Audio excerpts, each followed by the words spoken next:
Throw me aside at the end of the game. Turn your back cause I call your name. Another love gone bad again. Bad again, bad again. Slam the door as you curse my name. Toss my clothes on the open flame. Another love gone bad again. Bad again, bad again. Well, I'm glad that it's over, cause it can't hurt anymore. Hurt anymore. And I won't look past my shoulder, cause it can't hurt anymore. Hurt anymore. And it's already done. Now you're on your own, hope you feel the pain of your thoughts inside, driving you insane. Now another love gone bad again. Bad again, you're bad again. That you're on your own, hope you feel the pain of your thoughts inside, driving you insane. Now another love gone bad again. Bad again, you're bad again. Well, I'm glad that it's over, cause it can't hurt anymore. Hurt anymore. And I won't look past my shoulder, cause it can't hurt anymore. Hurt anymore. And it's already well, done. I'm glad that it's over, cause it can't hurt anymore. Hurt anymore. And I won't look past my shoulder, cause it can't hurt anymore. Hurt anymore. Then it's already done. You can't harm me, cause it's already done. You can't scare me, you can't scare me, cause it's already done. You can't hurt me, you can't harm me, cause it's already done. Already done.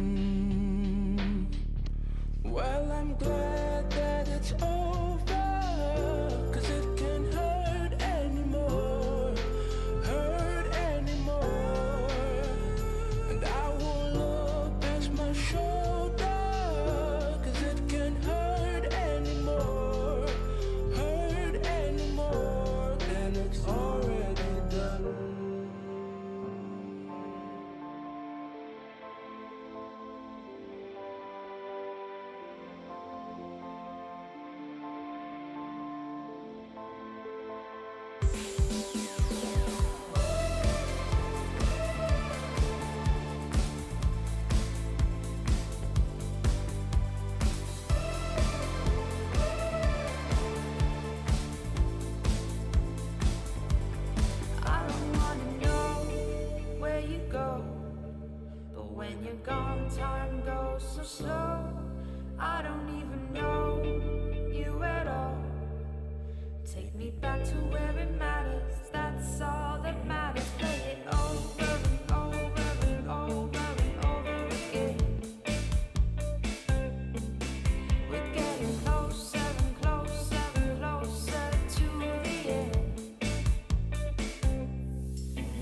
watching this horizon as you float by.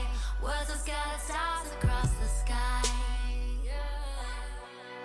Blood moon, feeling out of sorts like you might leave soon. How much of me do you think it consumes? Easy to accuse you. I'm spun out, drifting on the highway, can't do math. Speeding makes me dizzy, doubling back. No more pretending like my head's straight. These times, drifting up our paradigms in white lies. Words can come so easily, but where am I? Lost inside, inside.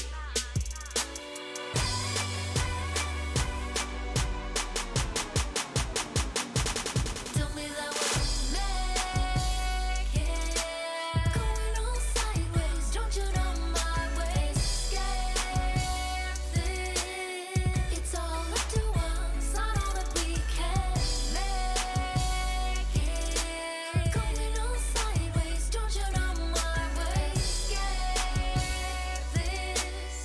We blast out from these rooftops.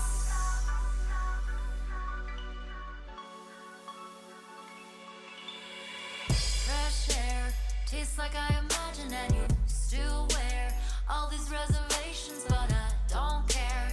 All this carbonation bursting out.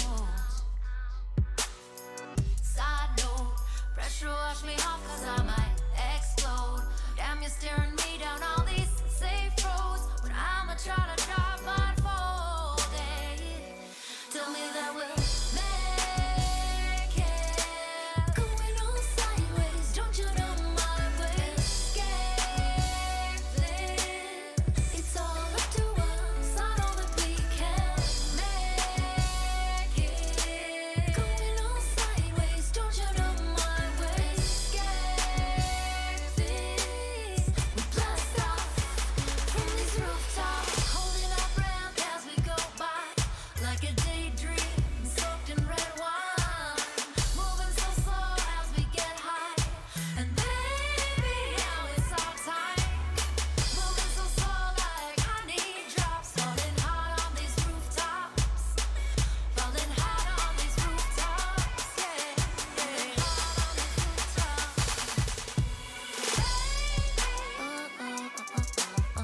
We blast out from these rooftops.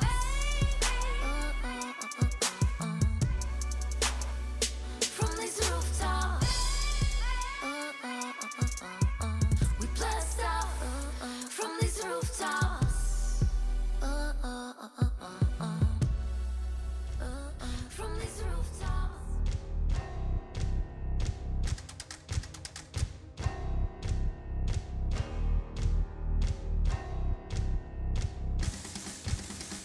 Don't stop running.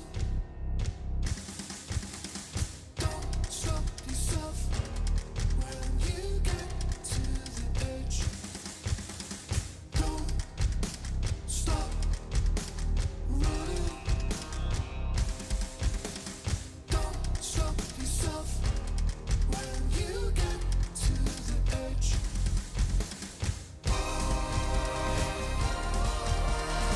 Stay on your feet and don't you stop. Stop looking down, don't give it up. Stay on your feet and don't you stop.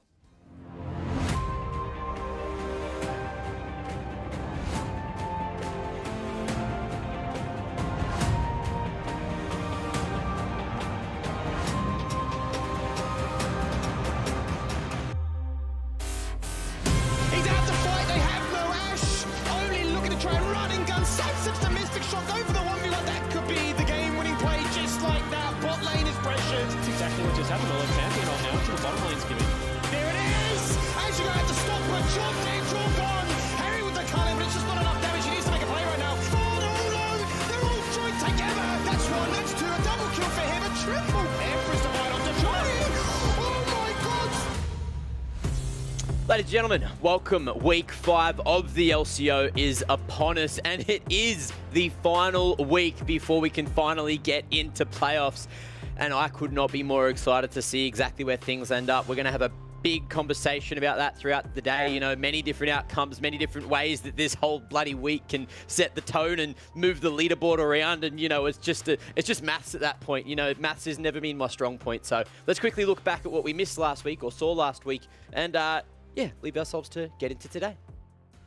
The hero that watches this team crumble before his own eyes. That's Syndra dead. There goes Vengeance. He's full on down as well. Baron buff proving to be so huge. An explosive cast gone to 2. That forces out the TP as Direwolves look to try and end this game. Here he goes in a 1v5 situation. What can he do? He pops the Hex to ultimate him. He when they get going. His mid lane again. Oh no, Lisa runs him down with a chem tank there. That's a 2-man knockoff from the Call of the Forge God. And adds insult to injury. Headbutt them into a wall. Lights out. Pixay and Liv now on a flanking angle. They've got to do something. He's soon to turn Mega. He's hoping for a massive ultimate to turn the tide of this game. Draku might fall on down before the fight even starts. He does indeed. The ultimate can't be used. The bot lane of Chiefs is dead. He's now drowsy. Absolute banger matches last week. Can't believe that, you know, Pentanet is somehow still undefeated. They've really been doing a very good job, I guess. I don't know. But that's, look, my thoughts. I think they've been doing a spectacular job. Boys, jump on the desk with me. How are we? Let's have a look-see. It's Elfish Guy and Rusty today. Almost forgot who was here, you know. I was just too focused on this damn thing that I managed to pull out of the cupboard. I had to dig very deep to find it. And looks like Rusty's already telling me his thoughts with the very cool jumper there. Yeah, I think it looks very cool, Mac. Nice little shirt. I actually don't know how many different unique shirts you've got while we're on the topic, because I swear you wore very similar ones the first couple of weeks, and I was starting to get concerned there, Mac, that maybe you just had the 2 shirts the whole split. Well, we're diversifying. Look, I think I've worn at least 7, maybe 8 at the moment, 9 if you include this one. Got a couple of extra Hawaiian ones, which I haven't touched for a good 2 years or so, that I've had to pack away deep in the wardrobe because, you know, I never really wanted to have to pull them out, but I feel like, you know, with Rusty calling me out, I've got to freshen things up every single day as best as I can. And Jordan, looks like you haven't joined the colourful club. You've gone with the old drab black top as per usual. Well, you guys have absolutely wrecked me. No one told me we were wearing fun clothes today, so I just rocked up in the normal broadcast attire. I didn't get the memo, I guess. It's unfortunate. My socks match, by the way. Did you see this? Socks? Oh, yeah, yes. colourful. Yes, beautiful. Goes absolutely perfectly with that sweater, mate. I don't actually have socks on. I think it's illegal for me to pick my feet up, so we're just going to leave it as it is. All right, keep it away. Now, moving forward, let's have a quick look at the standings and see where things were left off last week before we get into this very important week of gameplay. And it looks like Pentanet, Peace, and Direwolves already all securing their spots in the playoffs, which leaves 4th and 5th. I guess open for the taking at this point, even though Order are pretty much just 1 win away from securing that position, Rusty. Yeah, I mean, looking at the standings right now, 3 games left to play for each of these teams. So that's what you're really looking at now. Like, you can see where they are. You can see who's locked in. That's awesome. Placements aren't confirmed, but eyes definitely on the horizon for me and how these next 3 games pan out. It's going to be so interesting as well because everything matters. Every single day matters this week, or you'd expect so, you know, going into the final day. Jordan, of course, I feel like you haven't said much yet. So please tell me your thoughts of how you reckon this ladder is going to end up. Look, I think it's probably... I mean, let me just have a quick look at the ladder again before I really put this in. I think it's probably going to actually end up more or less exactly how it is right now. Actually, in theory, it shouldn't make too many changes. I mean, Pentanet at the top. If they win a couple games this week, they're confirming that first place. I know Nat's going to get into the whole discussion of exactly what can happen with all these options. But yeah, as far as I'm concerned, if things go the way that they should, there shouldn't be that much moving and shaking. The one thing I might say is maybe Direwolves could overtake Peace if they have a good week here and Peace sort of stumbles at the final hurdle. But aside from that, I mean, I don't think Legacy's got enough. I don't think Chiefs at the moment is looking like they're going to be able to overtake Order. But, you know, we might find out. We might see some interesting stuff. I really wonder how volatile it's going to get in the end. Now, let's bring Nat into the conversation because I heard she's been hard at work all weekend, you know, crunching the numbers, crunching the outcomes, having a big think of how this ladder could end up given certain, you know, teams win, upsets, etc. So, Nat, look, I'll just give you the floor. Tell me what your thoughts are on the current situation and where we're going to end up at the end of the week.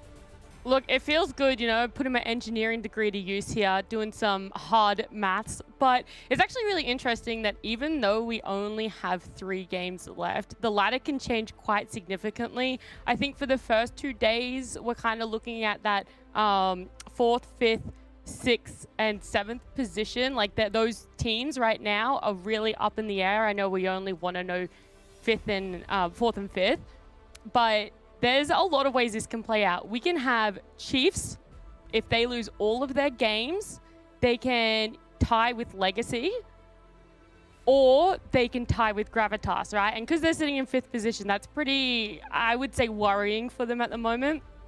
But if Chiefs and Legacy tie, we go to a head-to-head, and because, you know, theoretically Chiefs would have they have beaten Legacy twice now, it means that Chiefs would take the position over Legacy. But we have the Chiefs in the Gravitas game today, which I guess if Chiefs lose, then it puts Gravitas in a really, really good position to stay in the running. And then there's actually so many factors here, but then we would have... Sorry, I feel like I've lost my train of thought. Oh yeah, we have potentially Order as well tying with the Legacy crew as well. And then the Legacy game that we have today, we need them to win and Chiefs to lose for there to be like that potential for upsets. Or we could have our top 5 immediately sorted out today with Chiefs winning and Legacy losing. And that's the simplest, easiest way that it plays out today. And a lot of these upsets, well, I guess upsets, you know, they're currently in position to make their way to playoffs, also rely heavily on Gravitas and Legacy not losing once this week. You know, they have to get the 100% win rate, right? Yeah, it's really, like, I don't know if it's really possible, but there is that chance. They do have to win all of their games this week, and Chiefs have to just lose all of their games, is what's going to cause the biggest upset to the standings. Yeah, that's crazy. I mean, realistically, that can't happen, right? Like when you actually look at the coming 3 games, Chiefs have Gravitas and Mammoth. Gravitas have Direwolves and Pentanet. So it's awesome to look at. It would be very exciting, but we're gonna have to see. I mean, today is possible for Gravitas, right, against Chiefs. Chiefs, I feel, haven't been playing up to the standard that they could be. But yeah, then they come up against who is in Pentanet. So that's a rough one. There's so many. And look, thank you very much for that, Nat. We'll send you back down to the side lanes and get you ready for the first pre-game interview, which is going to be very interesting once we get there. So thank you very much for all that knowledge. All good. Peace. I'll see you later, mate. Off to the races.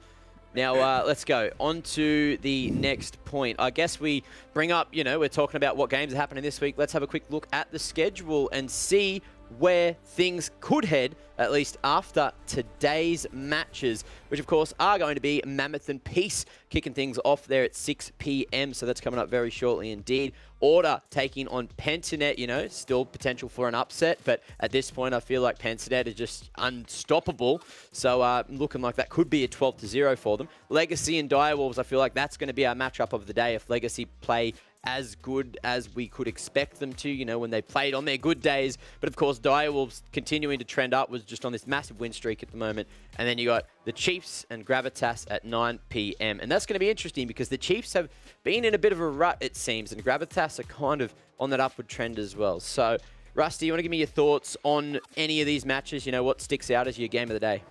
Yeah, first and foremost, I'd say like the important thing from today's games is that the teams are playing for themselves. There's no crazy hype matchups for standings implications. It's do it yourself against an opponent that it may not matter for. So like Chiefs Gravitas would be my game of the day for the points that you mentioned, however, Mac, just given the fact that Chiefs have been on shaky form. Gravitas, they're off the back of a win. I'm not going to say that they're coming in with a high percentage chance of winning, but I think with the way Chiefs have been playing lately, it is steadily increasing in that chance.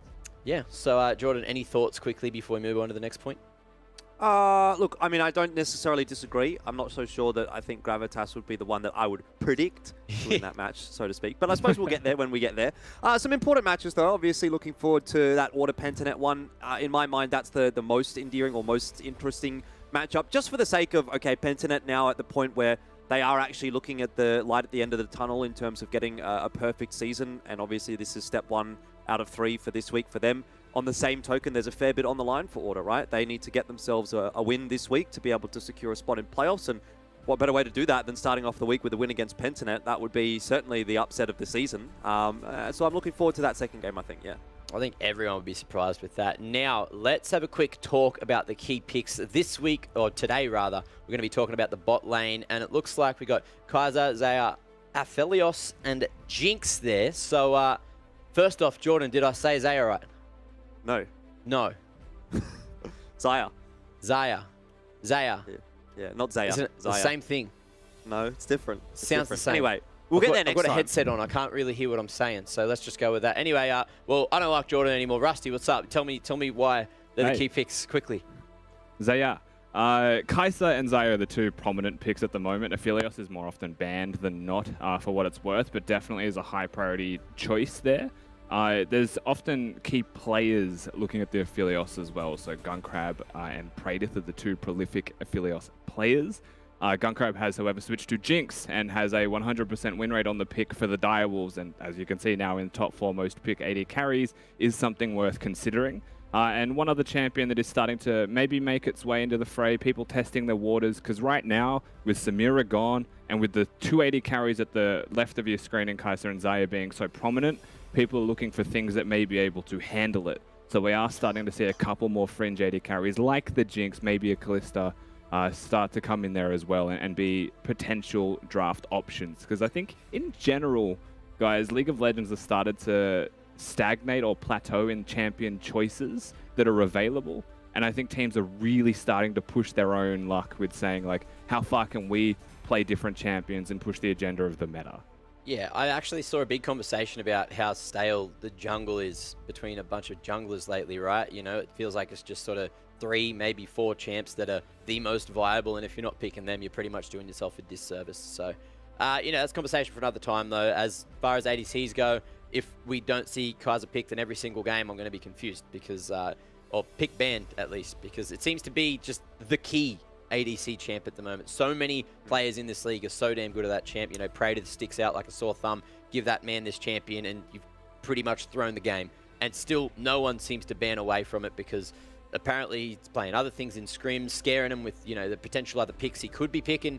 Who knows which way it goes with that man. Anyway, let's move the conversation forward, and it's time to talk about you guys at home. It's from the fans, and I know last week we did do the op.gg reviews. This week it is actually going to be you guys, you know, sending in your clips. So we still will have a chance to rate and comment on, you know, your sick plays, your terrible plays, your throws if you want to send them in. Bloody God help me if you do. At LCO, hashtag LCO, please send them, you know, mostly on Twitter. That's where I'll be looking anyway, and I'll be throwing them at the producer saying, get these on the show. All right, but that's where we want to go. You know, no more OPGG reviews, although we did love those last week. I feel like that was some really good content. Also, that doesn't stop you from being able to, you know, create your normal memes, your normal content, send in how you're watching the show, send in what you're drinking while watching the show, send in what's for dinner, you know, because I'm always hungry, and I'm hungry to see your content. Now, let's move forward from that because it is what it is. Please get your bloody submissions in so we have something for the end of the day to talk about, even though I'm very good at talking. You know, someone else talk. Go. Maybe you're too good at talking, Mac. Very true. One thing I actually did want to say, you know, you were talking about Pradith, and just to jump back a little bit with the Kaiser discussion, he's actually on for 10 games in a row on Kaiser if he does get it today. So that's a little storyline to kind of keep an eye on for our second match of the day. He'd have to be bored. That's what I said. I was like, how do you not get bored playing the same champion over and over? If I'm playing even in solo queue and I play 2 games in a row of the same champion, and then I get into a 3rd game and I'm thinking, man, that champion looks like a really good pick here. I just don't even want to play it. I'm just like, oh, you know what? I played 2 games in a row. I'm bored of that. Let's pick something else. Usually it's a bit of an int, like Senna into like Leona or something like that, but that's fine. Well, look, I'm going to talk about, you know, a little bit of Mammoth quickly. I was really interested in what we saw from them last week. They managed to pull out the Ziggs, which was, you know, very confusing when they did, but it worked bloody wonderfully, and I hope we get to see it again because Wei on that champ was just bloody spectacular. But look, we've actually put together a pretty cool video for you guys at home to have a look at, and here's Mammoth. To describe Mammoth: driven, powerful, jackhammer. My name is Jungleman29, also known as George. I play for Mammoth as their jungler. I'll describe our team's play style as a bit chaotic, because we're all very eager to go, very eager to pull the trigger. Probably not a great thing at times, but other times like not too bad. Every single week, we're getting better and better. People should expect us to be, a force to be reckoned with. We're definitely fast, maybe too fast for our own good. Our drafting definitely catches a lot of people off. I think that talent pick I don't think anyone was expecting that one. In a smaller region like ours, I think a really solid understanding of the fundamentals is super, super important to being successful in the game. Every game has felt really winnable, in my opinion, from my perspective. If I work hard enough, I can actually improve quite a bit. I definitely just want to prove myself as a rookie now. I really do want to get an upset against someone like Lived, who's very high ranked on the ladder. Try to get myself up there, build myself a reputation. Because I think at this point in the league, we kind of got nothing to lose, only stuff to prove. So I really want to prove myself. I think that's definitely a big goal for me. Most difficult team to play against. Probably PGG. Things up. Ultimate, they're all gone. It's CD galore, 2 men R2. They clearly established themselves as the best team in the region. I don't think they're like unstoppable giants. I think there's actually quite a lot of flaws in their game. It's just that a lot of the teams aren't good enough to exploit them yet. I think losing to Peace was a lot worse than losing to PGG. Simply that they just completely out macroed us. Felt like we didn't really even stand a chance against them. I think Order might creep in the top 4. I think they've been pretty good as well. I think Chiefs as well. They're also really consistent. They have a really good mid to late game. But in terms of teams which surprised me at least, I think Gravitas has shown that they've actually had some pretty strong performances. They can keep up with the top teams, but they still just haven't found their stride yet. And as a fellow rookie roster, I really wish the best for them as well. Nectar always just has really funny one-liners, in my opinion. And he just makes and he brings the chickens in. Cheer on the boys who bring on a chicken. Be like, yeah. Get hyped, we got a chicken for you. Yeah, Mammoth! Tusk up. For every game, we always created the chickens. That's pretty funny. I don't know what it does for me in the game, but it does make me feel a bit more confident. The chickens are our good luck charm every game. He's dodged it with the portal, but I don't think he's got enough damage, does he? Oh. Yes, he does! Mammoth have won. Oh, I just want to perform to the best of my ability. I want to feel confident in my decisions. I want to feel like every single game I'm putting in 100% of what I can. To the fans that still actually support us, you're the true homies, you're the true G's, so thanks a lot. Respect the neck, right? Tusk up.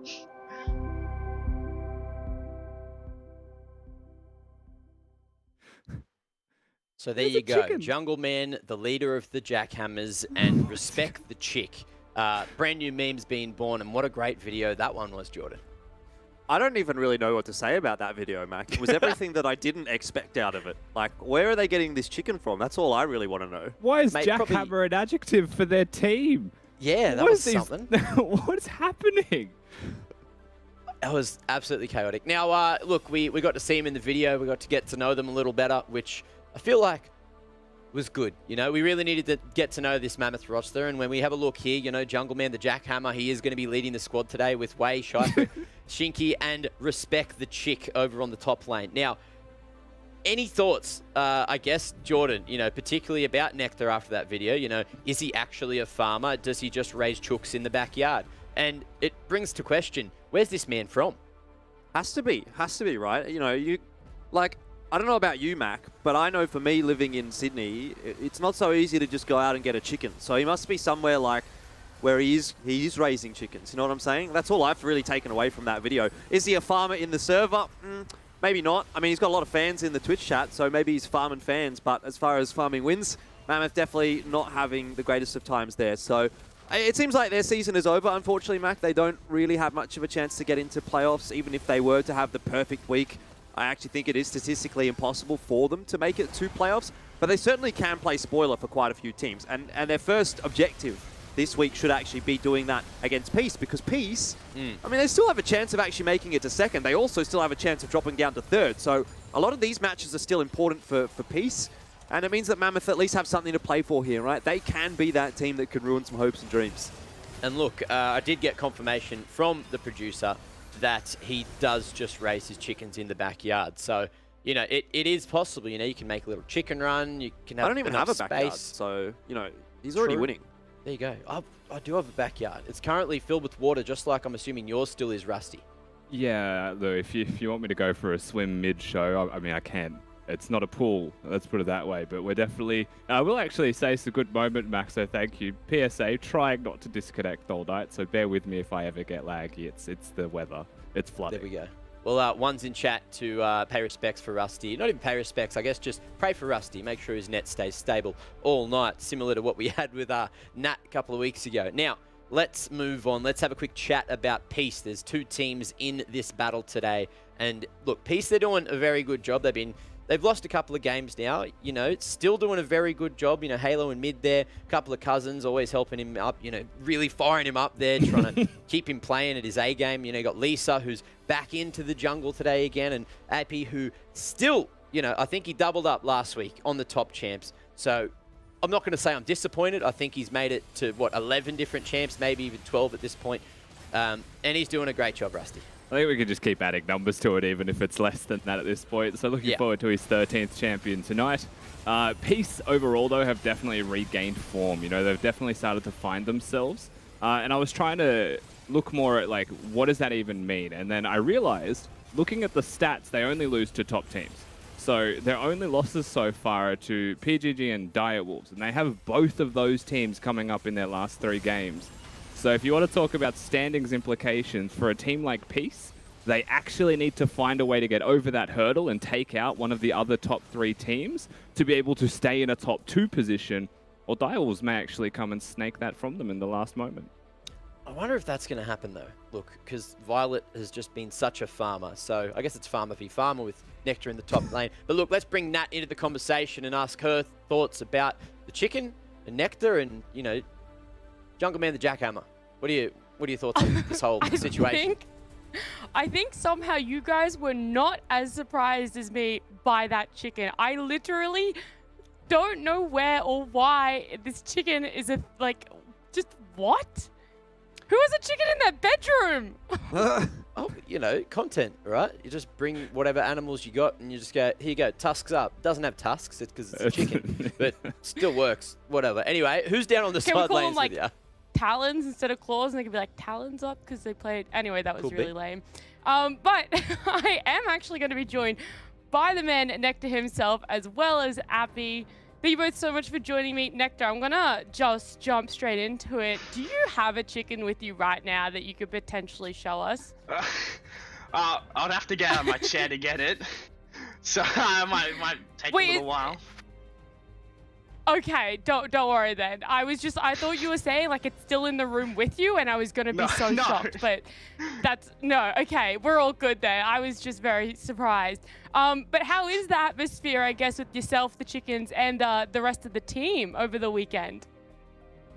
I think we're definitely we're coming this with a very hard head, I guess. We definitely do want to take some more wins off the few of the teams coming up. It'll definitely stir up the standings if we do. So yeah, definitely looking to make that big impact. I mean, I guess. Yeah, you guys now know that unfortunately you're not going to be making it to playoffs. So what are your goals for the last 3 games? I mean, it's just to prove ourselves, right? I think we got a lot coming in for the next split. Now we definitely we want to be more in that middle pack next split. So I think if we get some wins this week, I guess it'll prove something, right? Of course, and I guess if you guys don't end up getting any wins, is there any other way you feel that you could be proving yourself or happy with your performance this split?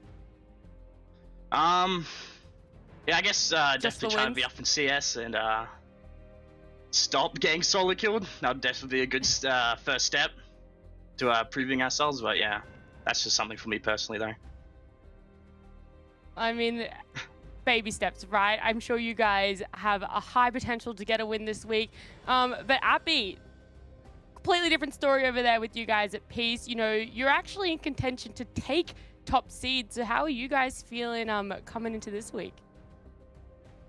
I definitely think there's actually a chance we can still be PGG, and PGG somehow lose to another team. So I don't know how that works, but for our team, we pretty much just want to win every single game we play. So that's pretty simple.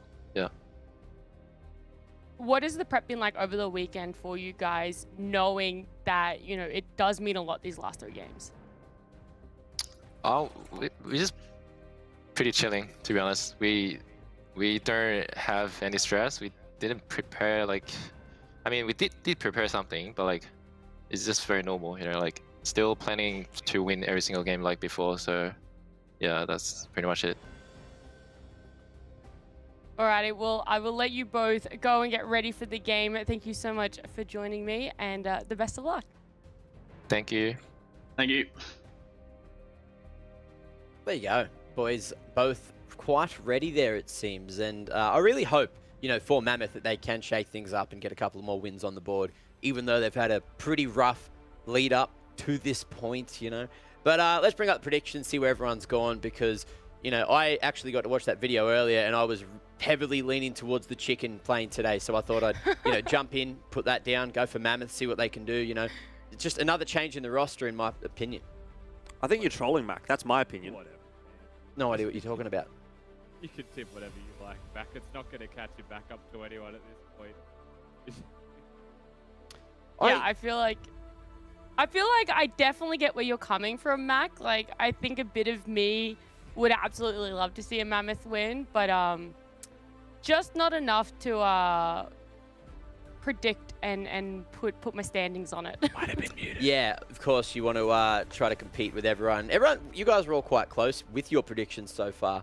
I am so far down the ladder now that it's just at this point, you know, I'm going with the Kev effect. You know, just go with the underdogs until hopefully you may get back into the game, or that hole just gets dug deeper, which I'm fine with because I just want to say, by the way, before we get too deep in here, Juve's copied my predictions so that we can't catch up to him. All right, so he's really just being a beta male. So you know, I think we need to sort of call Juve's out and say, if he actually wants to be the #1 predictor, he kind of needs to predict first.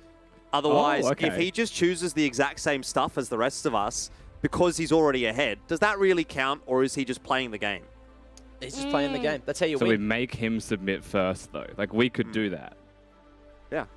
I just did it because I saw you say, hey, these are the matches tomorrow. And I'm like, oh, cool. Bang. You know, picked all the underdogs. Why not? Okay, I mean, yeah, maybe it's Mac fine was for actually you. in really fast. Well, no one's copying you, Mac. No one's copying me. I mean, anyone could say that I copied Rusty, right? Because we do have the same predictions this week as well. But I did do my own work this week. I did not tell production to copy anyone. This was 100% my own thinking. Just want to put that one out there. And it's not exactly the same as you as well, Jordan. So you could either end up taking an extra lead on me, or I could end up catching up. I appreciate that. But how can I believe what you say about not copying Rusty when you have the exact same score as Rusty for the entire season as well? I mean, there's some sort of collusion going on here. I did not know that one going in. I have not had the honor of Nat copying my predictions. No idea why, honestly. But something else that you cannot copy is other people's genetics and their results in assessment tests from esports assessment labs. So, you know, jump on over there, go test yourself before you wreck yourself, etc. And hopefully you can watch yourself get better as a human, which hopefully works. And yes, you know, I love to watch myself get better as a human. Unfortunately, that's not happening right now. Kind of losing my train of thought. But something that I am happy about is it's my turn to go sleep on the floor just down over there because it's time for the game. And it is going to be Mammoth and Peace to kick things off. So I'm excited about it. Gentlemen, take us in. Thank you, Mac. Very much appreciate that. Peace and a Mammoth. Look, this is, you know, you look at this matchup, I think on paper, Rusty, you go, it's not the biggest of deals, but when you consider the rest of the week that Peace has to have to be able to maintain their second place, still a bit on the line here. They do want to make sure that they get over the line here and, you know, just get a pretty comfortable victory to ensure everything's going well to start off the final week. Yeah, 100%, man. You'd expect to see Peace come in full strength, you know, really try and just take it to Mammoth, get the game over in 20 minutes so they can call it a day, prepare for tomorrow, right? That's what you're probably expecting from the side of Peace. Mammoth, you actually heard very good spirits, high spirits in their video before, as well as a sense of seriousness and confidence in what they're doing coming in today. So they may know that they've been outmatched most of this split, but they are still coming in today saying, we're going to try to win, right? Because we have everything to prove still. And upsets are a nice little advantage they would get on top of that. Yeah, definitely. And something for us to sort of think about was that this actually was a very quick matchup last time they played, right? 24 minutes, Peace was able to get the victory. Kevy was playing in that game, though, so we've got Lisa today. That was the game where Kevy went 10-0 on 5 on Graves. Those bans, Jordan. Yeah. A lot of ADC bans. Yeah. Like to see that. But the one thing that I was actually looking for, and we're not going to get here, was whether or not Aladoric was going to get Rel for the 4th time in a row. He's actually played Rel 4 times in a row and has had really, really solid games on that champion, but this time they've gone towards the Thresh, so bit of a change up for Peace. Yeah, I mean, Thresh is actually one of Aladoric's best champions, and it has often been banned in the first 3 bans for either team. Usually that does open up the possibility of the Rel, something that we've spoken about a lot. What are you doing, Mammoth? But Aladoric will get his Thresh, and that's exciting. Just before we hit on whatever's happening over there, the 380 carry bans taken away from Violet. You know, at the very start of the day, these were 2 of the 4 most prominent champions right now. Tristana is Violet specific. He's been playing that one back to back to back. So they are trying to extend the list of champions, but like if they pick Aphelios now, I really don't think it matters, and I think Violet's still happy. Or this even. Or Jinx. That'll work too. I mean, same kind of concept. Get that guy up to late game, and all of a sudden, big problem. You still got the Thresh to get them through the early lane. All right. I mean, I think there is, you know, something that we haven't talked about yet that we still need to sort of break down. It might go away. I don't think it goes away. You know, you're almost... It's almost like a throwback to the OG days of League of Legends where you used to pick like Amumu or something and say, oh, Amumu's a placeholder for X champion because we didn't have tournament accounts and everyone had to swap champs and all that kind of thing. So then you would redraft after. You know, is that what this Udyr is? Is it just placeholder for something that someone can't trade? So I think it's going to be a top Lilia, but if it is, it's blind. So that's why I'm really just confused. And even regarding champions, at the moment, I've started to at least find, watching the LCO, that Hecarim seems to be the strongest of the 3 of these champions that are all locked in this game right now. So Peace get a very good bot lane, even with 380 carry bans. Thresh makes being an immobile or very low mobility champion like Jinx a lot easier. You know, you can't get locked down in your Jarvan ultimates or locked down by CC. Come to safety. Hecarim's going to have a good time against champions like Lilia as well, because you can buff your ultimate. Same thing with Nautilus ult as well. You can buff your ult through their crowd control. So, I mean, Peace are pretty happy. And I'm just looking at Mammoth's comp and thinking that's a lot of beefy boys that are just going to try and do some beefy things in frontline. That's awesome. Mean, the 380C bans from Mammoth kind of tell me that Shifrit wants to lean towards Jhin, you know? Seems like the champion that he's been most eager to pick up out of any of the selections. And so if he's just going to angle towards that, there's a good chance Peace isn't going to pick Jhin up. So he just says, let's get rid of some of maybe these problem champions and see if we can get onto that Jhin. 2 mid lane bans, though, going through for Mammoth. A top and an ADC ban for Peace. I'm very interested to see what Shifrit actually will end up picking here. I mean, whether it is going to be for mid or for the ADC. There may just have to be a Jhin. I mean, they can hold a lane, you know, don't show, I guess, the flexibility of the Lilia between lanes. Maybe it's an Udyr that's playing top lane with Aftershock, I don't know. Maybe it's matchup dependent. But you'd expect an AD carry to be locked in here first and foremost to keep us guessing until the last pick. Peace would be very much aware of that as well. They've taken Camille out of the equation, which does lean to me saying that Lilia isn't top lane. And we'll see where they go for now. Well, this is the big question mark then, isn't it? Obviously, what Peace picks is one thing, but what Mammoth picks is the really important selection.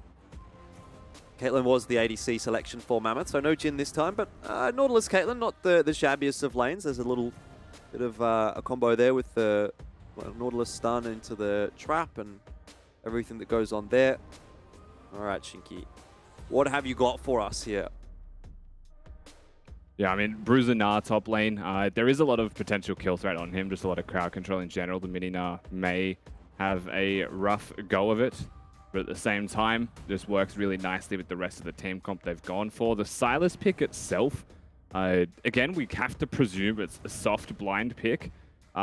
Does have the utility of a Lilia ultimate and a Caitlyn and Nautilus ultimate, which can be very valuable, and now even an Aatrox ultimate to use. So, I mean, they're not wombo 5v5 massive ultimates, but they have huge impacts. And it seems to me as though we are getting that mid Lilia with Ignite into the Sylas. And melee champion, yeah, can be kited maybe, but has so much mobility and potential kill threat with a jungler nearby that it may just be fine for Peace in mid lane. I really don't see what this is doing. Guess we'll have to wait and see, Rusty. You know, it's one of those things that you can't knock it till you try it or until you watch it. Maybe you can, but at least I'm prepared to give them the benefit of the doubt here for Mammoth.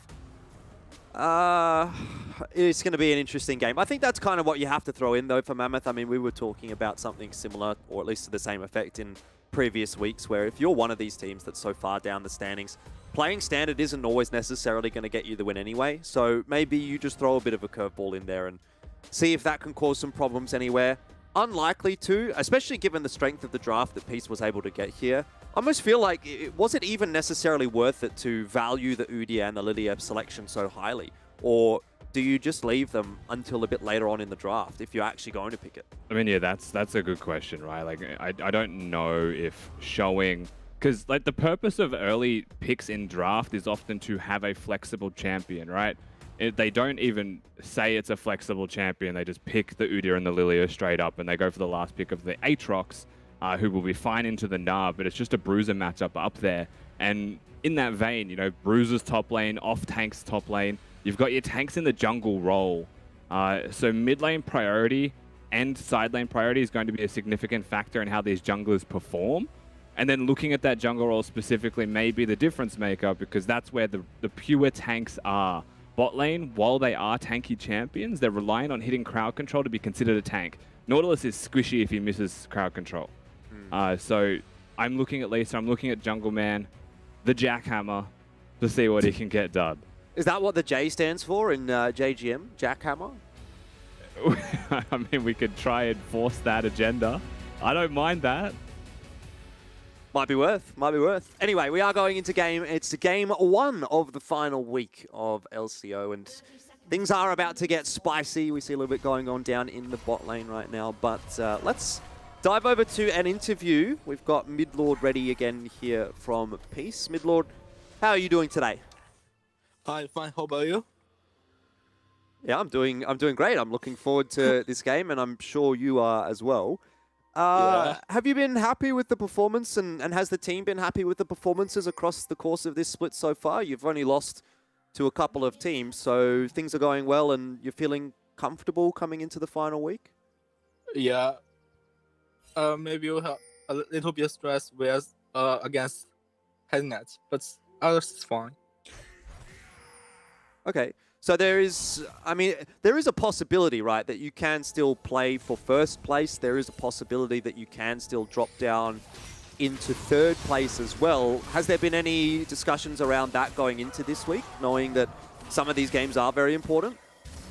No, we are very comfortable. We can be the second place. Okay. I mean, this game is going to be one where you'll need to probably look to pick up things and start the week off strong. If you do that, and then roll into some of these final games, does that start to build up a bit of momentum, I guess? Is that what this game is all about for you?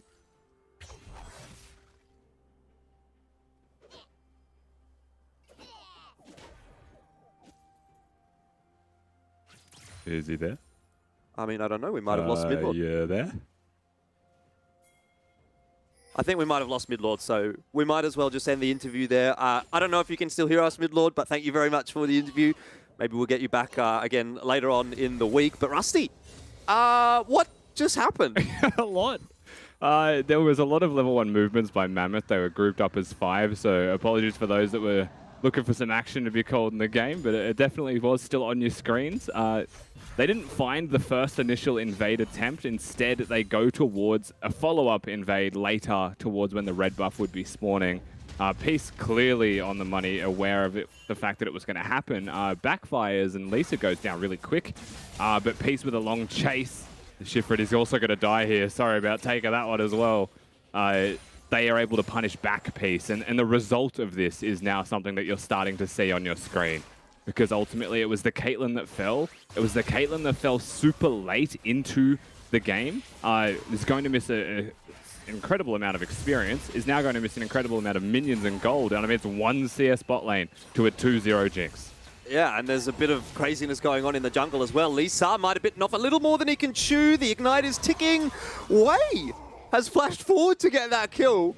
And Mammoth, well, at least they equalize here. By the way, I just want to point a quick little discussion towards the predictions in the chat. 96%, and I mean, I can't get a word out, can I? Appy's got a kill in the top lane as well. Wow, lots going on. 3 minutes in, 5 kills. Appy teleported top late as well, so missing a little bit of potential experience there. Nectar was being super aggressive. Wei, once again, putting in work in mid lane, but has the blue buff, which is one of the bigger factors as to why he'll have so much control right now, and doesn't have the teleport. The Ignite was important to get that kill 100%. Yeah. But now he's going to have to walk back to lane slowly. And we'll get to see what happens in top lane here. It was a full combo from Nectar. 100% just a full combo. It looks like Hail of Blades, Gnar as well, which is actually the reason this kill is as successful as it is. Well done from Appy. You know, it goes back to the interview we just had with Nectar, or the video that we saw where he said he wanted to stop dying 1v1. Hasn't worked out today, unfortunately. But hopefully things aren't going to work out too poorly for him off the back of that. Yeah, Halo Blade's on though, not necessarily the standard, but does, I suppose, get another kill presence. I guess so. Violet's got 3 kills. Hang on. When did that happen? Maybe while we were watching the replay? This game? Hang on. Oh, we're going to get a replay, I think. That is an insanely fed Violet. I don't know how else to say this, but this game is so doomed if Violet continues to run away with it. Like, I mean, Wei, credit where it's due, right? Like, he has been putting in early work. Mammoth are a team that strive in being chaotic and being successful through that. We'll see how this kill does come across as Shifrit just walks up toward the bush, doesn't know where the enemy bottom lane is, and dies for it. That is quite bad. Yes, certainly not ideal. Bit of a stoush going on in mid as well here. Wei trying to put some pressure on Halo. Lisa's gone for the attempt onto Jungle Man, who has been caught out, and it's all going wrong for Mammoth. Although Jungle Man, very quick. Can he get away? He might actually be able to survive here. They're not going to catch him, Rusty. They're not. How? It's an Udyr. That's fast. how. No way. Oh, Hook just missing there as well. Aladoric with a free roam. Jinx basically able to command 1v2 down in the bottom lane. It also is now on the way. Yeah, Wei needs to be a little bit careful in mid there. We're perhaps going to miss something. Looks like Wei is out. We need cameras everywhere. Oh, God. Did Shifrit die as well? Was this another one? I think this was earlier. I think that might have been earlier on in the piece. He's 1-4. Look, I don't even know what's going on anymore, Rusty. What? You know what we do need is one of those multi-program feeds where you just get all of the cameras, right? And we just have one sitting on the bot lane, one sitting on the top lane, one on the mid lane, and one that follows the junglers around. And you get 4 or 5 screens on your screen. We legitimately need that, yeah. We're at a point in this game where we're so busy trying to replay to catch up that we're not seeing things when they're actually happening. But what we can say is that Mammoth are now going to be able to pick up a Drake. We're going to go into a replay, so hold your breath for what happens on the bottom left of your screen. And it's another that's snowballed, level 6, has level advantages, and the Hail of Blades is also proven invaluable for his early trading. Plated Steel Cap's also the rushed item of choice there for Appy. So Nectar's chances of doing anything in this lane are close to 0 now. We'll probably need Wei or Jungle Man with the Phoenix build to be up there to try and kill him. Definitely seems like Peace is looking to speed run this game. There's a bit of a engagement, though, in the jungle right now, and Mammoth are not doing too poorly in it. Shifrit does join the crew. It's 4-on-3 at the moment. HP advantage is there for the Peace players, and they've got some levels on their counterparts as well. So they do get away with it.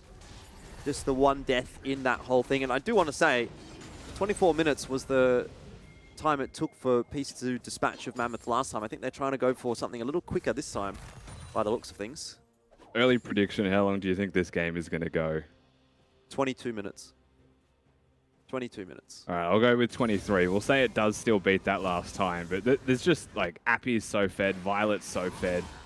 realistically ways back into this game for Mammoth is like they're going to need their opponents to throw. And I hate saying that 8 minutes into a game. Jungle Man does have the level lead on Lisa. Does force him away from the Rift Herald. Going to try and put a bit of help up in that top lane, a bit of presence there maybe. I mean, Wei is all over the place as well, isn't he? He's barely been a mid laner this game. He's been almost a second jungler. Roaming all over in the bot side jungle. Happy now the focus of fire. It really just seems like Mammoth wants to fight. It doesn't necessarily have to be the best of fights, but if they can get a fight, they'll take it. Nectar's caught. The follow-up's going to be good from Peace as well. I mean, it just doesn't stop, does it? But a good response. Lots of damage coming through from Wei in that mid lane position on the Lilia, and he's now 2-0-2. So wherever he is, feels like Mammoth has a chance. Wei is 100% the beacon of hope. Halo also now about to find him himself. Alidoric here, so Wei in trouble. Yeah, does just try to hang on to that flash as long as possible, but inevitably forced to use it. But you are right. It is wherever Wei goes, they have a chance. That was actually just a numbers advantage to Mammoth, though. Shinky was there significantly faster than Alidoric. And by the time he got there, Mammoth were choosing to disengage. So the fact that that was a 1-for-1 with the number advantage says a lot about how this game has been going. And the fact that it's just Lisa dying, right? There's 4 kills for Mammoth, and I believe Lisa is just sitting at 4 deaths.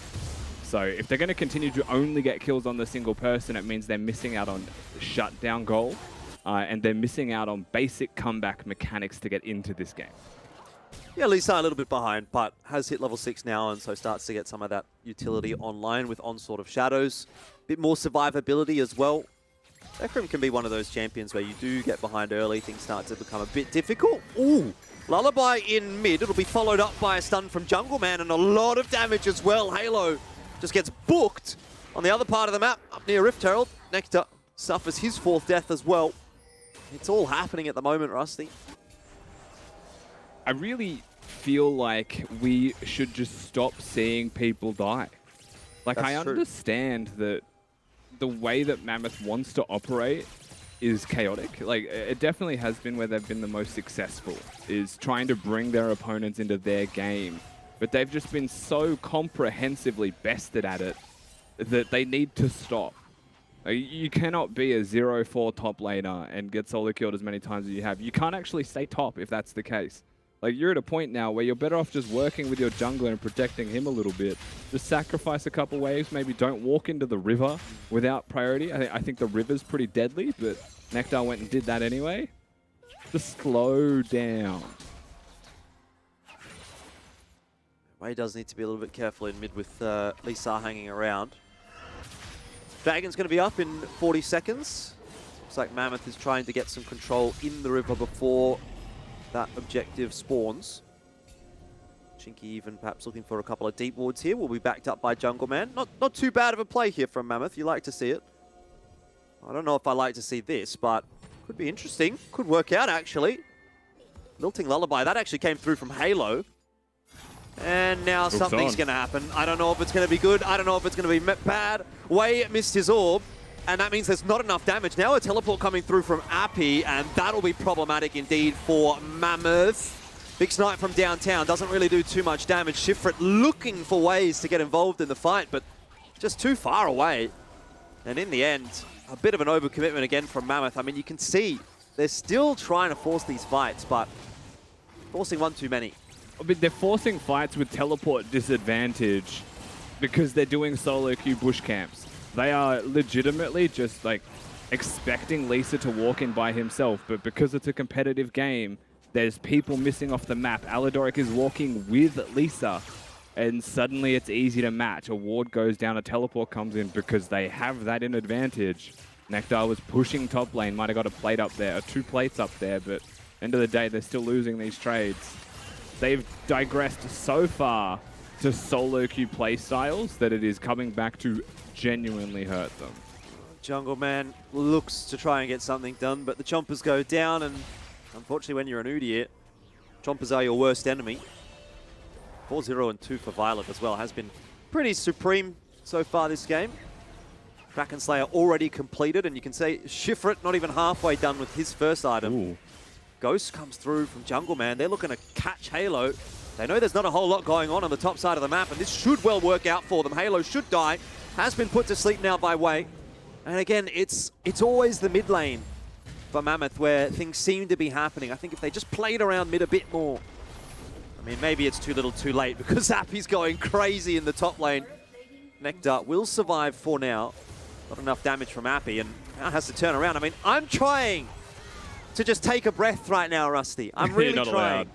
But it doesn't stop. The action just is unrelenting. I mean, this time it's Peace just overexerting themselves. 100%, you watch an Udyr, right? On the minimap even. Walk through mid lane to kill your mid laner, and then you dash in top trying to get a kill. Of course that's not going to work. Of course the Udyr is going to be there, you know that.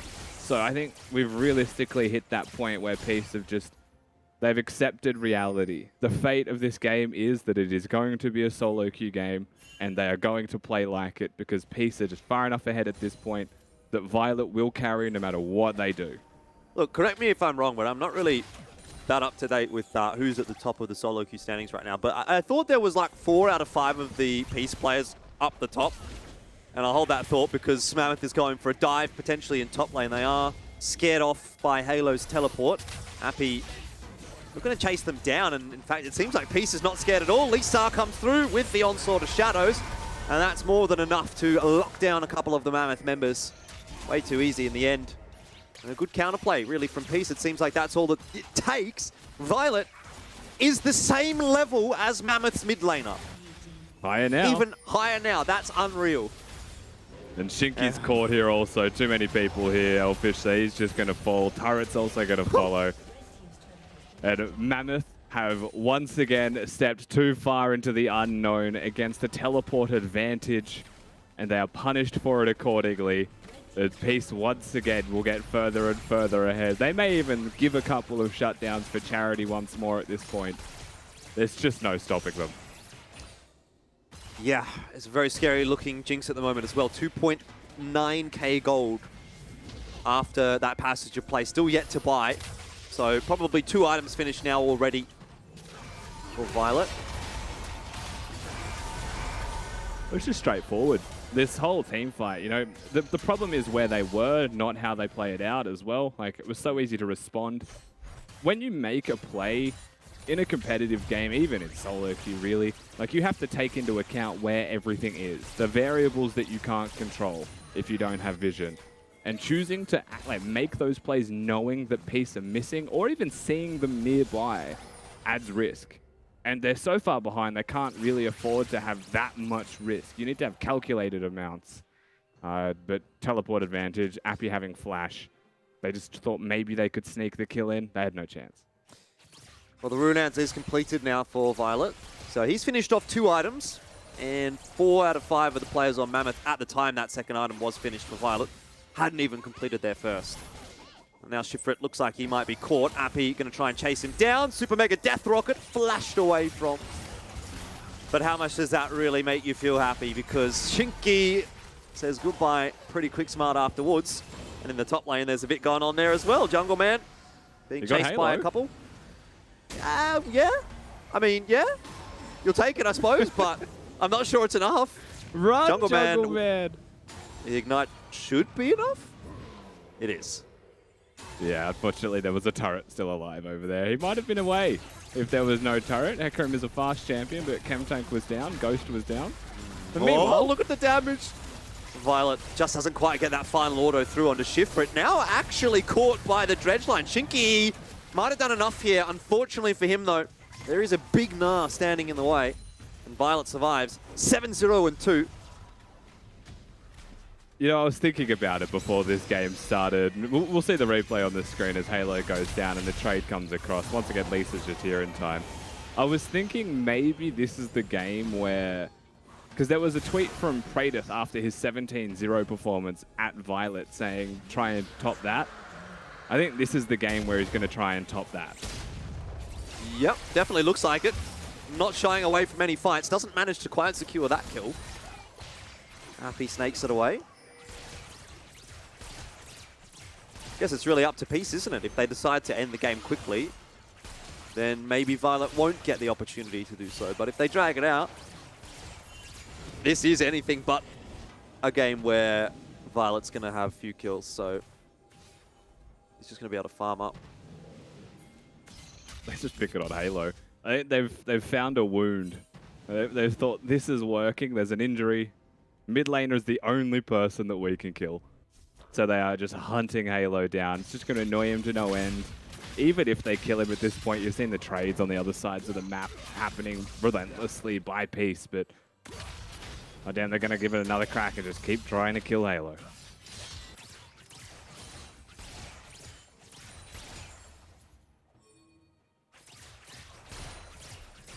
I want to say Slow and Steady wins the race, but I'm not really sure that that necessarily represents this game.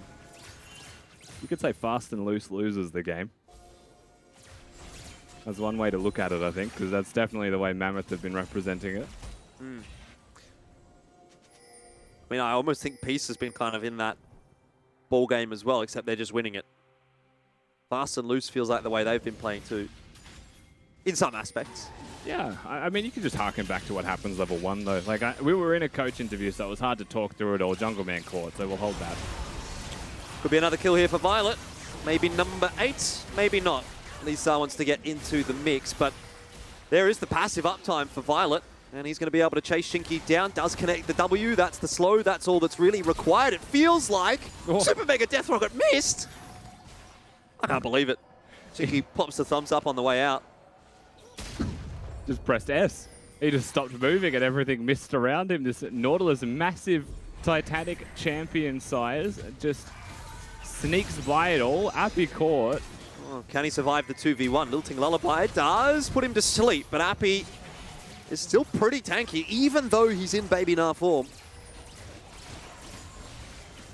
Yeah, Sterek's just a little bit too much. Herald also has charged in mid lane, has almost broken that turret from the looks of it. And Shinky, ooh. Is this an overcommitment from Peace? Just hanging around in very, very close quarters. I mean, there's not that much up right now for Mammoth. So they can't do a whole lot about it. Gold diff, a bit too big. Yeah, Inhib should just drop. Chances of contesting this one for Mammoth if they go in. There is no Mega Nav, but they'd still be pretty desperate to actually make the play happen. No Lily asleep, no Aatrox ultimate, no summoners for 3 members of Mammoth as well. So easier said than done to force in that situation. They're just going to have to concede that the inhibitor is going to drop. Peace, instead of resetting, are sticking around, and they could look for the top lane inhibitor. They're going to stay in the red side jungle instead. And they choose to reset, yeah. I'm not sure that my 22-minute prediction is going to be too accurate at this point. Fortunately for Peace, they won't be able to finish it that quickly. And it might actually end up being a longer game than the last one that they played, which is amusing to me, given the way that this game has played out. Jungle Man's going to do a good job of clearing out the creeps in mid. Look at the gold difference between the ADCs, by the way. It's almost doubled. Yeah. It's almost been doubled by Violet. I'm sure you're familiar with the Flame Horizon, where you're 100 CS ahead, but I don't know what to call 20 minutes in double the gold as some kind of horizon the likes we've never seen. I think you call that bot gap. There's a Zonya out as well, and that's actually from Violet, who was caught, but now is not, and turns things back around. Hang on. This could well be a Penta in the making. 3 already for Violet, charging forward, trying to catch Nectar, but the flash will get Aatrox away, and, well, Jungle Man... Oh, they're going for it, man. I reckon they push you straight to the Nexus. They may even try and lock Mammoth in the fountain. There is still a possibility for those 2 kills. Is the countdown timer on the Penta, though? I think it's like 15 seconds when there's only 3 kills. When there's 4 and you've got a Quadra, it's a lot more graceful.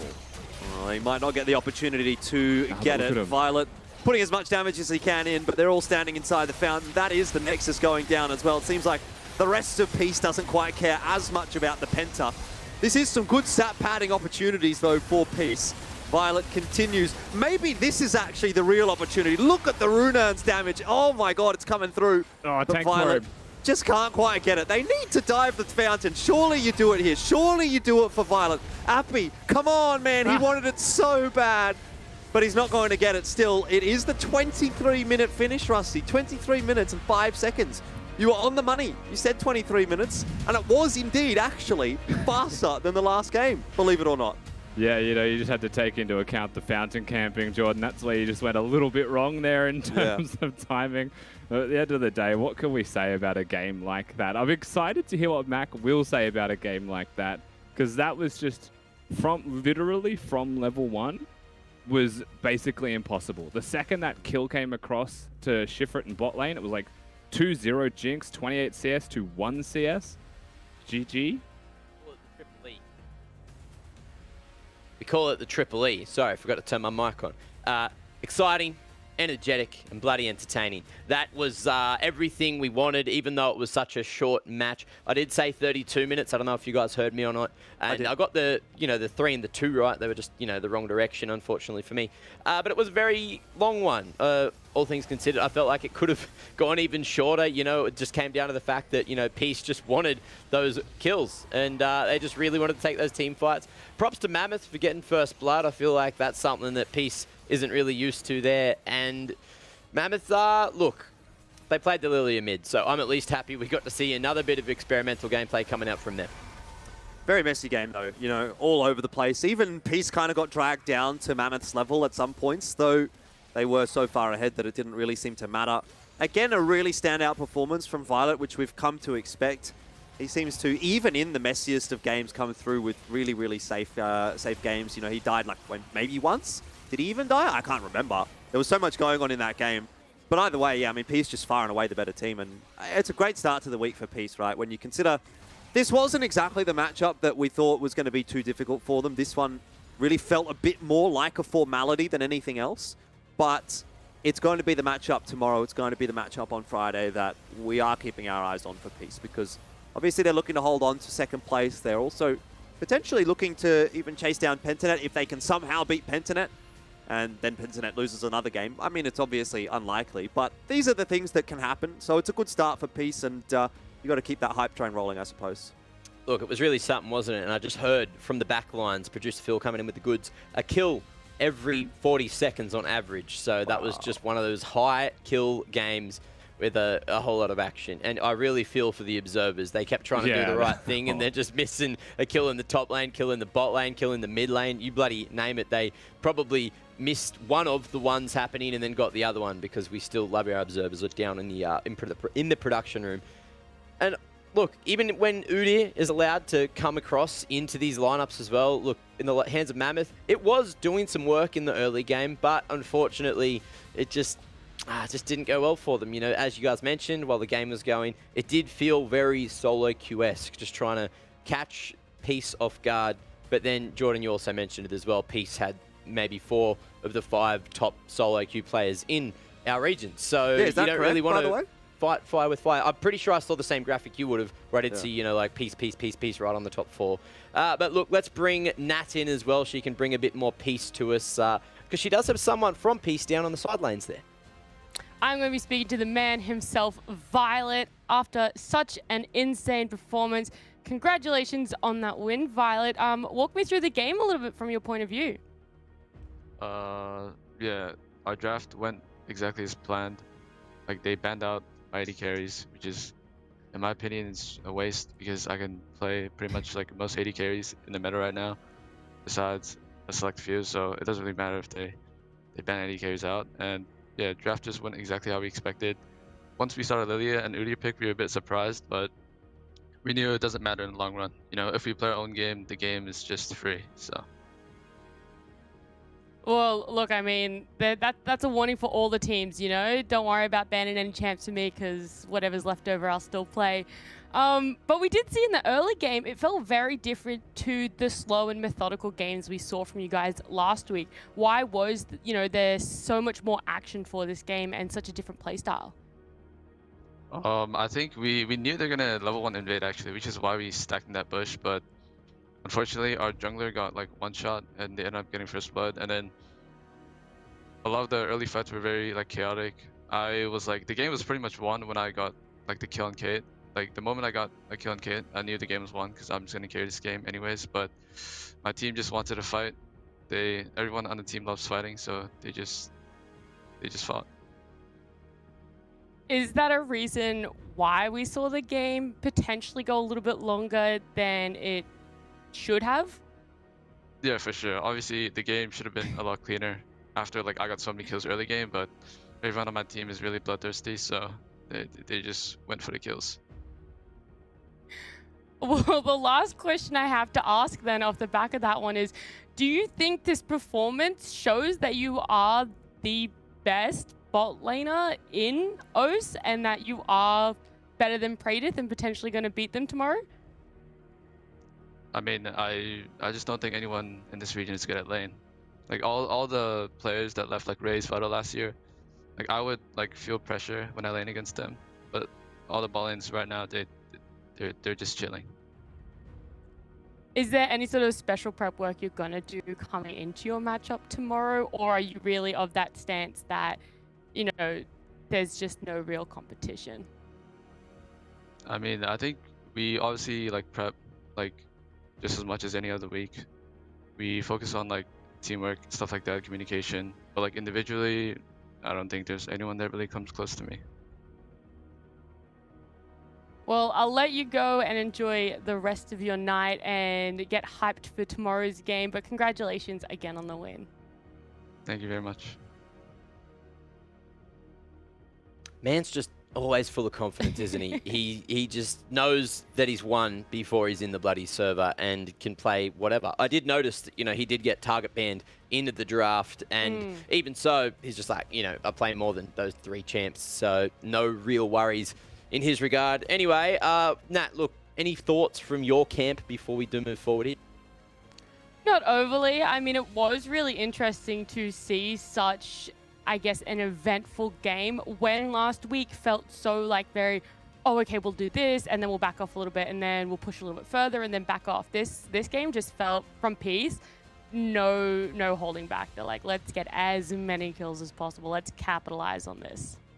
Oh, beautiful. Now, we did actually get a clip submission already from one of the fans out there, you know, so props to you. I will give, you know, a little bit of a heads up. There's no sound on this clip, only because he had some copyrighted music, so we couldn't play that on the stream. So, you know, for future reference, please don't put music on your clip so we can hear all the goings-on in said clip. But here you go. It looks like he's having a good time here on Echo.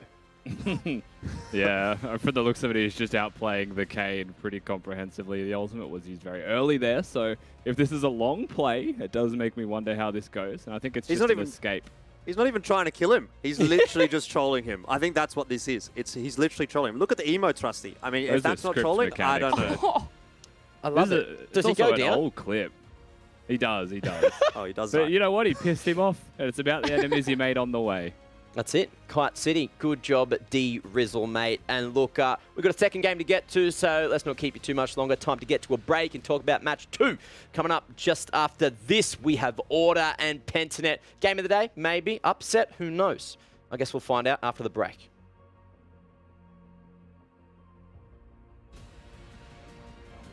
So we'll hold that. Could be another kill here for Violet. Maybe number 8, maybe not. Lisa wants to get into the mix, but there is the passive uptime for Violet, and he's going to be able to chase Shinky down. Does connect the W. That's the slow. That's all that's really required. It feels like Super Mega Death Rocket missed. There's some kind of horizon the likes we've never seen. I think you call that lockout.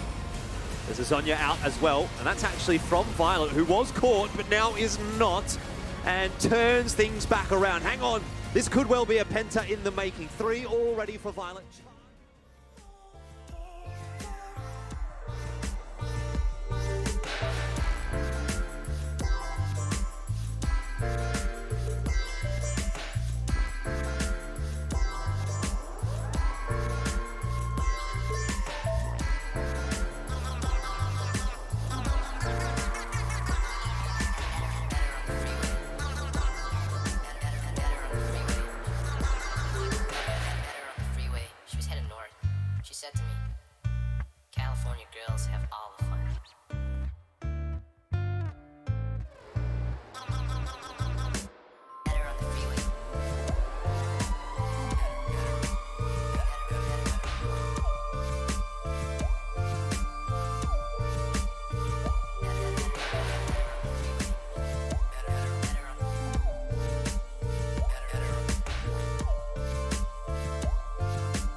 think that it's cool that you are who you wanna be. You get all them oohs and them eyes almost every week. Must be something new, something fresh, something I don't see. If this was a show, man, I know you would be the lead. Keep me on my toes, just in case I slip away. Even if I did, I'd be back another day. I never play around with you.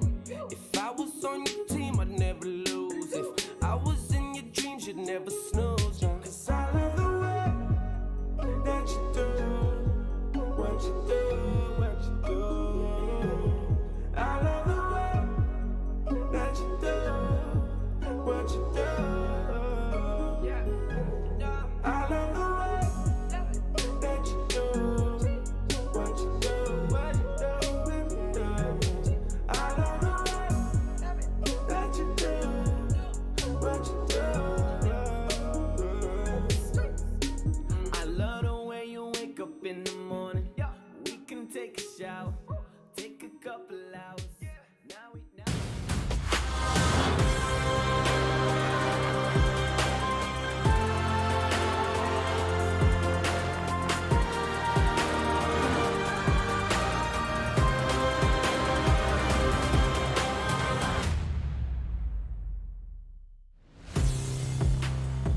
Welcome back, ladies and gentle nerds. How we doing? It's time for match 2. It's going to be Order taking on Pentanet. I'm Mac. I always make great predictions onto great teams.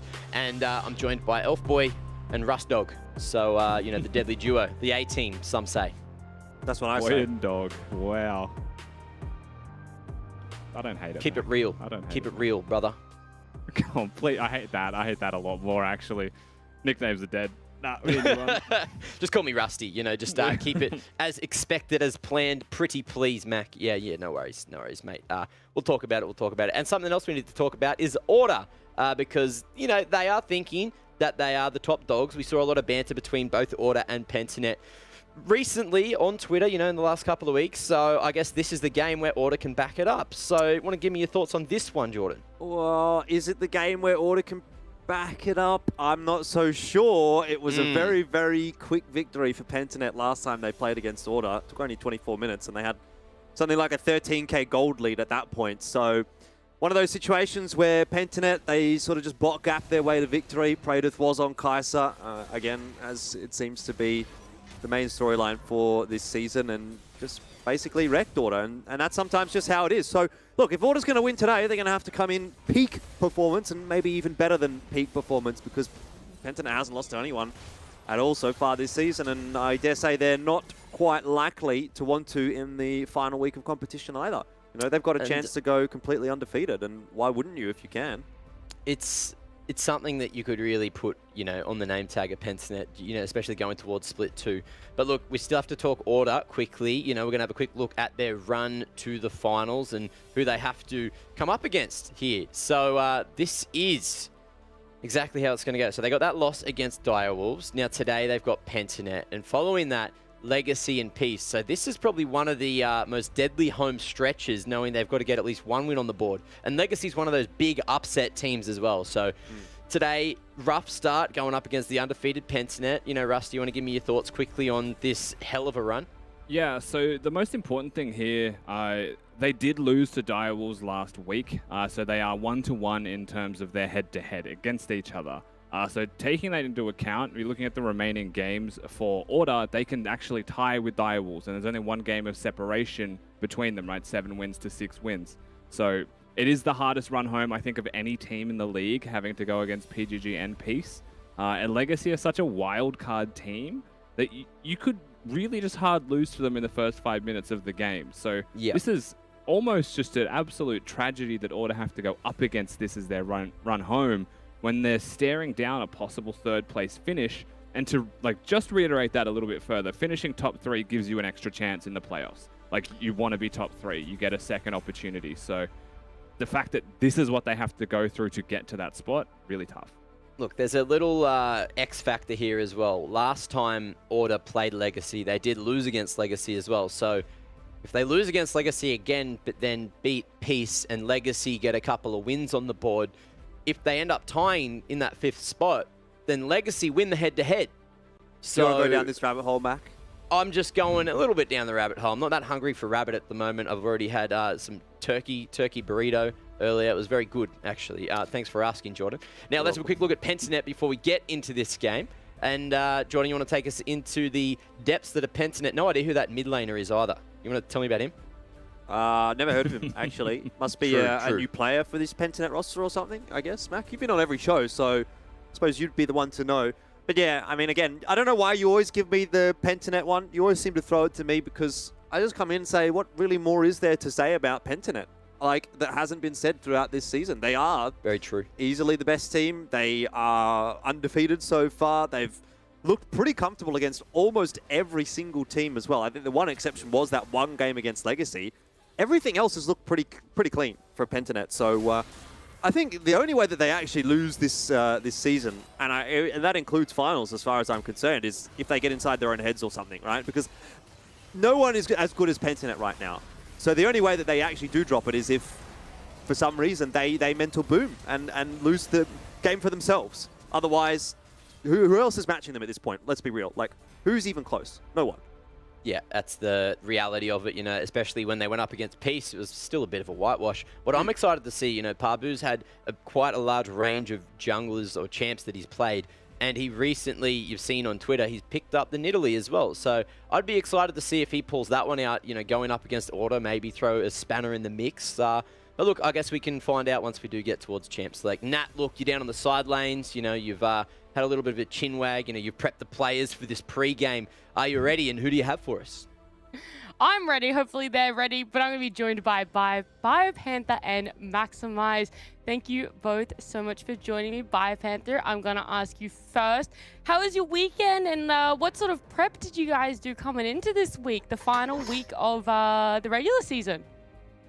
I think our main practice was trying to figure out a Mumu draft, but I think that might have to hold off, not on this game, but like maybe like the other two games.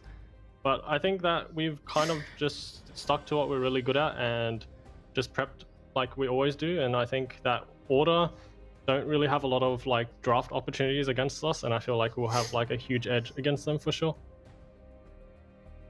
Look, I am very happy to hear that you're trying to work the Amumu draft in there. But of course, you guys are undefeated so far, so why wouldn't you just keep doing what you're doing?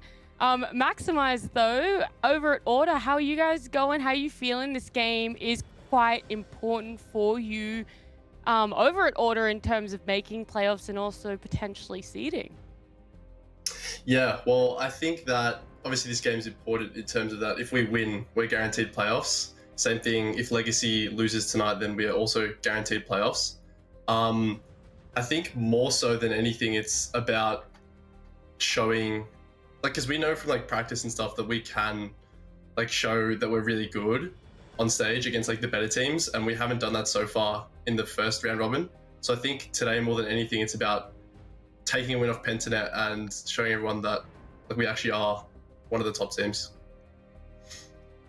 Even if you guys don't end up getting the win today, is there like a scenario where you walk away happy with your performance? I don't want to hear any talk about not getting the win, because that's just a defeatist attitude, and it's probably not gonna happen anyway. But no, I don't think we're happy with anything except the win. So, look, I love that attitude. You know, you just are not even putting the thought of a loss in there. BioPanther, though, how, you know, walk me through a little bit more about your recent performances personally, and I guess if you're hitting your own expectations. For me, I feel like I can do 100 times better. Like, I feel like I haven't done as well as I can in, like, especially in all my games, and like I always look for possibilities to improve. And like, I think for me, like, I just trust my teammates in everything they do. Like, if they want to play certain things, like, I want them to play it. And like, for me, like, I think all of us have that mutual trust, and that really makes us excel against the rest, because I feel like we have that against most of the teams.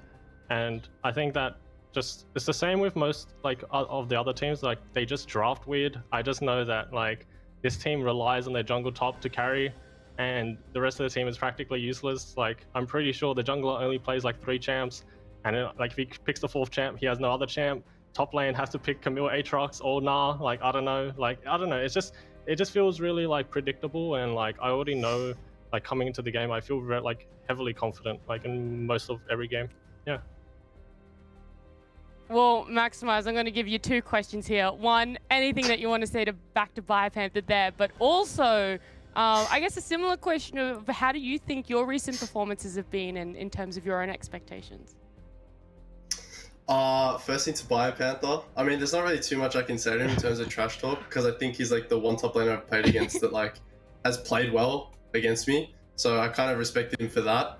In terms of how I've been playing, I don't think that I've been playing to 100%. I don't think anyone is in the league right now. I think that I have been playing quite well though, in terms of like I'm doing what I need to do.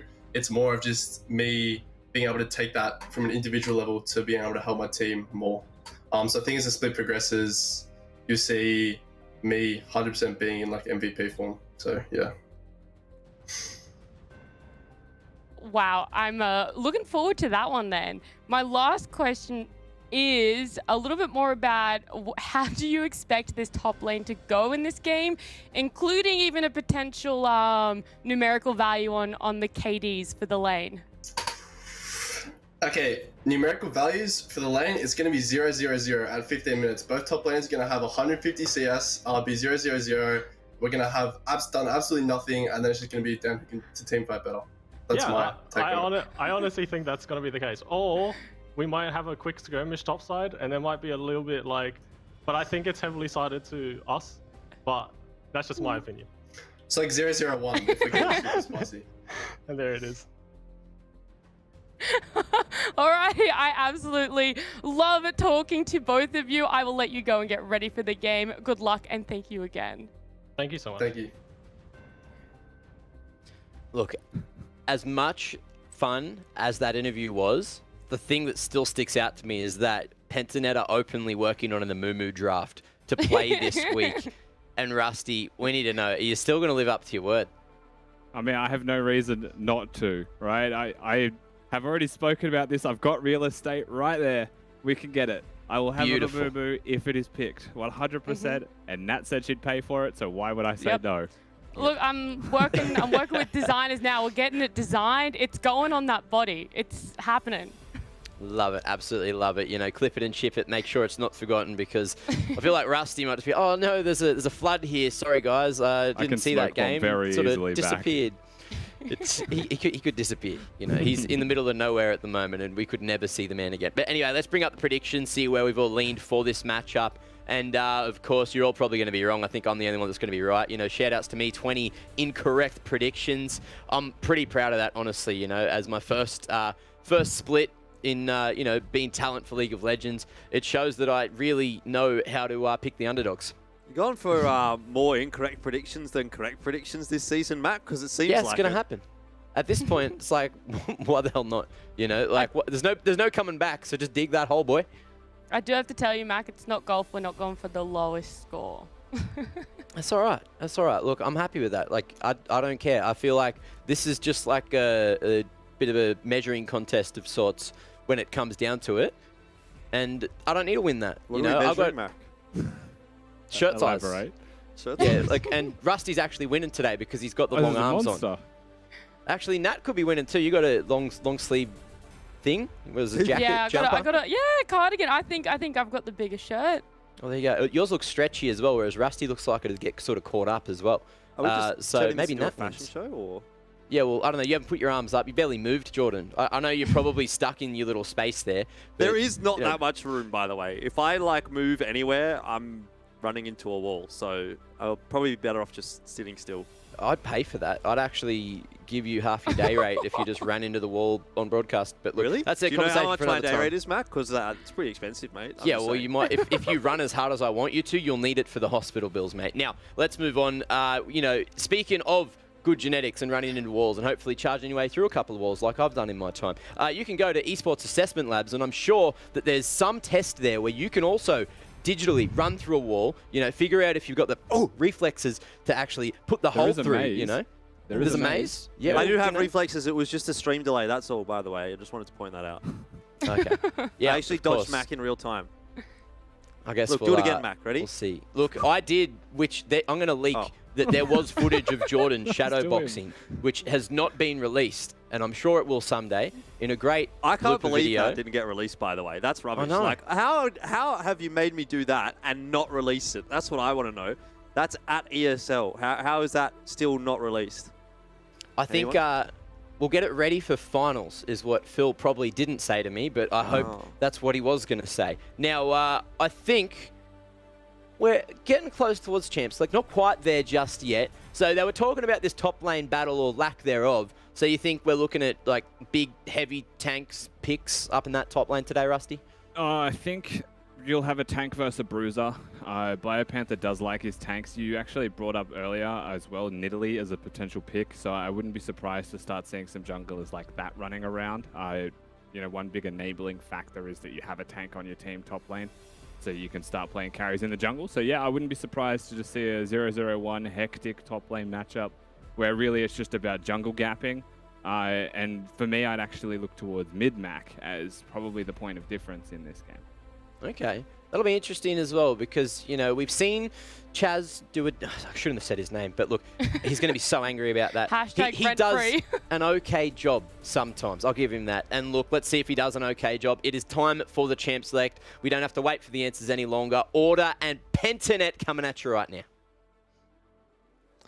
It is indeed, Mac, and looking forward to this one as well. There's a fair bit to talk about. Obviously, Order, if they can get the win here, that locks them into playoffs. They just need the one win this week, but we spoke about their run-in being a little difficult.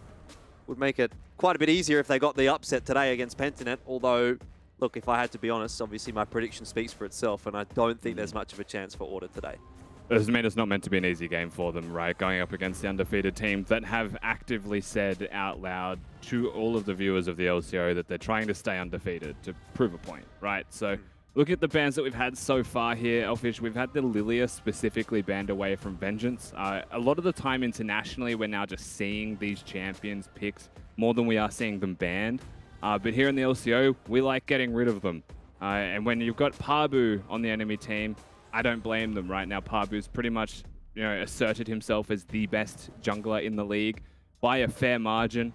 And they've also started playing, they tried to anyway last game, be a lot more proactive around their mid-jungle duo. So they are getting rid of a lot of those tempo junglers, maybe forcing like an Olaf for Parbu to continue that trend. Well, that's the one thing I like actually about Parbu is I think, okay, yeah, it's fine to ban away the Hecarim, the Udyr, get him off of those champions, but his champion pool has been really large so far this season. We've seen Skarner, we've seen Shyvana, Jarvan, Mundo, Olaf, like all these kinds of sort of not so much off-meta, quote-unquote off-meta picks, but, it's not the Hecarim, it's not the Udyr, it's not the Lilia. So he's got quite a lot of options available to him, and I'm sure he's got a few more that he could potentially pull out here and there as well. I know he was tweeting about the Volibear jungle, the changes that are coming through for that. I wonder if we do get that pulled out at some point. There's another one, although that seems less likely to me. But look, I wouldn't be surprised, man. I wouldn't be surprised. There's a bit of Garen jungle running around. Just throw that out there. Not a Mumu. Trash champion. But anyway, let's not talk about a Mumu any further. Let's move into the draft on relevant picks here. Waiting to see what they'll do for their third option, PGG. Can I just say, finally, someone's taken Kai'Sa away from Praedyth. He would have gotten 10 games in a row on Kai'Sa, but this time he has to play something different. So the last time we actually saw him play Xayah was day 2 of LCO. Long time ago now. Yeah, he's got a couple of other champions up his sleeve. I wouldn't have been surprised to see the Aphelios considered, but we mentioned this at the very start of the day. Kai'Sa, Xayah, the two most prominent champions right now in the bot lane role. They're going to be accompanied by those hook champions that we saw on the first game as well. Thresh obviously being the highest priority champion of choice right now. Zoe, this is the second game in a row that Chaz is going to be picking this champion. Does seem to be wanting to roam a lot more. Does seem to be forcing priority a lot more. They mentioned this in the post-game interview. And Vengeance goes for the Karthus. Yeah, Karthus, a champion that we've seen him play a little bit so far this season. Certainly hasn't been the go-to. Getting him off the comfort selection of Lilia, I think, was a good choice. One of the other bans, actually, that we didn't touch on was the Vayne ban, obviously targeting Puma. So quite a few target bans coming through from Pentanet today, and that's fair enough as far as I'm concerned. Speaking of, a couple more jungle bans from Order. So they're really scared of Pabu. You can see Mundo goes, Olaf goes, which leaves, I mean, still a few things open for him, but at least we're going to get to see something interesting in the jungle. Yeah, I mean, this is that point where most other junglers in the LCO pick Jarvan. They just insta-lock Jarvan and say, well, I am out of farm champs, better just gank everyone. But, you know, he's got the potential Skarner there. He has played Shyvana. Graves is a champion. I wouldn't say he'll go hard out to try and pick, but he's got magic damage locked down in mid lane already. So there's no danger in going for a physical jungle champion, and you also have a tank player top lane. So there's actually still a whole lot of options there. For the jungle of PGGs, we've just got a Malzahar. Interesting. Interesting. I mean, could be mid lane, could be top lane. Oh, if that's top lane, I'd be upset. I would love to see it, actually, from Maximize, you know. He did say he wanted a farm lane top, you know. What better champion to farm with than Malzahar? I mean, I think we'll just have the Gnar and the Scion sitting up there having a fun time. Urgot, another example of it. Bruiser v Bruiser top lane. I assume that is, of course, the mid lane Malzahar. It basically means that you'll have an incredible amount of kill threat at level 6. You have a Malzahar ult with a Karthus ultimate that can come in. It's free Skittle time for the Karthus as well for like 2.5 seconds. And no surprises, I will say, with what PGG have locked in their draft. It's all Order that we're looking at right now. Well, it's certainly not going to be Tryndamere if I had to throw a guess in. What will it can counter Urgot, by the way. You just ult when he pulls you in, and you can just walk away. There's an odd interaction that you didn't need to know. No. But here we are, where we thought we'd be. Okay. Okay. I mean, interesting still, the composition from Order. I think from Pentanet's perspective, maybe a little bit off the beaten track. You know, some of the junglers banned away makes the composition look a bit different than it might ordinarily for Pentanet. But at the very least, we do get something that's a bit of a curveball from Order. You know, you got the Karthus. It's always a bit of a ticking time bomb. That's going to make Pentanet think. You have Chungy in mid on Malzahar, which is not a champion I think that we've actually seen it all so far this season. You can correct me if I'm wrong there. So that's something a little bit new. A lot of magic damage coming through from Order with this composition, but I like it. I like it. I mean, I think it's creative. Like, I don't think it's bad. You've got your really staple top lane and bot lane duos, right? We know the quantity of Vengeance on his Karthus. And if you're going to put a wild card in any lane, I do think that mid lane's a good place for it. Malzahar is one of those champions that's known for being really difficult to deal with just because he constantly pushes. And Zoe usually takes a couple of spell rotations to clear full waves. So this is one of those situations where perhaps Order can play around the fact that they'll have mid lane push, mid lane priority, try and isolate maybe the jungle matchup to get a clear advantage for Vengeance. It's the rest of the map that starts to worry me a little bit. You know, this Urgot into the Gnar matchup on mini Gnar can be devastating to deal with. If Pabu gets a gank off, it's also going to hurt quite a lot. You know, this is going to be a bit of a throwback, Rusty, but I do have to bring it up, and I almost feel bad for bringing it up. It's time for the skin battle, okay? We've got Bizahar. We've got the new Malzahar B skin for Chungy. So maybe that's why he's decided to play it. Maybe he's just thought, you know what, need to get some swag on the Rift. Throw that one out. Here's the thing. You're not wrong. And there has definitely been times throughout the history of League of Legends where a champion, I'm not even kidding, will have like a +1 AD buff or a new skin released that people may just like and want to play the champion. And then they'll actually just be like, hang on, I like this champion. Hang on, this champion works. And suddenly it exists in a competitive game. That is unironically an actual possibility. Well, maybe if Order gets a win today, that's something that Nat can ask in the post-game interview.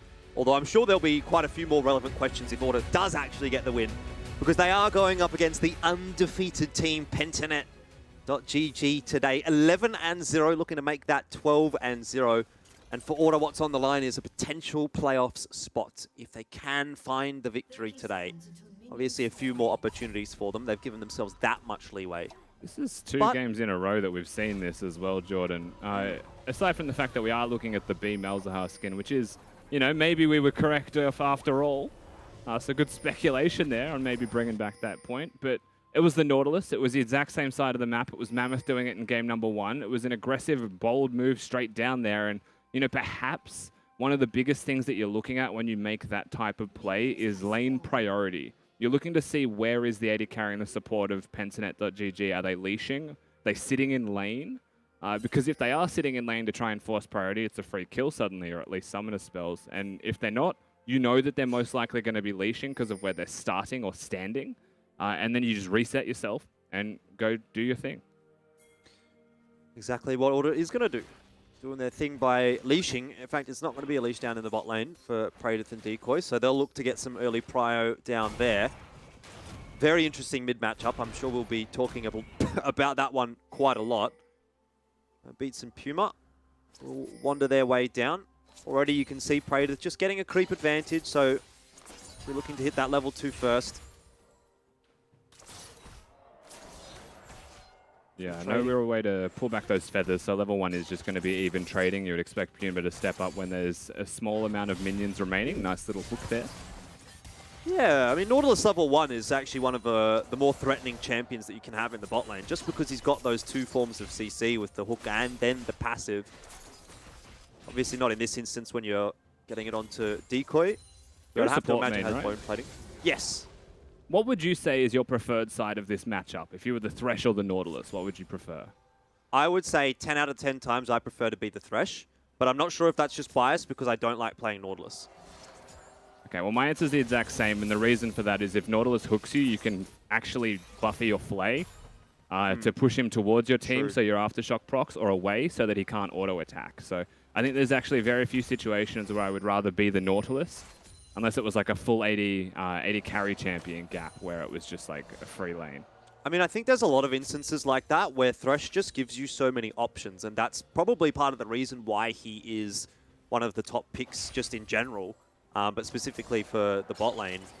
You know, even looking at things like Leona, looking at Rel, etc., there's so many situations where Flay can be just such a useful tool, and then you've also still got the engage options with your death sentence as well. And I don't know, Thresh just seems like the kind of champion that really has it all. Like, the only thing he doesn't do is sustain. This is happening again, actually. So this literally happened last time we saw PGG play. Chaz was pushing for the Scuttle Crab timing in the game, forcing priority in mid lane to then roam. So the last time we saw this, it was a roam into half-healthing the enemy bottom lane. This time it is just going to be Scuttle Crab priority, but you can see how afraid they were. Like, you can see the fact that Puma and Beats are now down 15-odd CS from that. Like, it is still a significant move here. And that's now twice in a row we've actually seen the exact same thing replicated and have it be successful. I wonder if it's, you know, the specific game plan for Pentanet that continues to crop up because it just works. You know, what does Order have that they can really do against that? They don't have a huge early game prio jungler in the Karthus, so it's quite difficult for them to contest the Scuttler. Chungi maybe isn't quite at the point where he's able to shove the waves out super quickly yet on Malzahar. Yeah, it's also because they don't leash at the start. So one of the easiest things to do, right, is Karthus is a champion that usually will demand attention and demand a leash and like have to have the resources of his allies to start the jungle off correctly. Graves doesn't, so they're able to start him blue buff, path him to bot side, and because their bottom lane doesn't leash, it is a known quantity for Order as well. So they do know that at 3 minutes Graves is on the bottom side of the map, and they let PGG push them in. But it also means that because Chaz is able to force that priority, it's now suddenly really bad. And what was a part of their like strategic necessity for their Karthus to prosper ends up being a CS deficit. I mean, it's interesting that we're seeing this CS deficit in the bot lane already because last time we saw these two teams match up, Order definitely did struggle down in the bot lane as well. I mean, Praedyth ended up at 7-2 and 3. Puma, on the other hand, was 1-3-2. So, you know, it speaks to something. It speaks to the fact, obviously, that it was a comfortable win for Pentanet, so there's more opportunities for Praedyth to farm on up. But if we do see the Order bot lane get behind once again, I mean, do they have the chops to actually stand toe-to-toe with Praedyth and Decoy? It's really hard to do because, you know, PGG have been known now as the best team fighting team with an exploitable, perhaps, early game. You know, it's something that they've clearly been working on. and a lot of that is visible through their play already 5 minutes into this game. You know, trying to shore up the early game weaknesses where the pieces of the league may want to exploit them and be able to sneak some victories. It's a bit cheeky from Pabu. Doesn't actually have Smite online right now. Decoy walks his way up and keeps Pabu safe and comfortable. That could have been interesting if Vengeance would have just walked down into River. Yeah, he was afraid of the priority PGG and have the hooks on.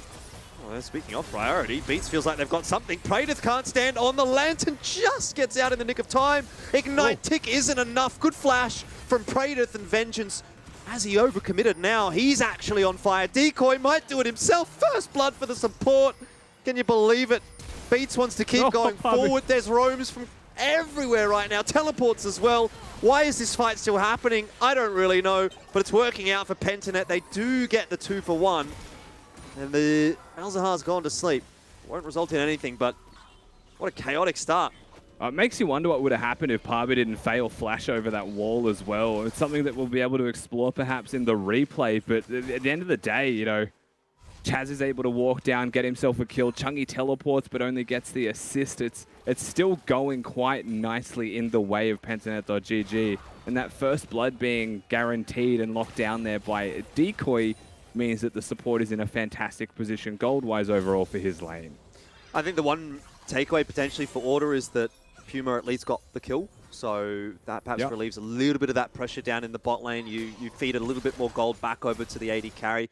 Here's the replay, or perhaps in a second, here's the replay. Ooh. There we go. All right, Pabu's fail flash. That's what we're going to look at here, because he tries to flash Q this wall in a second as they go on Decoy. Beats is very killable, which is the idea. Oof.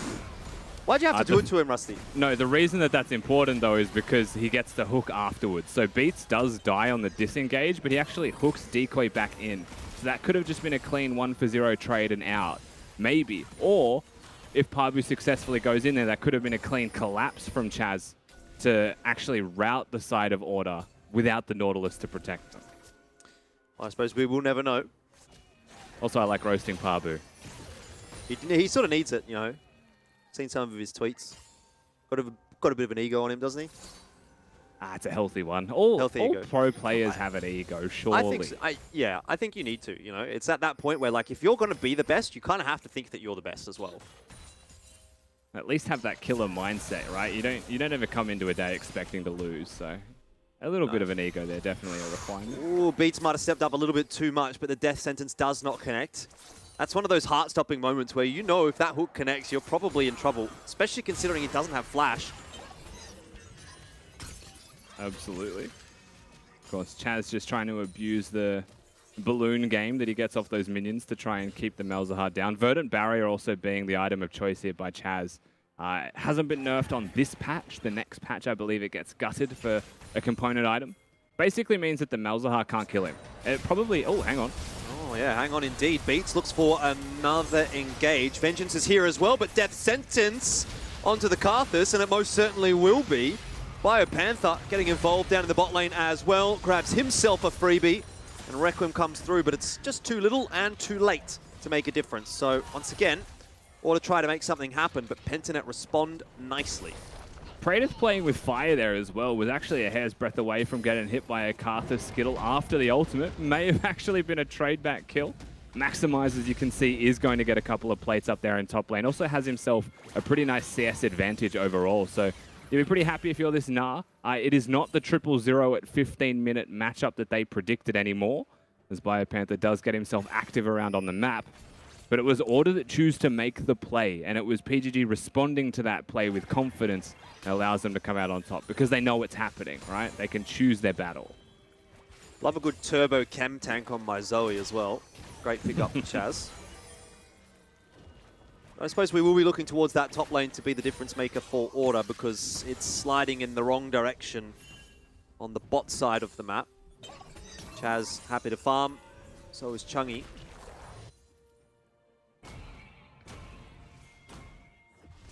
Yeah, really needing those item completions here is actually both the jungler and a mid laner of Order. Malzahar, we highlighted it just after the champion select phase, but he's not the strongest early champion. Has a level 6 spike, but at the same time, like, He can't just permanently clear waves till that Lost Chapter's on. And now because his opponent in Chaz has gone for a really efficient single item against both mid and jungle, it's impossible to kill him. So you need full item completions, maybe even 2 items now to secure any kind of dueling threat. At the 1 item point, you can still threaten with a Karthus. Beats is starting to look like less and less of a threat. And Nautilus is one of those champions where when you do get behind, it can be quite difficult to play because you just get blown up as soon as you hit a hook, even if it is a good one. He was down on level 5 while Praedyth had already hit level 7 and Decoy was quite close to level 7. So he's a bit behind on experience. Order are going to try and force a dragon through here, but numbers doesn't look too good here, Rusty. Vengeance is going to die in the midst of Pentanet, which isn't the worst thing in the world. Puma dives onto Praedyth. Hang on a second. How does this work out? A 2 for 1. Overall, still okay for Pentanet. Yeah, Dragon going to be started here. Chungy, no ultimate, so he's really just trying his best. Teleport's coming in. Yeah, he's trying to zone them, and Puma was more interested in farming bot. Maximize now arrives, doesn't have Mega Gnar, nearly gets blown up, but the focus turns right onto Pabu, who just gets away. Puma's got no mana here at all, and Maximize is still so far away from Mega that has gone horribly wrong for Order. Surely Maximize doesn't die here as well. Chaz is going to try and chase him down. Oh, dearie me. He's got spectator syndrome. Stuck around too long. Yeah, so here's the thing. It was sound strategically from Order in terms of the idea that they were looking at. They had a teleport advantage in top lane. So they had a Mega Gnar ready for Maximize. That's the point that you start the dragon, threaten the teleport coming in. The quiet MVP of that entire fight was actually Biopanther, because he chases Maximize between both turrets to stop him from teleporting, which means that any advantage that Order thought they had didn't exist. And in the 4v4, it does feel like, and obviously is true, that PGG are just stronger. So they make the play, Order, off a sound strategic idea. You can see it on the minimap, which is really what I'd want you to be looking at, because we saw this fight as it took place. Just chasing him. No way to teleport. If he doesn't teleport when he's Mega Gnar, he's going to teleport in as Mini, which is what he does. And then he provides a lot less impact and in fact just gives another kill over to the side of PGG. So solid play overall by Pentanet and Bio. I feel like there was a bit of miscommunication maybe for Order as well in the later stages of the team fight, with Puma going back down to the bot lane and then taking a while to get back into the engagement after the teleport came through. Decoy surviving for so long on such low HP was a big bait as well. And we're back to live, and Order, I mean, they've tumbled to a 10-2 deficit. It's kind of crazy. 13 minutes in, game feels like it might be out of reach already for Order. I think Order just tried to make a play in the bot lane as well. Beats has just respawned. Karthus ultimate was also used, but it's a 0 and 3 Karthus ultimate. Praedyth didn't even use his heal. So I'm not actually sure what the plan was there by Order, but at the end of the day, it didn't work out, and PGG only pull further ahead. That dragon play basically is the game-deciding moment as Bio. Does get locked up. Should be fairly okay for the moment. Slow's coming through, Skittle's coming through. But Biopanther's got some fancy footwork. He dodges the Gnar Q and pretty much all of the Karthus Qs as well. That Voidling is just chaotic evil. It starts the Rift Herald. Lucky for Chungy, he's going to walk as far away as he did to recall, but that Herald may have chased him down. And still, the gank in top lane does grant them a turret. It's not just the gank. It's the plates that were taken earlier when Bio teleported bottom lane to help his team out. Now, that's still worth for Biopanther 100%. His team's 5,000 gold ahead. Yep. But it does mean that they will lose the first turret of the game. In response, though, they're going to pick up a Rift Herald, which one might sort of think is perhaps worth a turret most of the time. Doesn't look like Chaz is having too many issues clearing this mid wave, by the way, and that was something that we talked about. Obviously, the fact that Malzahar can try to push the waves in, but when you're up against a Zoe that's 3-0 and 2, has already finished off the Luden's Tempest, kind of hard to shove that wave in. Luden's just means it's going to be so much faster in that wave clear. And, you know, the one thing that you want to do as Chungy is just instantly use all your spells on the wave, which means that Zoe can threaten you. So it's not always the easiest lane to play. There's definitely moments where you're strong, but like you mentioned, I mean, there isn't one of those moments in this game at all. No. In fact, you'd have to make the argument that Chaz is now clearing the wave faster than Chungi is. Misses that Q, so not in the end, but, you know, it's a bit rough. I mean, especially now when we start to think about, okay, what's the answer for this Zoe? 3-0 and 2. Order perhaps can get hit, you know, hit a nice Nautilus Q for the engage, something like that. But aside from that, Chaz is going to have a pretty good time. Oh yeah, Okay. Herald straight in. Chungi's going to be put to sleep. This could be really bad. How much damage does Pabu have? Enough is the answer. Wow. And there goes mid. And maybe even the second tower too. I mean, I don't think Chungi expected it to be that devastating, but they saw Pabu walking the direction that he did. They also then saw Thresh place a control ward there, so it was very obvious to the side of Order that Pentanet were looking to threaten mid lane. They've still got their Gnar sitting in a side lane, so they didn't rotate him. The bot lane gets there a little bit too late and means that PGG now have priority through the blue side jungle if they want to force bot lane outer. So they are just always at least one step ahead on these plays, and it is absolutely blowing this game right open. 2 dragons up as well. In 30 seconds, they might be 3 dragons up. Gravitas is going to allow as many creeps to die to that tower as possible before he does finish it off. Something that you don't mind seeing. Just deny that little extra bit of farm from your opponents. Doesn't seem like it makes a difference, but 5-10 CS here and there every single time you can. It's going to stack up.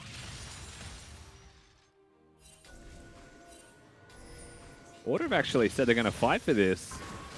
They're definitely going to fight for this. Beats. Not sure about that one. The depth charge doesn't really have much of an impact. Puma was still running back from base as well, so it's a big cooldown already lost. Waiting on Maximize to hit Mega Gnar here, so this is the moment that they may consider the fight. Zoe poke, always oppressive, it's on. Beats nearly gets blown up. Already Dragon goes over to Pabu, and it looks like the fight might go to Pentanet as well. So much damage. Requiem is going to put down a couple of players to low HP, but really, 0 and 4 Karthus, it didn't even do as much damage as I thought it would. So in the end, Pentanet get away with Dragon. They get away with 3 kills. They're not complaining. When you've got a 5-0 Zoe on your team with Medjais, you can just keep making plays like this on repeat. And they're going to keep going as well. Puma was caught by the death sentence, forced to ulti out straight into Chaz. And there's another one, 6-0 and 4. Good performance today from the Pentanet mid laner, who Mac has never heard of. It's the unsullied of the mid lane, but nevertheless, it is absolutely popping off. And again, the point that I wanted to make, though, is you've got a 6-0 Zoe. He's going to just try and poke people down. You've got a Nautilus who's 0-5, so he's not going to be a frontline presence. You're so reliant on having Mega Gnar and hitting a huge Gnar ultimate to have any chance into this game, but a single Zoe Q on you while you're transforming, and Urgot ults you and executes you, and you're out of the fight. And that's true for now literally everyone on Order. So this game's now hit a point where you could actually just Oceanic ARAM on Order's face if you wanted, and it's a free win, because you're just too strong as a comp. Yeah. Does kind of hark back to what I was talking about earlier as well for Beats, for example. He's level 8. He's feeling pretty squishy. Hasn't finished off his first item. I mean, yeah, he's got Merc Treads. That helps, I guess. But as soon as he hits that dredge line and goes into the Dragon Pit, he gets instantly blown up. You know, like 3/4 of his HP just disappears. And that doesn't feel very good when you're playing Nautilus. That's another one of the reasons that I do like the Thresh. It's like, okay, you can hit the hook, but you don't have to commit to it. Unfortunately, with Nautilus, you have to commit. There is no hanging around just waiting. You're either you in can or also you're be out. a Lantern Goblin, right? Like, you've got multiple avenues as a Thresh that feel much more creative, where Nautilus is much more of that, like, just fridge, just walking around, just big meathead champion that can only go one direction. Yeah. So Pentanet set their sights on the mid lane and the topside jungle. Pabu Gale Force in, gets aggressive, blows Beats up straight away. That should be illegal. It's followed up by a kill on a Vengeance as well, and I think that just tells you the state of the game right now. It's a Gale Force, Graves, all-inning on a Nautilus support and just blowing him up one shot. Easy. Yeah, there's 2-for-1 trade there as well. May not have even been aware that Vengeance was in the bush, but oh, look, another one. So why not? They will get 2 kills, and because the jungler is gone, dead for 10 seconds, not going to have any presence for this Baron. We're basically looking at the 1-2 punch for Pentanet as the final thing remaining, as this might actually just be a one-hit. Ooh, bang. There you go. See you later. Chaz is having the game of his life right now. I think this is what you live for as a Zoe player, you know? Not that I know, because I don't play Zoe. I don't have the mechanics for that. But if I was a Zoe player, I'd like to be a 7-0 Zoe player that can half HP people in one shot. I think the most satisfying thing that you can possibly achieve as a Zoe is that, like, bubble into Q 100 to 0. Yeah. So Chaz is at a point where he's able to do that to tanks. He is just too fed. You know, he's fully stacked Medjais. He's opted into the Banshee's Veil and Stopwatch as his build, though. So he's a team player. Chaz cares about his friends and doesn't want to just interweigh his lead. If he went straight for, like, the Death Cap build, then you know he's there to one-hit anyone who comes in his way. Definitely enjoying himself, though. You're not wrong there. I think most of Pentanet will be enjoying themselves here. 4-0 and 8 as well for Graves. I can't wait, by the way, to see Mac in bronze. You know, he's been playing a little bit of Graves. Probably going to pick up the Gale Force, say, man, Pabu, he made it work. I'm going to give it a crack. And int his games away. It's going to be good. Speaking of, Chaz looking for another kill. Oh, doesn't quite get it this time. No, Pabu from downtown just slides the ultimate through. That's some collateral damage for Chungi. And it is enough to finish him off. It'll be the focus now onto the inhibitor turret. Pentanet continue to roll forward. If that wasn't a team play build from Chaz, that was a one-hit. Nevertheless, they are going to get the inhibitor for sure, looking towards the second one here. Order with no mid laner, definitely not going to be contesting this one. It's an absolute pipe dream if they're even going to consider it at all. We're just waiting for the bow on it, right? Raiders going to get a bit cheeky there as well. Sticks around for a couple of extra creeps and does take the lantern back out to safety. Would have been a nice shot from Beats if he would have connected that hook mid-air. No such luck. Might not have even killed him, to be honest. Raiders still had ulti, still had heal, still had flash. I think he would have died. It's miserable. Being on Order side of the fence here, playing this game out, miserable. We're definitely going to look at this game in retrospect and be like, what is the Malzahar for? But we never even got to see it do anything. Yeah. It's true. It's kind of hard to flex the muscles when your entire game is just going this way. It had one decent team fight where he got the ultimate on top of Praetor down by the dragon, but even then that fight sort of fell by the wayside. So another dragon, and that's actually Soul as well. I mean, it's the least climactic Soul that you're actually going to see. They definitely can't fight for it. They definitely can't fight for this inner turret that Maximize is walking up to as well. He's going to throw his boomerang backwards, maybe to consider letting it fly. It does travel further this way. Fun fact. It's also harder to see. There was actually, I believe, a Baron stealing the LCK from a Gnar that threw it backwards. That's fancy.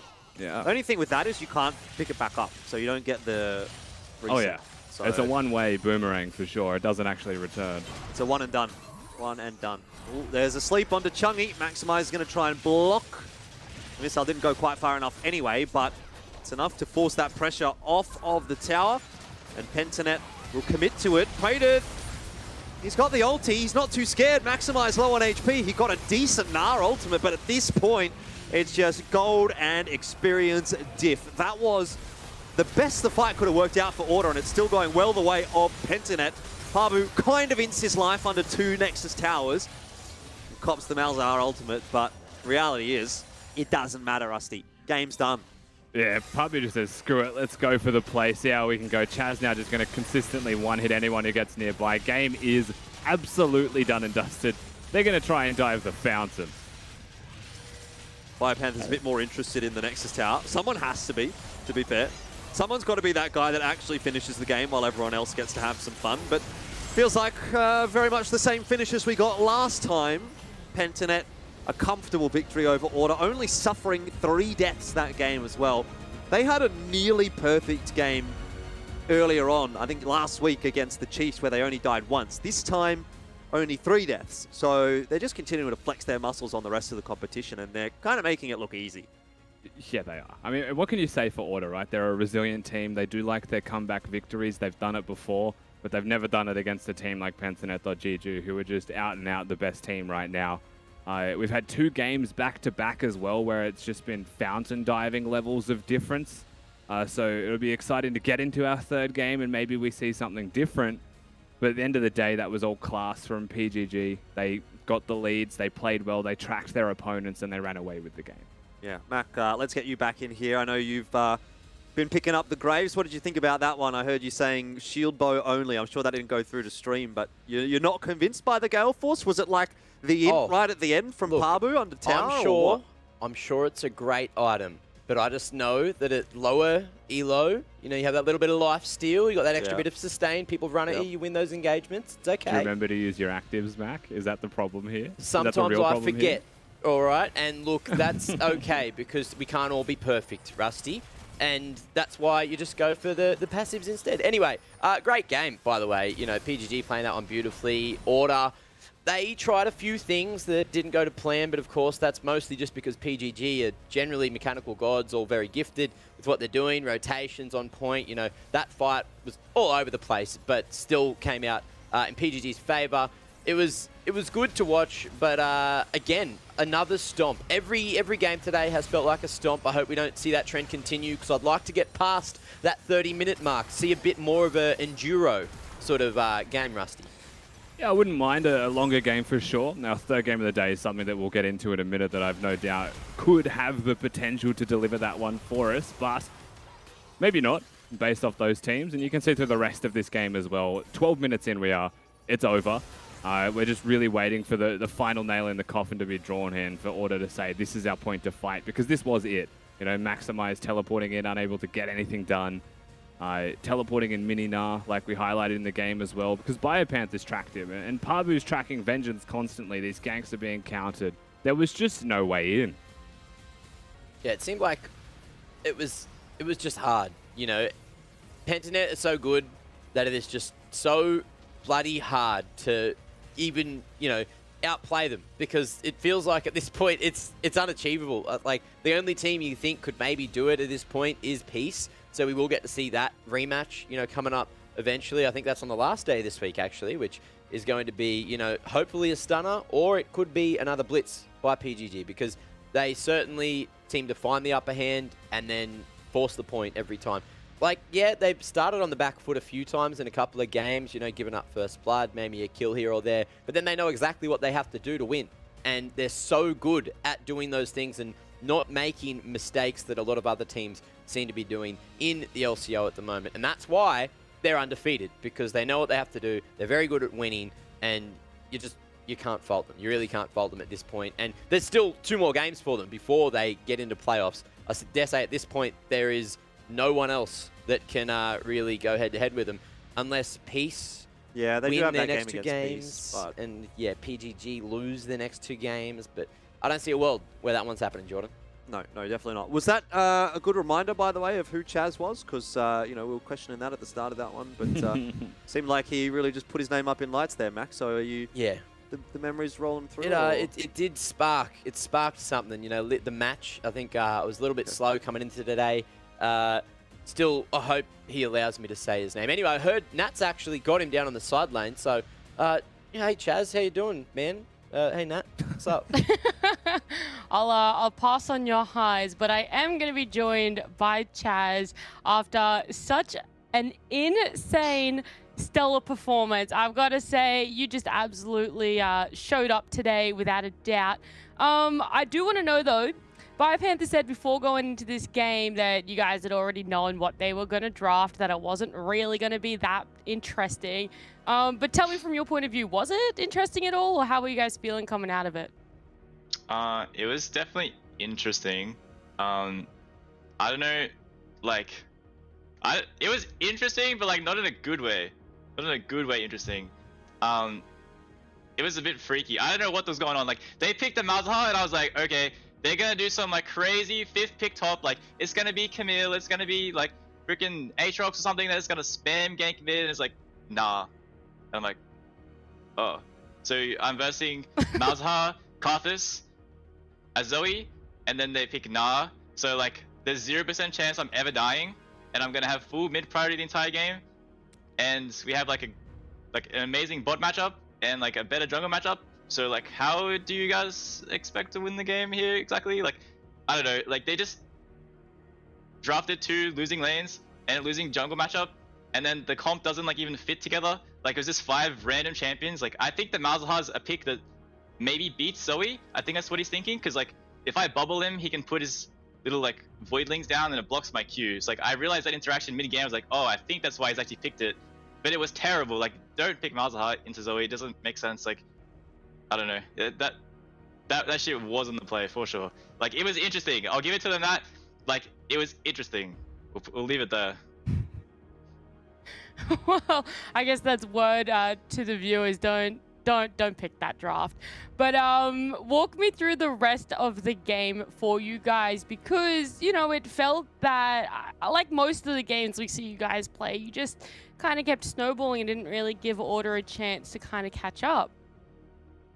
Yeah, well, like I think it was this huge draft gap. Like that was just the game. Like it was just this. Like I think the game was over literally before the game even started. Like I knew that I was gonna die bot level 4, and then I was gonna come back and still win my lane, and bot was gonna be doomed, and they couldn't do anything top, and my jungle was gonna out farm jungle, and then like it would just be over. I don't know why. I just don't understand. Like it was like this team can beat us. Like they won't beat us often, but they can beat us. But this is not how you are going to beat us. I can guarantee that. Like the way Legacy plays, that is how you will beat us. And this team can do that, but they just decide they don't want to do that. Like if you are gonna handshake a game and like give us early control and think you're gonna win mid-game team fights, you're not going to win. Like I guarantee you, none of you guys will win. Like you need to play differently if you want to beat us. Like you're literally taking our strengths and like trying to beat us with it. That's the moral of the story. That's the storyline of the whole year. Is like, okay, these guys are not that great early game. They're like playing mid game, late game team fights. Like let's just give them what they want and then try to beat them mid late game. Like you guys, that's not how you win. Like you need to switch up and do some weird shit. Like you're doing weird shit, but do different weird shit, not stuff that like favors us. You know what I mean? Like it doesn't make much sense. But like I like what they're doing, trying to like innovate, but just innovate in a different stage of the game. That's what you need to do, in my opinion. Like I don't know, take it for you will. I'm not a coach, but that's if I was on that team, that's how I would want to win the game. Well, look, I guess that's some future words for the next 2 opponents you guys are coming up against. But the last question I do want to ask is, you guys have Peace tomorrow, which, you know, hopefully is going to be a really tough, you know, matchup for you guys. I know a lot of us are hoping to see a really close game. But do you have any words or anything before we see you tomorrow for that game? Well, like I guess they're the final boss for us going undefeated. So I really hope it's going to be like a good game. We haven't really been practicing against them like much for the past couple of weeks, so I don't know like their relative strength. I don't know if they've been improving or not. Like the stage games are not the best indicator, because like I think they don't have a whole like great amount of competition. Aside from like us and Direwolves, like I guess they lost to Direwolves and we beat Direwolves. Like Direwolves are one of our, you know, good practice partners, so I guess like we can use that as an indicator. But yeah, we haven't versed them much lately, so I don't know like what they're gonna bring out, or if they've got like special things, or if they switched up their stuff. So it should be a good game. I'm not gonna come in and shit talk them because they've been a bit salty lately. I got a few unfollows from their teammates, so whatever. I'll see y'all tomorrow, and hope you guys last a little bit longer than last time. Well, there you have it. Thank you so much for talking to me, Chaz, and congratulations again on that win. Thanks a lot. Tell my mate Mac I said he needs to switch up his predictions for Split 2 because that shit ain't working. We'll let him know. Nothing's working. The underdogs need some fans as well, and that's what I'm here for, all right? I'm here to support the teams that need it most, because I feel like you guys don't need the support. You're also supporting the other teams, and this is going to test how much of the other teams actually watch the broadcast. Is he literally told them, this is how you beat Pentanet. This is how you do it. Stop doing it wrong. And he's telling all the teams. We had the same thing with Pabu last week, you know, in the last interview I had with him on Friday. The man just went for it, and he gave away a lot of information. And I think it was a little disheartening to see Order maybe not like know that or take it on, but just kind of sticking to exactly what Pabu and now Chaz has said not to do. We've also seen tweets from BioPanther about it.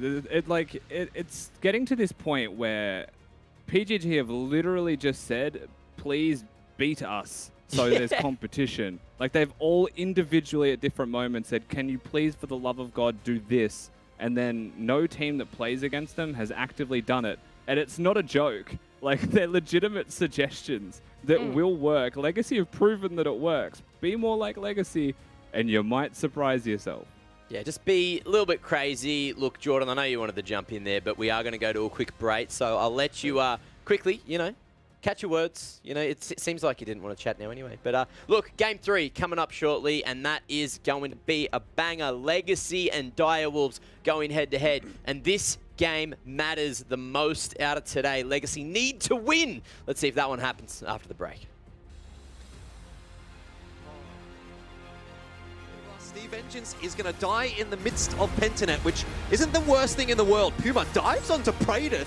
Hang on a second. But Maximize now arrives, doesn't have Meganar, nearly gets blown up, but the focus turns right onto Pabu, who just gets away. Puma's got no mana here at all, and Maximize is still so far away from Mega that has gone horribly wrong for Order. Surely Maximize doesn't die here as well. Chaz is going to try and chase him down. Oh, dearie me. For Pentanet is the final thing remaining, as this might actually just be a one-hit. Ooh, bang. There you go. See you later. Chaz is having the game.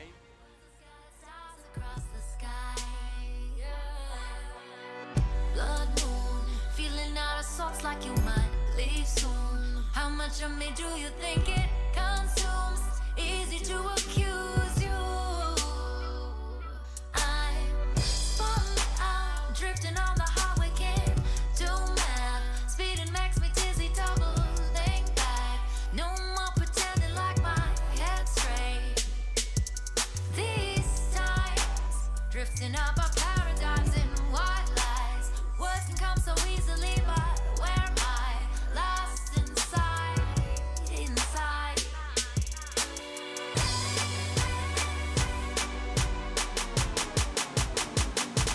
Tell me that we'll make it.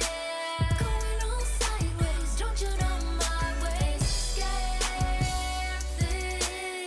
It's all up to us, not all that we can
Never been this close, but it's still so hard to love. If I take this step, will it be far enough? Or will it come crashing down, crashing down, crashing all the way down? Lightning flash, the time has flown. 10 years later, now we're full grown. Still high on the mountain, the peaks are grown. Loving you still good in this mile high town. Never too much, never quite enough. Never been this close, but it's still so hard to love. If I take this step, will it be far enough? Will it come crashing?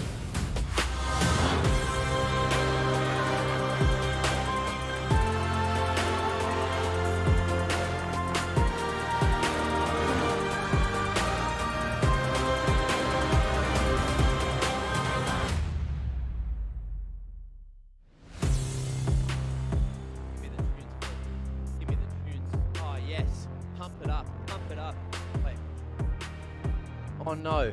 Aha. You guys didn't know what I said. It's all right. Let's play a guessing game. What did Max say? Type in Twitch chat what you think I said, what you think I was doing. I was singing a banger tune, and you'll never get to hear it because it's gone. It's lost in time. It's something else, isn't it? Anyway, just like my dance moves. Oh, God, this bloody corner! Gentlemen, I keep hitting this backdrop. It's such a lovely backdrop, and I keep ruining it. I'm such a mess. I'm so damn sorry. And look, to come and save the show, the boys are back in town. It is Elf Boy and Rusty. No dog. I'm having problems as well. That's all I'm going to say is I'm having problems. I've got my headset cord stuck underneath my chair wheel, so you want to jump it's up? all gone wrong. You can jump no, up. No. I'll do it later. It's fine. Put it back on my single quickly. No, Phil. I'm a professional. Single. I'm a professional. No. It's Put it fine. on my single, Phil. Phil, put it. Hey, guys. Look, screw those guys. We're here. We're having a good time. Jordan, he's going to fix his cable because he's a professional. It's fixed. Bring it back in quick. Let's go. All right, beautiful. All right, back to the show. Look, we've got a game to get to. It's going to be Legacy and Direwolves coming up shortly. We'd love Legacy. Where's it stuck? Under the chair. I might have to adjust it. You need to move it. Back to the single, Phil. Now we've got to get to a bloody team. Let's talk about Legacy, guys. On Legacy, I watched all their games so far. He's at mid. He's going to get Cat today. He's going to be allowed to play it. He's going to absolutely farm the shit out of Direwolves. They're going to try to play their own game. And then Sybil runs out of the jungle, says, "Motherfuckers, look, I'm here. Let's go, boys." And I think that's probably the way it's going to go down. What are your thoughts on this one, Jordan? I don't think Incurzio's getting Cat. The rest of it, I'm on board with. So yeah, true. I agree. I think you're going to be on for the money. Look, Sybil has had some games where he actually does play exactly like that. I'm not prepared to repeat those words because I do want to keep my job. But overall, look, Legacy's one of those teams that just, sometimes they just do that thing. They just do it. That's all I'm going to say. There isn't really that much more to break down about Legacy. Sometimes they're good, sometimes they're bad, sometimes they're good when they're bad, and sometimes they're bad when they're good. It's really kind of hard to tell. But the thing is that I love about Legacy, they are really one of those upset teams. They're one of those teams that you really don't know what you're going to get from. The only issue I have right now for Legacy is, this is pretty much a must-win game. So, all fun aside, you kind of have to come into this game and it has to be serious business mode, which I think kind of goes against the core values of what we've seen from Legacy so far this season. So I'm hoping we're going to get a good game from them, but I'm just not sure that we're going to get 3 good games from them that's going to result in them getting to playoffs, etc., etc. I'm not that confident, but it should be fun either way. Well, look, if you don't believe, I still do. And I just want to point out, Jordan, I'm not going to lose my job. We've got 1 F-bomb allowed per week, I've used it up. So hopefully we keep it safe for the next 2 days. But look, let's quickly talk Direwolves as well. We love Direwolves. Rusty, I heard you love Direwolves. You want to take us through the lineup and tell us why Shock is so damn good in mid and why only his voice is so beautiful, this whole team. Oh, it's just a whole damn mess, isn't it? I'm a big fan of the Direwolves, Mac. You're not wrong. I absolutely enjoy all of these players. They've also all been around for a significant amount of time in Oceanic League, which is why they have been such a pleasure to watch gradually improve and gradually climb all their way back to maybe even top contention. This is one of those teams that have won 6 out of their last 7 games, which is nothing to scoff at. And while they're not going to be able to challenge PGG for standings placement, they are really stamping their mark and saying that we're coming for the title still come playoffs time. And a lot of their recent games, we've seen a massive increase in performance from Claire specifically. Only's had pretty good early games with or without Claire, but now he's got another soldier in arms to work aside him. Shock has been popping off. His stats are insane and through the roof, and now he's got 2 members working around him. And Guncrab's actually been starting to have his moments with Cupcake down there in bot lane. The Jinx undefeated for the Direwolves as a champion of choice in their draft, and something that I wouldn't be surprised to see more of tonight. Yeah, I'm excited to see if, they can continue this little streak that they're on, because we've loved what we've seen so far from Direwolves, and we've loved it so much we've actually managed to grab some content from them as well. So let's have a quick look, and we're going to hear a recap from last week from your boy Farmer. So this week we came up against PGG, Mammoth, and Order. We were a little bit disappointed in our performance in a few of the games, but we managed to come away with a 2-1 PGG loss. That game was pretty rough. I don't know if there were many good moments. I think we drafted low agency against PGG, which is a team that likes to punish early and likes to snowball. I think that's just a mistake that we learned from. As a team, their veterancy is very, very close to that of the Direwolves. Individually, their performances are pretty high. I still have confidence that Direwolves players will just outperform. Mammoth have shown improvement as individuals and as a team. I definitely expected them to perform a lot worse than they did. Looking back, their draft was really good into ours. We never want to allow them a draft like that again. Best moment in that game was definitely when Guncrab bought stopwatch before around the Baron and stopwatch the Ziggs ult. That fight was a big sigh of relief because the game was on a knife's edge at that point, and then when they managed to win that, they pretty much ascended the game. Order have shown to have some unique strategies. For example, they really like the Camille and they actually sort of know how to use its split push properly, and their AD carry has like a unique Vayne pool and stuff like that. So it's just about preparing for those strategies and having contingency plans against them. There's no strategy that we didn't feel like we were comfortable beating on the day. Definitely happy that we won. It feels good to get revenge on a team that beat us in the first round, but lots to work on from the game, and that's more so what I'm focusing on. If we have the tools we need on the players that need them, we can still get the dub.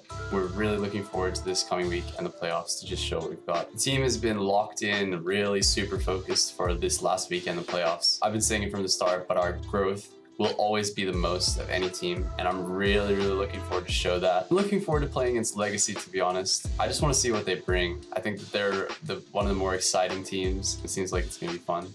To all the Direwolves fans and viewers, thanks so much for your support. You make it worth it.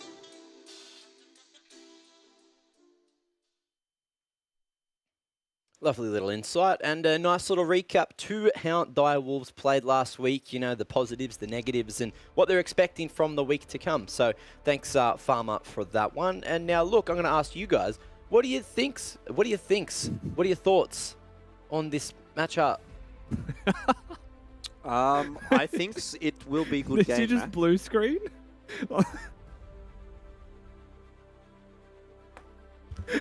all right. I'll reject my question, retract it, bring it back. Nat's ready. She's going to save the segment. Quickly, Nat, come on. Get in. Quick. Come on. This is too funny. Pull her in. I almost nailed it. I'm ready. But not quite. All right, come on. Get me off this bloody screen. Nat, who's going to fix this? Alrighty, to save everyone at home, I'm going to be joined by Civil and Only. They're already having a chocolate mac, man. Like, that's the entertainment for tonight. We don't need a game right now. But thank you both so much for joining me. Civil, I want to ask you first, it's exciting. We see you back on the roster because we didn't see you in the last game for Legacy. So how are you feeling and how's the energy in the team? Scrims are going well. Can't wait for the match. I mean, yeah, I'm pretty happy with that I'm playing again because yeah, I think I might have put up a better performance. We didn't play that well versus Peace, so yeah, I'm just gonna try and show what I can do this time around. Amazing. And Only for you guys over at Direwolves, I mean, you guys, like you said, have just been absolutely winning the marathon at this point. You've been coming back and climbing up the ladder. There is a potential for you to hit spot number 2. So what are the thoughts in the team on that one and how are you feeling? Well, my thinks on this game is that there's potential for it to be a banger. I personally think they should have put Why Not in the jungle and have the shy ball back in the top lane. We're talking about that before. Actually, I want to see the shy ball back in the top lane. I think Legacy isn't the same without Big Sibs in the top. But look, when you're versing a team like Legacy, it's just destined to be a banger. Like with the champions they like to play, you know, the cheeky Jarvan, the cheeky Elise, the Katarina, the Yone. There's always that potential for like these 40, 50 bomb kill games. So, you know, I'm prepared for a lot of fun. Did you find it hard to prepare for them knowing a lot of this stuff, or does it almost make it easier? No, it's definitely harder when you verse champs that like are outside of, I guess, the norm or the meta. You know, like from jungle perspective, it's really easy to verse Hecarim, Lilia, Uda, against every team every week. But when you have teams like this that like to sort of stray away from the norm and play these more creative picks, yeah, it's definitely harder to prepare for. It's a bit more interesting. And Sybil, what about you guys? Like, I know that we just talked about how Direwolves can make top 2, but you guys still have the potential to actually make playoffs. Obviously, a few things have to come into play. Do you think it's achievable for the team with where you guys are sitting? Or is it something that, you know, it's just been like really difficult to prepare for this week? I mean, it's definitely like we're on the edge of being knocked out. I think it's like one loss and we're done. But in the words of like Jim Carrey, so you're telling me there's a chance. So we're just going with that. I love it. Look, I'm hoping that maybe this is the game that we get all the entertainment we need, that there is a chance to keep you guys back in the runnings. But I wish you both good luck, and I'll let you go for now. Cool. Cheers. Thanks. Good luck, Big Sibs. Good luck. For the great interview, Nat. And in the meanwhile, I have received some rather unfortunate news from our production team. Mac has been fired, and he's also been fined a year's wage for his antics on the broadcast. So I will be taking the duties of the host role for the rest of the show. Wait, they got onto me. No, they got onto me. Get him out of here. They got onto me. Quickly. Wait, no, they told just me he said, can't come back. They've paid me for the day. They said, just come back anyway. Just try not to swear any longer. So I'll do my best. This is no risky. promises, This is though. risky. Yeah, look, I'm a danger to society. Are you guys and sure I'm a you want to danger do that? Broadcast. Okay. All right. Phil said, yeah, why not? You know, who cares at this point? Anyway, let's have a look at the predictions. I made one. Let's see how good it is. I think I might be one of the only people on this side of the border again. But look, good side to be on. Legacy, upset team. I feel like I've got a better chance with this underdog pick as opposed to the Direwolves one. You know, anyone want to elaborate on my pick here, Rusty? I can elaborate on Legacy for you, I suppose. Thank you. Given that I tipped them also, but Legacy are definitely wild cards. I don't think that this is a free win for them by any means. Like, I'd still, if I had to pick a percent, be like 80-20, just with the form the Direwolves have. But in saying that, anything's possible. Like Sybil said, there's a chance. So just have a little faith in Legacy's craziness, and maybe they pull through. Yeah, it was interesting as well. He mentioned something, you know, also, you know, honor to be roasted by Only, by the way. I wanted to get really angry at him, but gonna let it slide because he's just so damn beautiful. Now, Scheibel was saying he was thinking of maybe going back to the top lane, or he didn't say it. He went to interject and then didn't say anything. And I think not saying anything does a lot more than saying something. So do you think we're up for a surprise this game? I'm not really sure what you're asking, Mac. I'm not sure if we're speaking the same language still. He's asking if you think Sybil could be going to the top lane this game just to shake things up. I don't think that's going to happen. Mac, they've won 6 out of their last 7 games, the Direwolves, you know, so I'm really not sure why you've gone for the Legacy pick here. The only game that they actually lost was to Pentanet. So they started the season very slowly, but ever since then, they've actually been looking really, really good. I think Direwolves is definitely a contender, even for a grand final placing this season, based on the way things have been going. So it's going to be a tough ask, I think, for Legacy today. Look, I have just been told that we have another bit of from the fans for you guys. Ooh. So for me, from you guys, but also for you guys. So let's bring it up. Let's see what's going on. The Stinky Stank from @L2Stink. So let's see what the Stink Stank how much stank he put in the server. Rusty, you want to give us some play-by-play here? Oh, that's some stank face back right there. That is just some hard stank face covered out of that Diana. That was, you know, when these clips start, I had no idea who I was looking for. But, you know, clearly the stank has shown to be too powerful. Oh, yeah. Surely dies there. Getting away with murder. So I just want everyone to come back with their stank face. Like, Minions OP. I definitely can't do that. Is that the face that you make back when like a really good song comes on and like the beat drops? You just... Yes! Yeah, that exact face. That's it. You know, you got to love it. You got to own it. You got to, you know, a bit of that. Anyway, Champ Select's ready. Get this lunatic off my screen, me and your screen as well, and get these two handsome gentlemen on your screens because, look, Nat's got to go down to the side lanes and get the bloody post-game ready because she seems to think Direwolves have won already. What can I say? What can you say? What can you say? We're going to go into Nothing Champ now. Select straight away. Yeah, get out of here. Let the professionals take control of the broadcast again. We've got Legacy and Direwolves going up against each other. Must-win game for Legacy here, Rusty, so a big one. But hey, maybe the age-old adage of diamonds are forged under pressure will come to pass today. Can Legacy make it happen against all the odds? I mean, that would be a bit of a Cinderella story coming back from the deficit that they have to actually make it to playoffs. Oh, 100%. I mean, I don't think Legacy's the type of team to crack under pressure from what we've seen of them so far, at least with the wildcard players in their team. You know, Styled has started to improve more and more. Every single week that we've seen of him, actually, Styled has looked like a better AD carry overall. And Melg's had some insane pop-off games when he gets the Thresh and the like. Speak of the Devil, of course, and it shall appear. I mean, there is no Katarina ban right now either. So True. I just wanted to float that. I don't expect Direwolves is going to pick it, so there is the opportunity here for Legacy to actually take it in the second rotation as well. Shock has counters for everything. I've worked with Shock before. I coached him for a year as well. I know the depth of this man's champion pool when he gets going.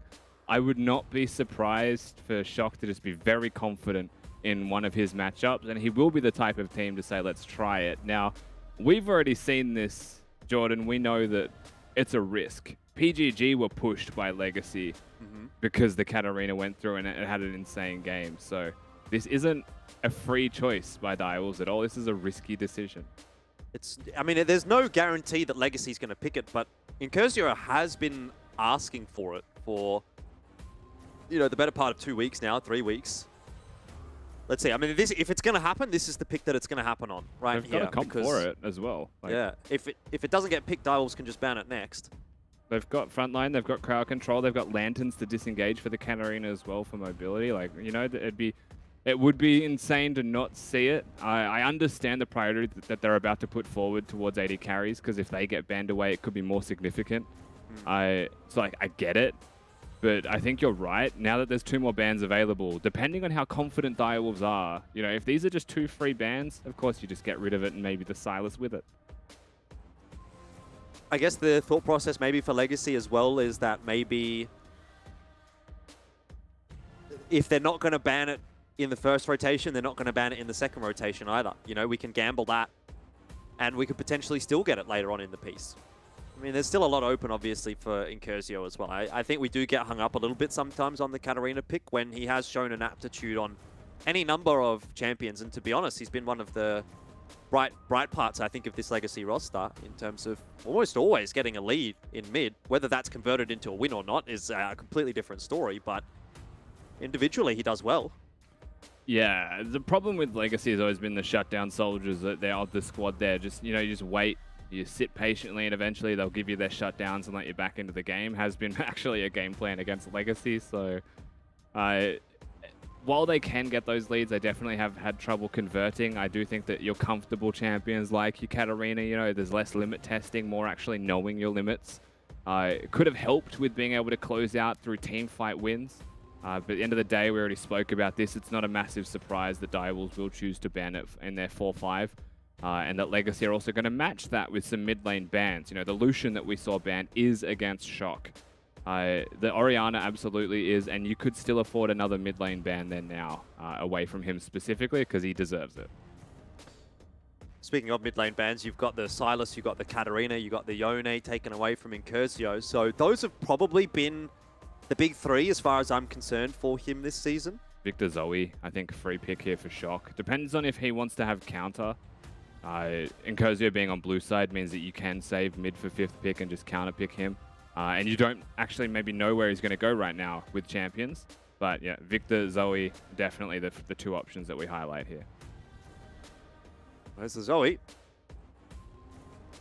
So one has to imagine that the Tristana then is going to be going on to Gun Crab. So we're waiting for a top lane pick out of Direwolves. They will get the counter pick there. Legacy is looking for the same. What does he play? Is this a Z angle? He's an assassin player. There's Akali, Zed. Like, I just don't know the depth of Incursio's assassin-based champion pool. Yeah, Z angle. I suppose that is the question, isn't it? It's locked in. So not a huge amount of AP damage to come through for Legacy. Obviously, again, the Udyr does help in that respect. A Zac, surely not. We're waiting for a top lane champion. Winter is a mid lane player, so he will have top lane champions that do AP damage. Rumble is who I like, but you know, Victor has been historically a top laner, even though he has definitely dropped off the face of the earth in regards to being played top lane. He can, I suppose.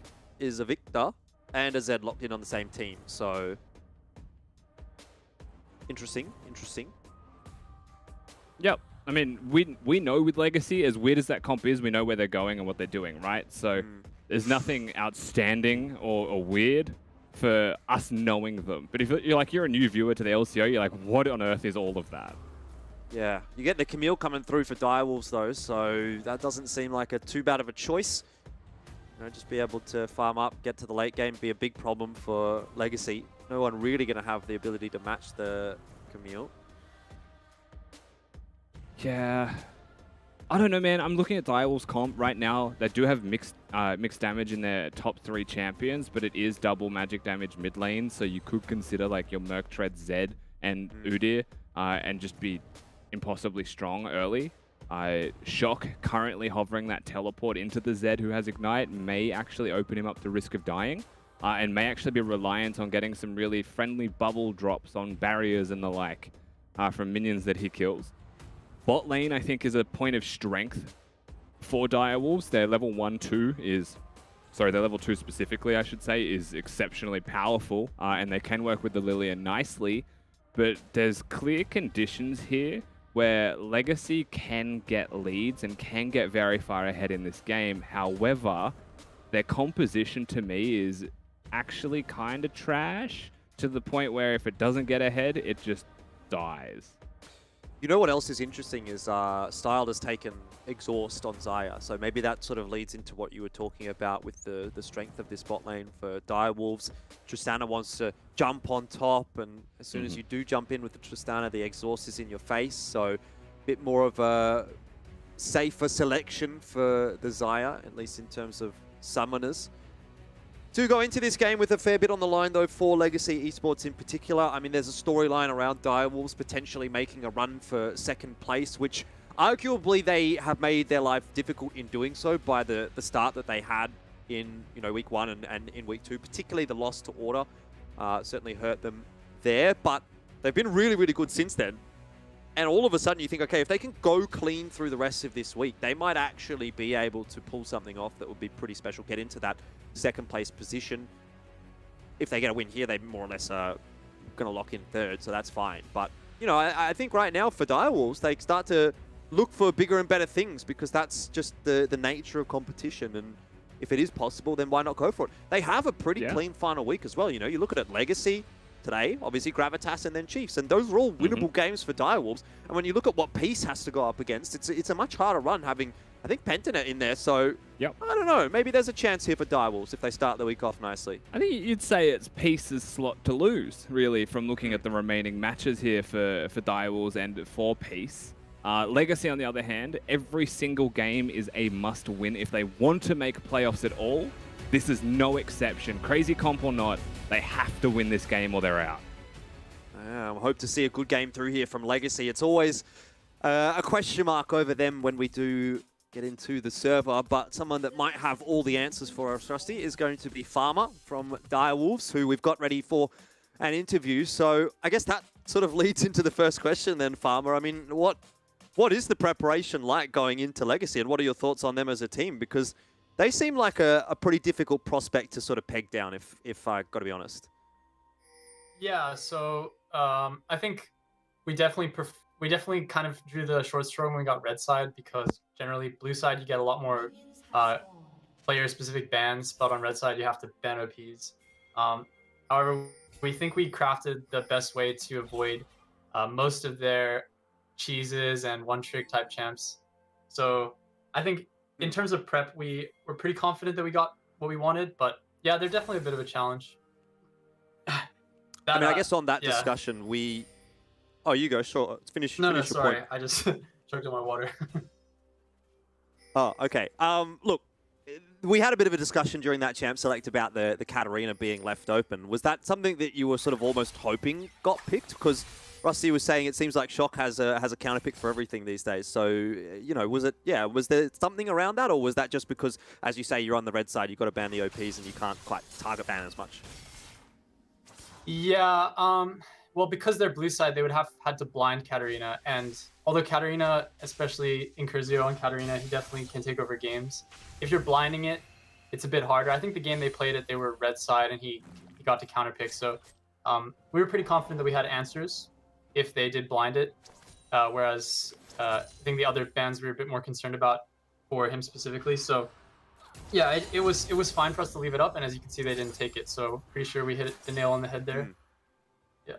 Yeah, I feel like, you know, he hasn't really backed up all the talk, right? In all the interviews, he's been saying, someone leave it open, I want to pick it. But when it is open, he hasn't picked it. Anyway, bit of an aside. But the final question I have for you, obviously going into this final week, and, you know, I'm sure you guys have been doing the maths, that this is a potential chance for you guys to get into second if everything goes to plan. I mean, is there any thoughts around that? Because you do have a relatively, I want to say, easy final week, if I can be so bold as to use that word.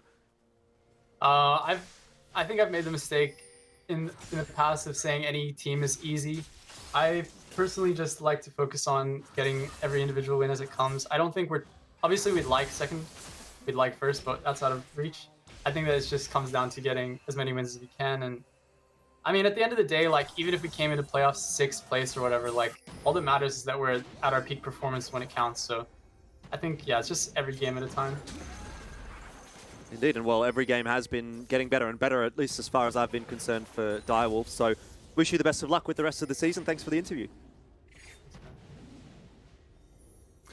Well, Rusty, not a whole lot of shenanigans going on earlier in the game. This one seems like it might be a little different to previous, although I might have spoken too soon. Sybil probing into his opposing jungle. Yeah, Sybil and Only are just poking their heads at each other. The purpose of this is to try and break this freeze situation where the Victor is starting to struggle and fall behind.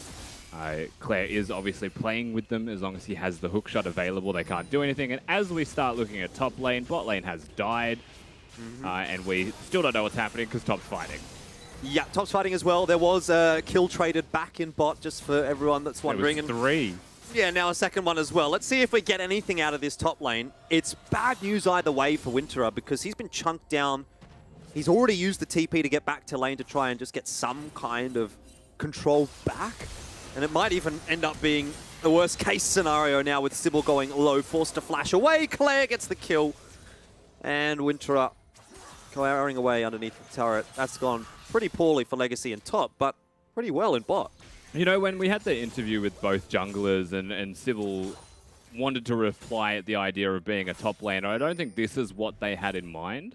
Only and Sybil have both just actually become top laners, and they've turned this into a 2v2 lane. MLG has now come up here as well, so the entire game is just going to be played in top lane, it seems. But bot lane, like you mentioned, is a pretty significant point of difference.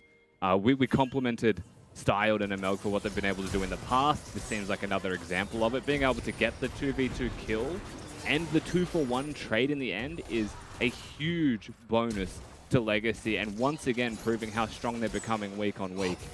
Gunko. He almost lived. Yeah. He almost lived. It comes down to the exhaust, a lot of that, I think, you know, because as a Tristana, you're expecting to jump in, do a bunch of damage. It's all about burst. But if the exhaust is timed well, which it was, all of a sudden you look a little bit silly. I mean, in the end, oh, that hook. Very close. Gunkrab gets behind a creep. Shout out to Mammoth, apparently, after that one. Yeah, I think we keep underrating the Legacy bot lane, by the way. There's this recurring storyline of them not necessarily being the strongest 2v2 bot lane, but it seems like they're able to tussle with the best. The thing is, like, I think that at the start of the season we rated them appropriately. I think that their rate of improvement has been significant enough for us to say that yes, we are currently underrating them. But in this game, we're giving them the credit they deserve. We've seen some nuts games from them in the past. It's the consistency that we were really hoping to see. And I think they've actually consistently given us better than average performances, which is super important for Legacy, right? Like, you've got Sybil, who can be up and down, and Curzio, who plays like solo queue still, and can be kind of up and down in his performance. And Winterer has not had the best start to this split at all. Has been quite often picked apart by people, and not just in laning phase in 1v1s, but with jungle focus as well. This game is absolutely no exception to that rule. He is just doomed top lane right now. Yeah. So the bottom lane picking up the slack has been significant, yeah. Do you think Winterer does himself any favors, though, picking the kinds of champs that he does? Like, I know we've seen a lot of the Azir. We've obviously got the Victor this game. Surely that makes your life a little bit harder, because you're almost saying, okay, I have to win lane. Like, if I'm going to pick a Victor top, does that scale better than Camille? And maybe hold that thought, because there's a little bit going on in mid. Exhaust was dropped down by Shock, but it wasn't his actual summoner spell, so never mind. How brutal do you want me to answer?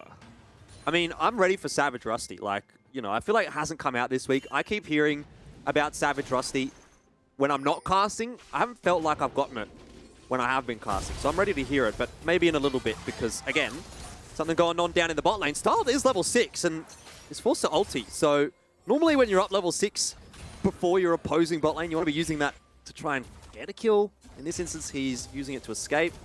Not ideal. I don't think that Winterer gets the most resources from his team. Shock actually does just put him to sleep bottom.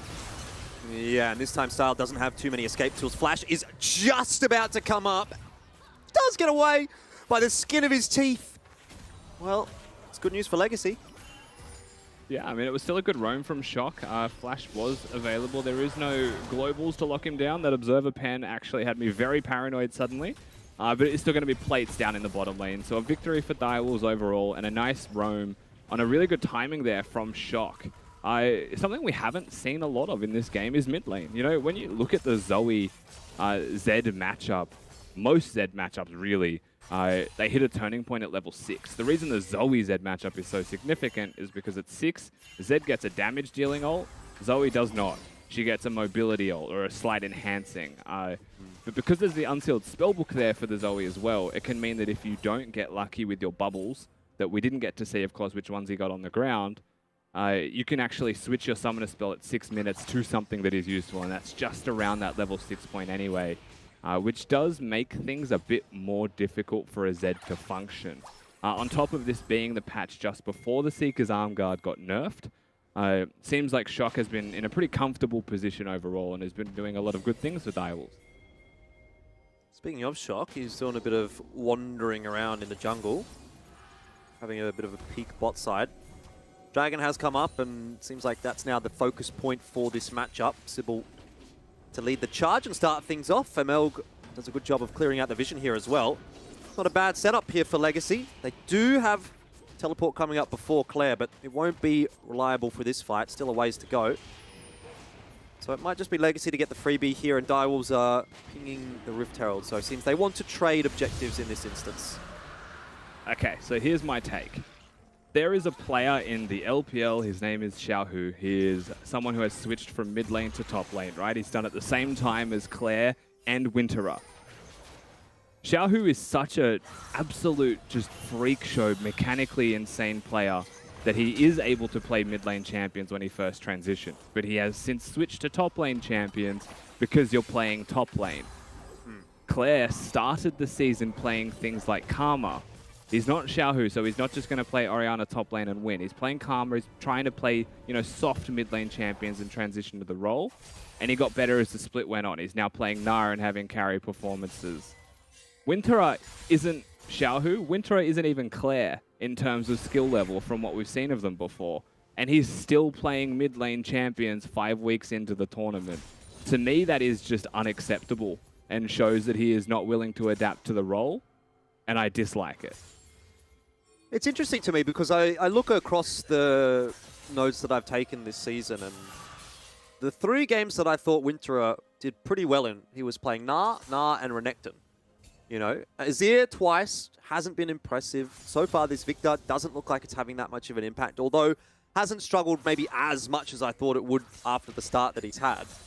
But overall, it's not like he can't play the top lane champions, and it's not like he can't have good performances on those champions. So it does seem strange. Though, where I think he's limited is the champions that his mid and jungle play, because you have to have mixed damage between top, jungle, and mid to have a successful draft, right?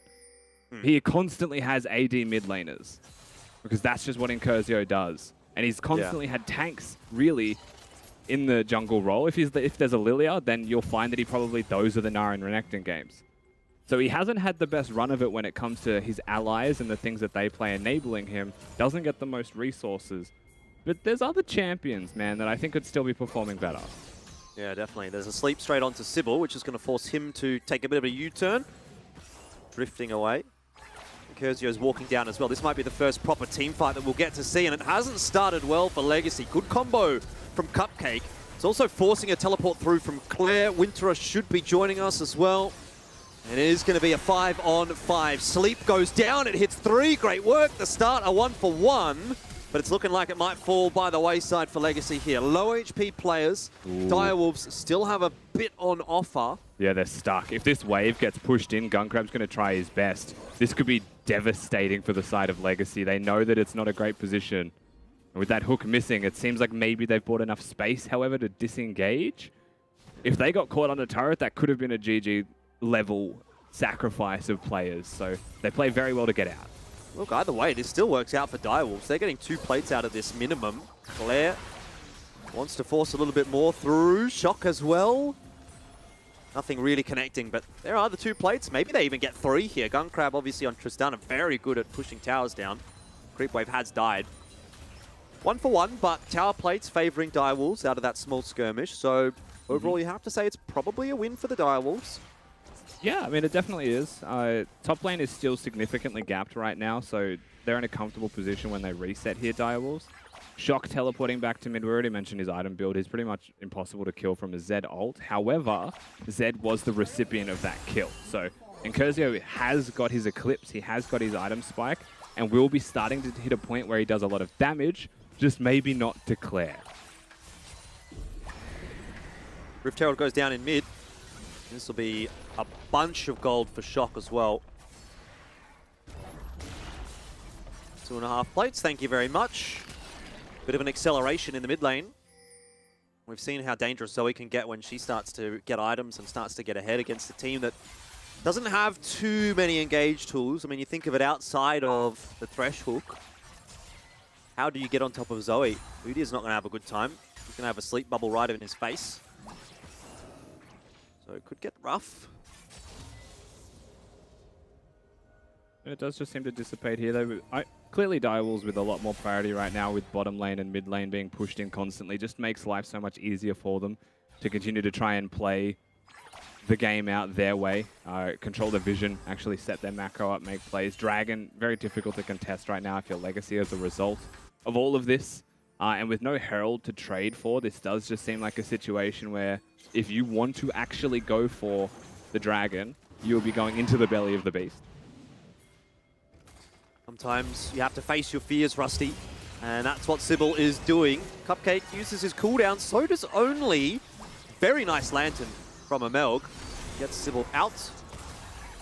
Everyone's being put to sleep right now. This is a tough start to the fight for Legacy, but Incursio, he's on top of Shock, who actually has got his Zhonya's ready. Not going to save him this time. This is the turnaround. Ooh. This is the moment we've been waiting for Legacy. Incursio diff, 2 kills. He's now 3-1-0.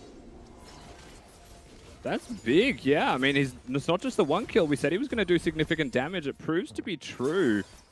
And now they press forwards. Legacy, I think by winning that team fight, while it may not net them the Dragon, that buys them so much space and so much time. We'll see this fight one more time, because Shock is the one who it starts off on.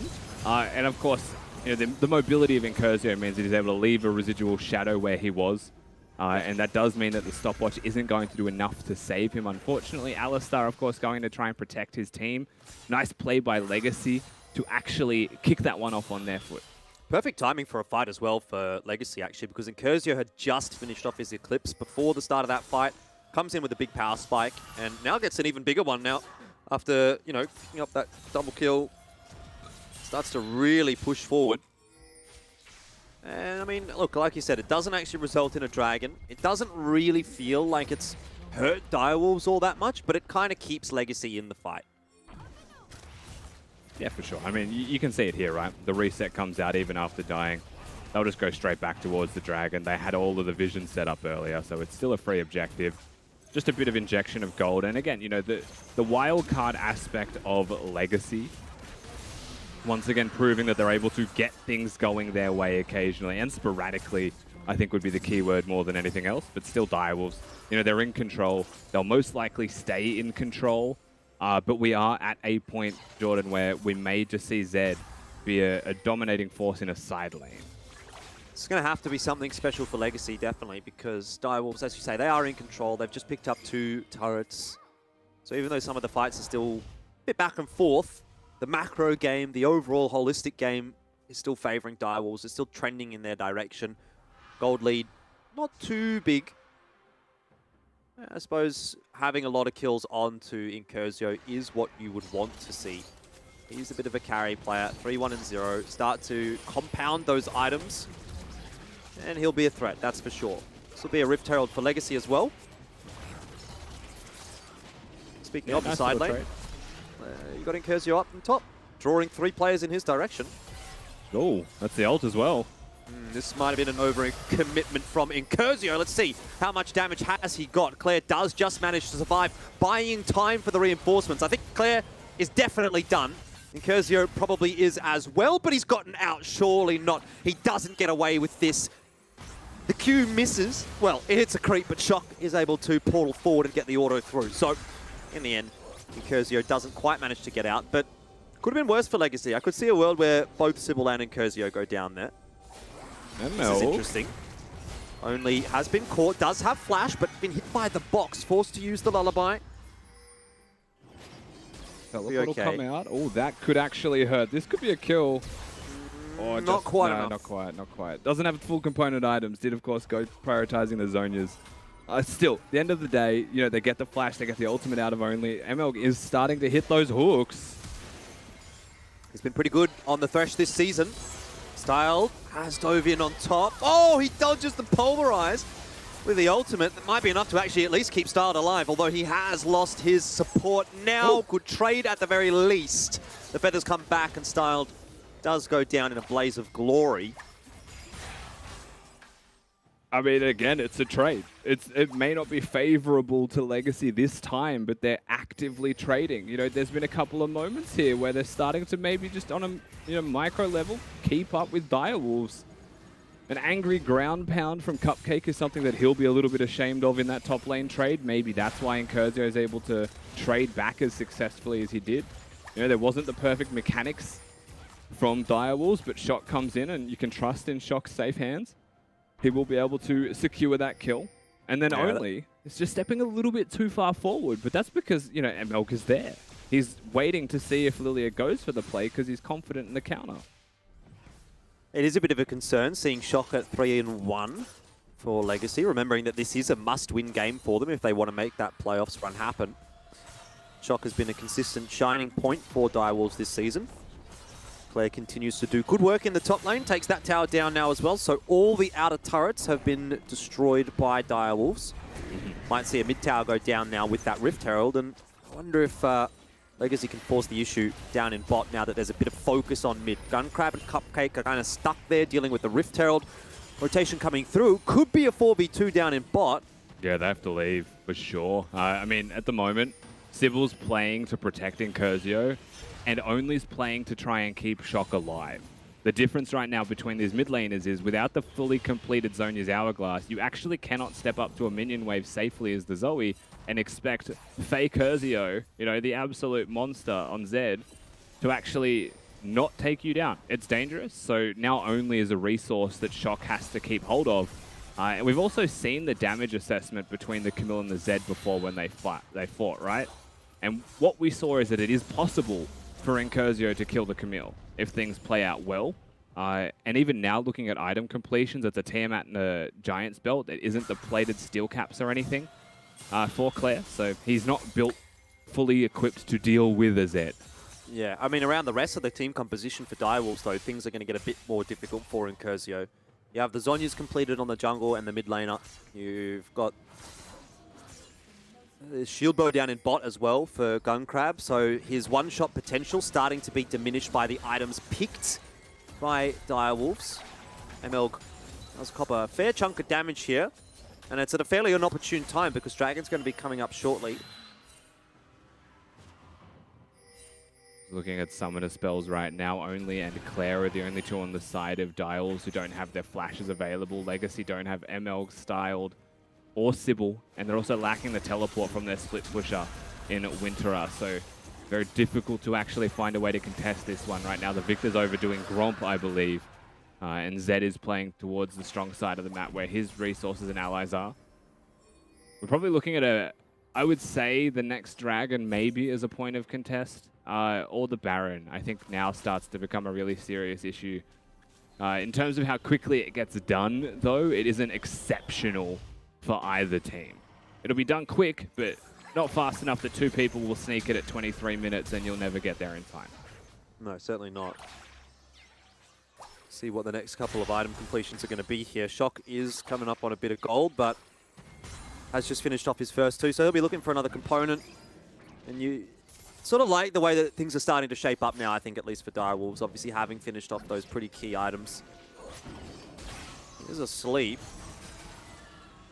Shock's not going to be baited into doing anything silly. So Legacy are starting to gather some control around the Baron pit. I'm not sure that'll worry Direwolves too much just at this stage. No, not too much. You can already see the difference, though, between like Legacy in this game, for example, and Mammoth from game 1 of the day, just in the way that they're using vision to try and bait their opponents. Much more neutrally placed. ML actually very caught here. Very, very caught indeed. He's gone to sleep. He's been headbutt poled. There's really nothing that he can do there, and that's sometimes the danger of taking Moby Boots on Thresh. If you are out of position and you take a tickle of damage, there's no getting out of there. Absolutely not, especially when you don't have that flash available, as that was used just prior to the Dragon being taken by Direwolves. Now they're just going to be able to push pretty freely here, honestly, as well. You can see, once again, the dynamic duo. I almost wanted to say Rookie and the Shy, just because it's the Shy Ball, but Incursio up there with Sybil, they're just holding hands throughout the entire map, so there is no actual reinforcements to defend these structures. You really need ML to stay alive. Ooh, timing. Sybil doesn't quite get there. Not that he would have known. Maybe they've spotted the Lilia out, though. Hang on a second. Only is definitely in trouble here. Has got flash available. Could opt to go over the wall, but sticks around, waits it out. Now uses the flash, but that forces Sybil through as well. He's not quite fast enough to chase him down. He's been baited so nicely. That was clean from Only. Absolutely clean as a whistle. Yeah, Only holds his flash for as long as possible. Still had to zone his hourglass, I believe, as well. Worst case scenario there. But also fully stacked his passive as Winterer just gets annihilated. And the Lilia fully stacking that passive means as fast as she can possibly be. So actually is able to keep up with the movement speed of that Udyr, as you saw. And was able to just bait Sybil in with the flash to the rest of the team. Yeah, Shock is starting to look scary. Has got the Magi's as well, but it's not fully stacked up just yet. Once that starts to get rolling, it's going to be problems. And speaking of problems, Claire in the bot lane is a big problem. I think, yeah, at this stage, the biggest problem that you'll start to see is who's going to be dealing with side lanes. If there's no point where Incursio... Has he just altered the Triss? Yeah, he did. Tristana just used both summoner spells at his 0 HP, so Gunkrab has to disengage. Incursio in literal Narnia. What does Legacy do with this distraction? Nothing. They're going to start Baron, but I don't know if this is the play, is it? I mean, no. Incursio on the wrong side of the map. Winterer completely caught out. The rest of Legacy's trying to do Baron, They're but still surely doing it's it. taking so long. Look, they've barely done any damage to it, Rusty. Gunkrab got red spotted buff and health back as well here, so like there's just nothing doing from that. Baron's going to reset for free. Sybil is flanked on. Legacy has to fight. They have to fight. There's no getting out of this one. They have caught Gunkrab. He's dead. That's great start. And where does this go from here? Well, Claire does a lot of damage, but Sybil's still surviving. The shield's coming through. He's alive in the backline in the Tri-Bush styled. Also pumping the damage on top. Doing it. Legacy Diff may be the name of the game right now. 5 on 4. Incursio's ultimate is back. Claire surely has to die here. Someone's got to die. Incursio's gone deep. Won't be investing the ultimate on top of Claire just yet. It's a mistake, perhaps. I don't know. Winter is down. And Direwolves are still fighting hard. They've got a lot of damage coming out from the Zoe, and all of a sudden it's turned back on its head. They took way too long to kill Claire. And Direwolves say thank you very much for that one. I mean, they walk away with the fight victory, yes, but that was closer than you ever would care to admit if you were the Direwolves. Incursio walking in there with his Edge of Night ready, his ultimate available. That could have been a really dicey situation for the Direwolves. You see this again. Shock has 0 mana, so I feel like he has to switch to Clarity with Unsealed Spellbook, which is why he wants to get away from being in aggro at all. Cupcake comes in to try and help, but only gets rid of the Edge of Night, and then Claire's got his ultimate available. So they do put in a lot of work there, Direwolves, in trying to stay in this fight. A nice little bubble once again will ensure that Styled falls, and Emelg was long gone with him. But just at the start of that replay, you're thinking, this is it. Legacy have this fight. Oh no. Another sleep. Emelg is going to be there to block the missile. So Winter is going to be fine. Does proc the Guardian. So we won't have that for the Dragon fight here for Legacy. A good death sentence. How good though? It's actually committed to by Emelg, but that's a mistake. He flashes away. Draws some focus through from Cupcake though, and that gives Sybil room in the back line to get on top of only. Incursio follows up. This might be the fight that Legacy was looking for. It's a mess, and they thrive in the messy kinds of situations. Styled, still alive as well, has picked himself up a kill in this engagement. But the thing is, Shock is playing it so perfectly over the wall, backwards and forwards, waits for the Zonya, gets himself a freebie. Styled is throwing feathers into Cupcake, but Cupcake is a very tanky Alistair at this point. Oh, the overcommitment. This game is not failing to deliver. We all saw that kill coming there on Shock, but he has to flash. He's got the Summoner spell. How else are you going to do it? But he goes down. Direwolves now they're going to go towards the Drake. It is Ocean Soul. It would be their 3rd of the game. It will be seen by Legacy, but with no Udyr available for 3 more seconds, he won't get there in time, and they'll be able to get the objective. Now, we're seeing Legacy put more priority on their vision towards the Baron again.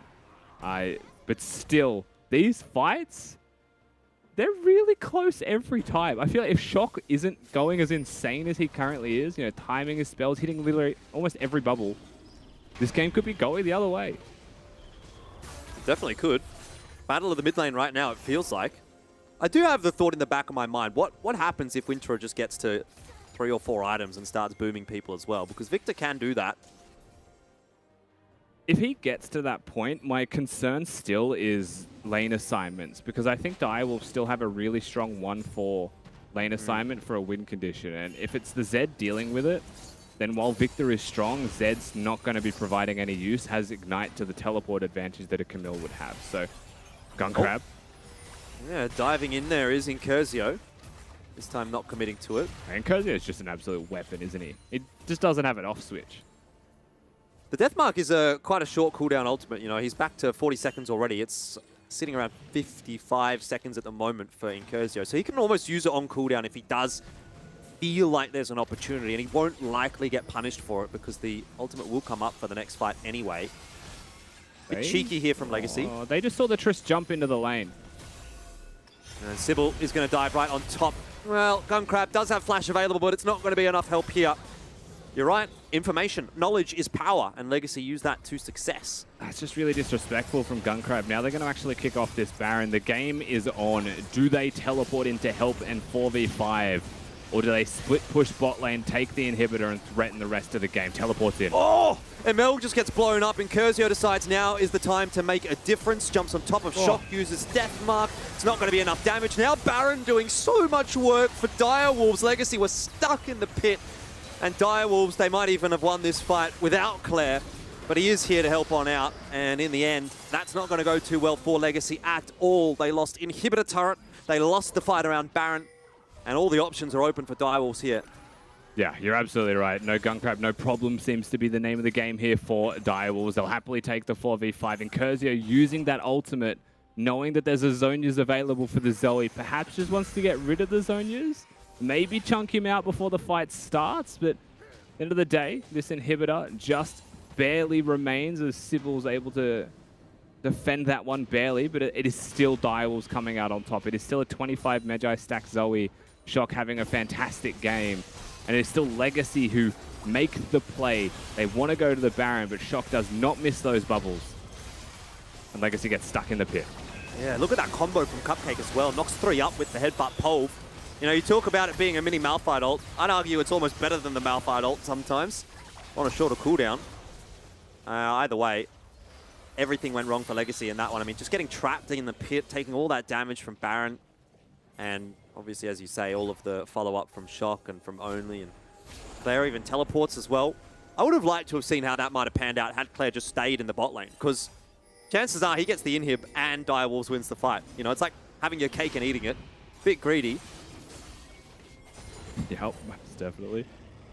Also, just a quick reminder for everyone that this is a must-win game for Legacy. They're eliminated from playoff contention. So the fact that we're starting to see Direwolves pull ahead in this one, the fact that it's starting to feel like we have got that comp difference coming online, means that Legacy have to start playing even better to have a chance. Well, looks like Claire might be caught, but of course Claire is playing the Camille, which is a slippery champion indeed.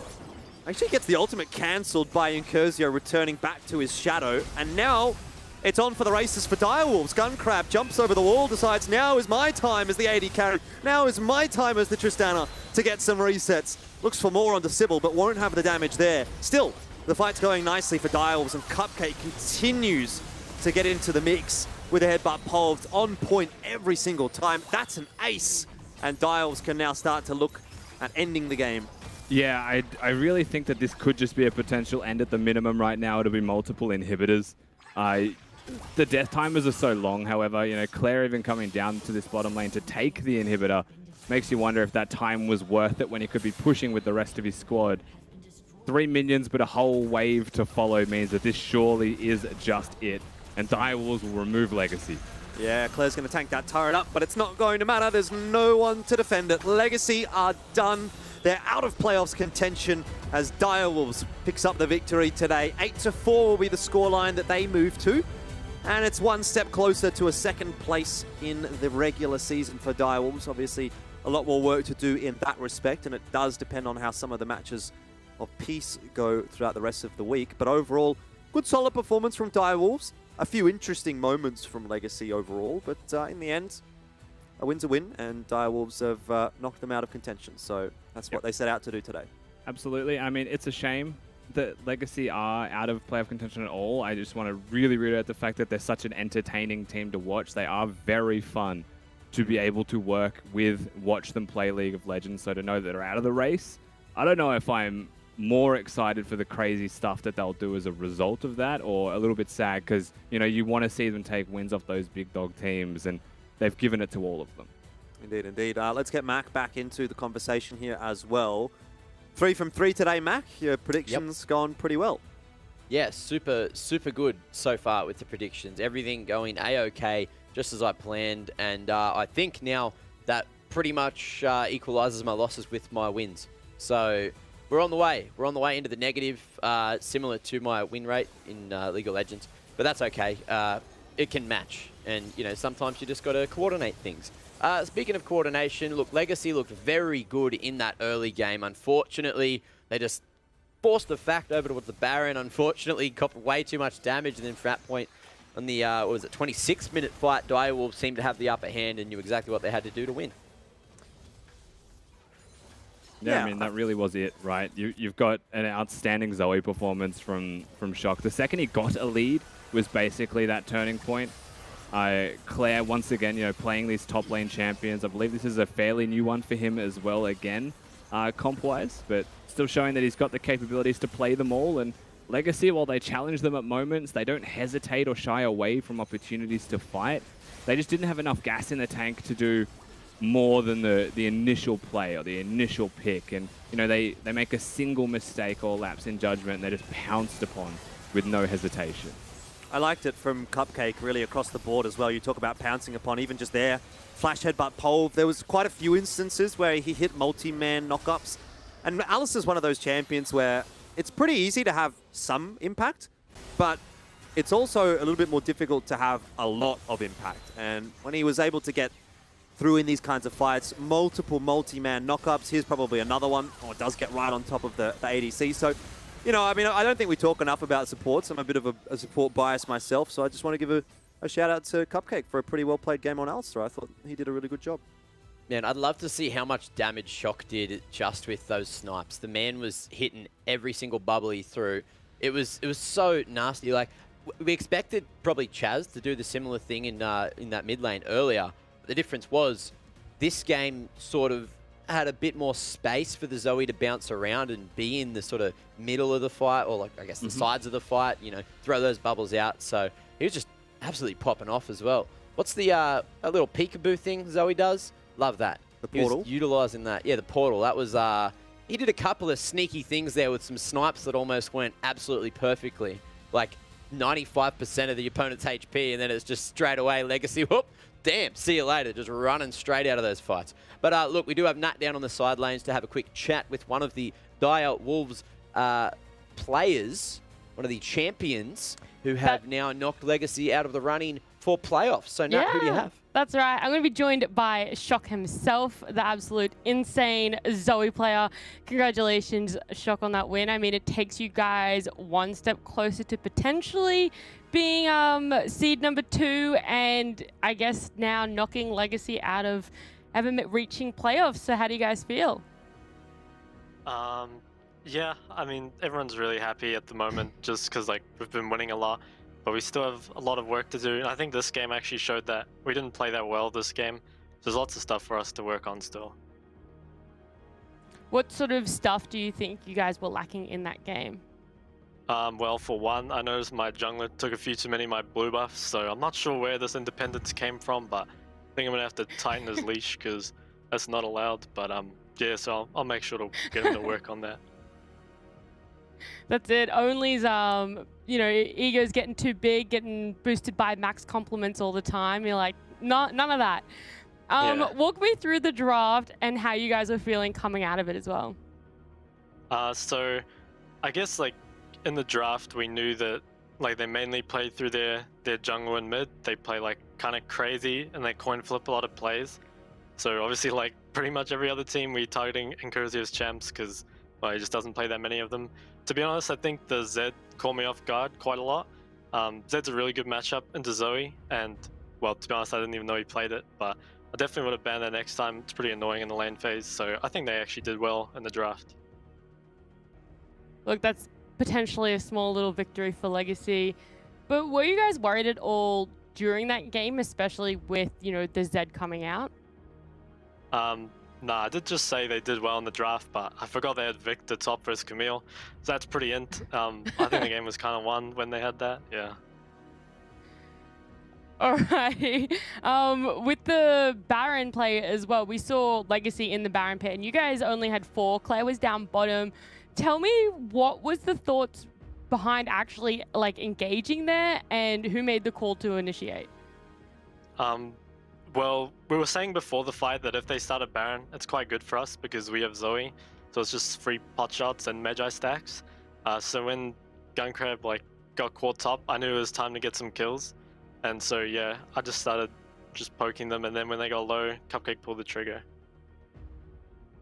Well, you did an outstanding job on the Zoe. I feel like you never missed most of those shots. But thank you so much for joining me, and congratulations again on that win. Thank you. Nice little bit of insight coming out from Shock there. The man, the machine, the Zoe Master. And look, we have to go to break pretty quickly because we have to make up for lost time. So, any thoughts on that interview, Nat, before we do jump into the break? Nothing. I just thought it was quite funny that Only's now going to get reprimanded. Well, look, that's great and all, but it's Chiefs and Gravitas, which is even greater than that, Nat. So that's going to be coming up after the break. Got to be making up for lost time. See you soon. Surely has to die here. Someone's got to die. Incursio's gone deep. Won't be investing the ultimate on top of Claire just yet. It's a mistake, perhaps. I don't know. Winter is down.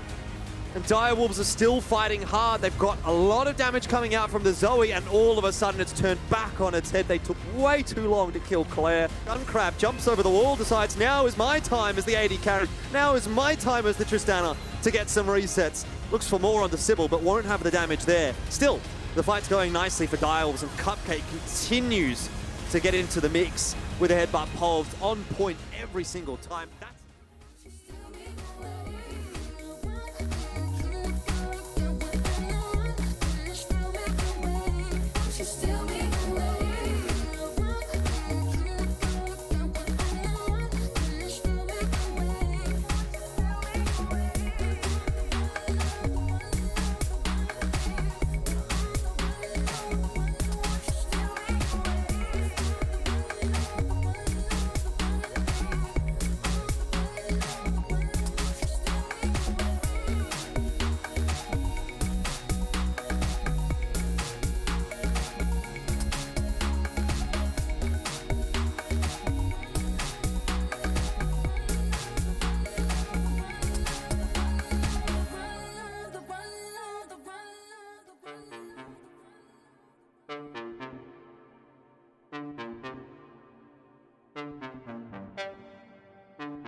Throw your hands in the air with Legacy lost.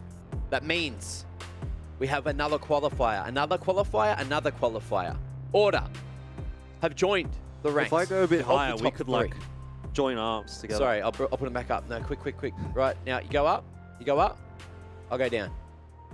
Okay. Oh, too far. Beautiful. Perfect. The connection of the boys. Now, glad we did that. Look, so Order have qualified. Congratulations to Order. They are now in the playoffs, and that leaves one slot remaining. And the two teams we currently have about to play at match number 4 for the day, Chiefs and Gravitas, are going to be fighting for that. If Chiefs win one single game this week, they will take that final spot, and this could be exactly where it happens. But before we talk about Chiefs, let's have a quick look at Gravitas. We do have yet another team profile of these beautiful individuals.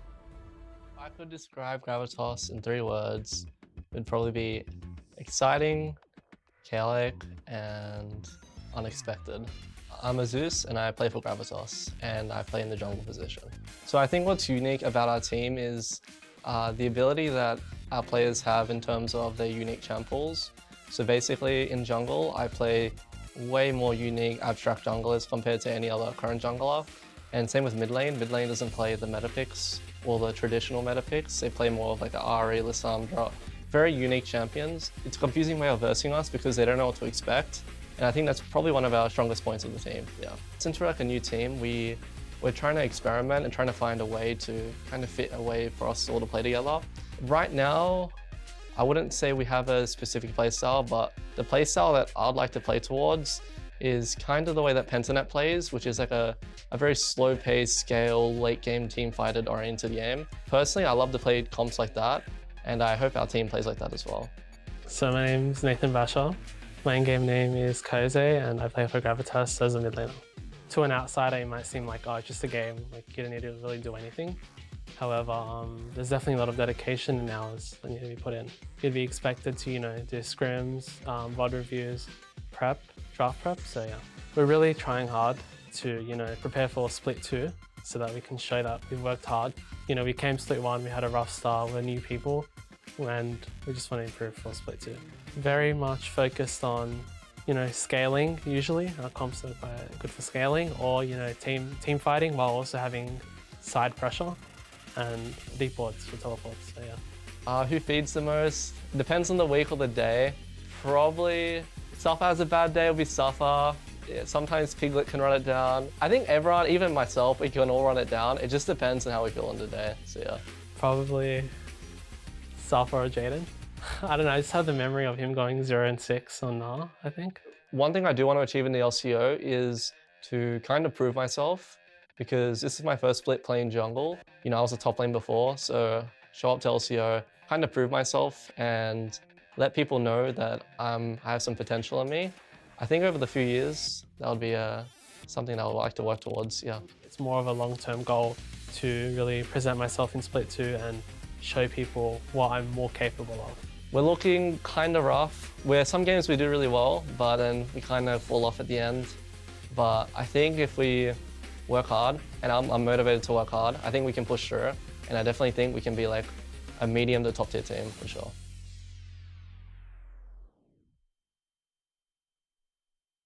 Let's hope that it's one of the days where they don't feel like running it down, because Gravitas need this win. And then they need 2 more as well going forward for them to have a chance to get that 5th and final spot. Now, let's talk Gravitas. And oh my, is that a wild Thomas Shen in the lineup today, Jordan? I mean, yes, that's what it seems like it is, Mac. And wow. I'm sure everyone is going to be quite eager to see what he's going to be able to do. Another one of the fan favourites. For Gravitas, it's going to need to be a bit of a super sub-esque situation, because this is, as you've said, a must-win match for them. I mean, it's not even just about this match for Mammoth, is it? It's about the rest of this week. It's such a tenuous prospect for them to get through to playoffs that, like, I almost think it's not worth talking about unless they win this game and then they win the next game. We get to Friday, we go, okay, maybe there's a talking point here. The real thing for me is trying to stop Chiefs from getting straight into playoffs right here and right now, because that's going to be the make or break for them. At least today, you got to focus on the small things and not the big things. And, if you let that whole concept of, we need to win every game this week against some tough opposition get to you, then that's probably a little bit too much. But take it one game at a time. Chiefs is a winnable game, definitely, for Gravitas. And Gravitas have been showing us some interesting picks, some cool drafts and that kind of thing. So if they pull that out today against Chiefs, I can see a world where they might actually be able to beat the Chiefs, who at some times have been a little bit inconsistent and have come up with some weird things themselves. I look at, like, they put Thomas Shen in as Thomas Shen, whatever you want to call him.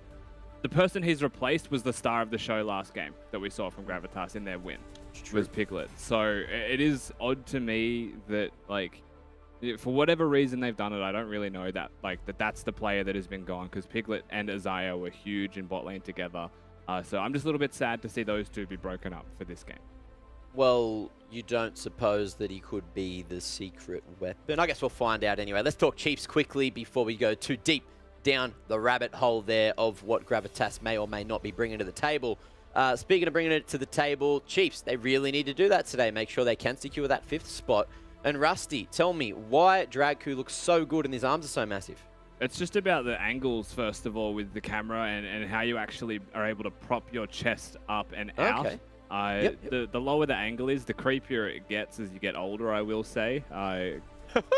But for now, he's in the clear because he's got big biceps. But anyway, we're looking at the Chiefs roster. One thing that stood out to me the last time we saw them play, this was that game. You saw the one kill that they got just then, and that was it for the rest of their game. They got absolutely obliterated. PGG just went to town on them. It wasn't even close. Chiefs drafted basically just 3 losing lanes and a low-tempo jungler. And that's committing sins in so many different places all at the same time and doesn't give you a win condition. And I just worry when I watch this team play that they will continue to draft themselves into holes where they're not good enough players to drag themselves out of it because they're not PGG.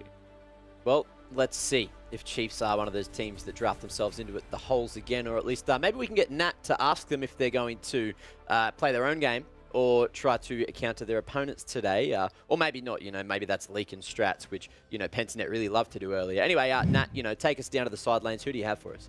Look, I'm all about trying to get these teams to leak strats, but I'm going to be joined by Imboma and the very Thomas Shen that everyone in chat I know has been asking for and looking forward to getting on an interview. So I'm going to start with you. Thomas, how you feeling? I want to know what the mood is down in the team because there are a lot of stakes going on this game right now, and to have you subbed in, I'm sure the energy's pretty high. Yeah, I'm feeling pretty good. I think for our team, there's a chance to make playoffs, but it's pretty low. So I said to my coaches, hey, how about you put me in and give me a shot, see how we go. Is there still going to be a sense of pride or accomplishment even if you guys don't make it to playoffs? Yeah, I just want to show everyone what I can do and hopefully grab a few wins, yeah. Maybe add to the Thomas Shen montage. A lot of people are asking us to shut up and just play.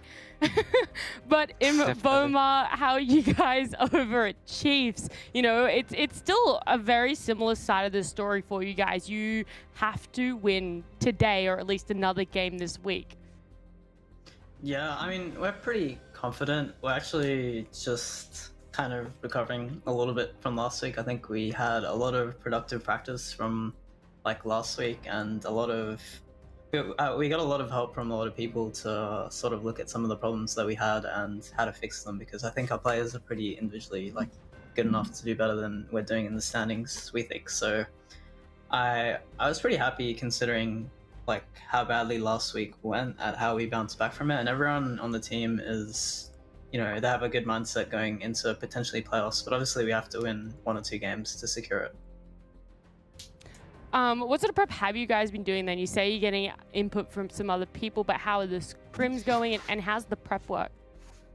In general for us, I think scrims usually go pretty well for us in general, regardless of whatever results happen on game days. I think that we more so took a lot of feedback from, the casters, pro players, other people outside of the scene on how we should improve our strategy, our draft, even stuff like team play, I think, is something that we need to improve a lot on. And I think this week, while we might not be a perfect, well-oiled machine or anything, we've definitely stepped it up a little bit from what we've been doing in the past. And hopefully when playoffs come and, you know, for us to probably win the entire thing and go to Iceland, we'll have to make a deep run in playoffs probably, right? So we're going to take it as a sort of powering up through each stage of playoffs. That's kind of how we're approaching it, assuming that we can actually, you know, get the win in today or tomorrow.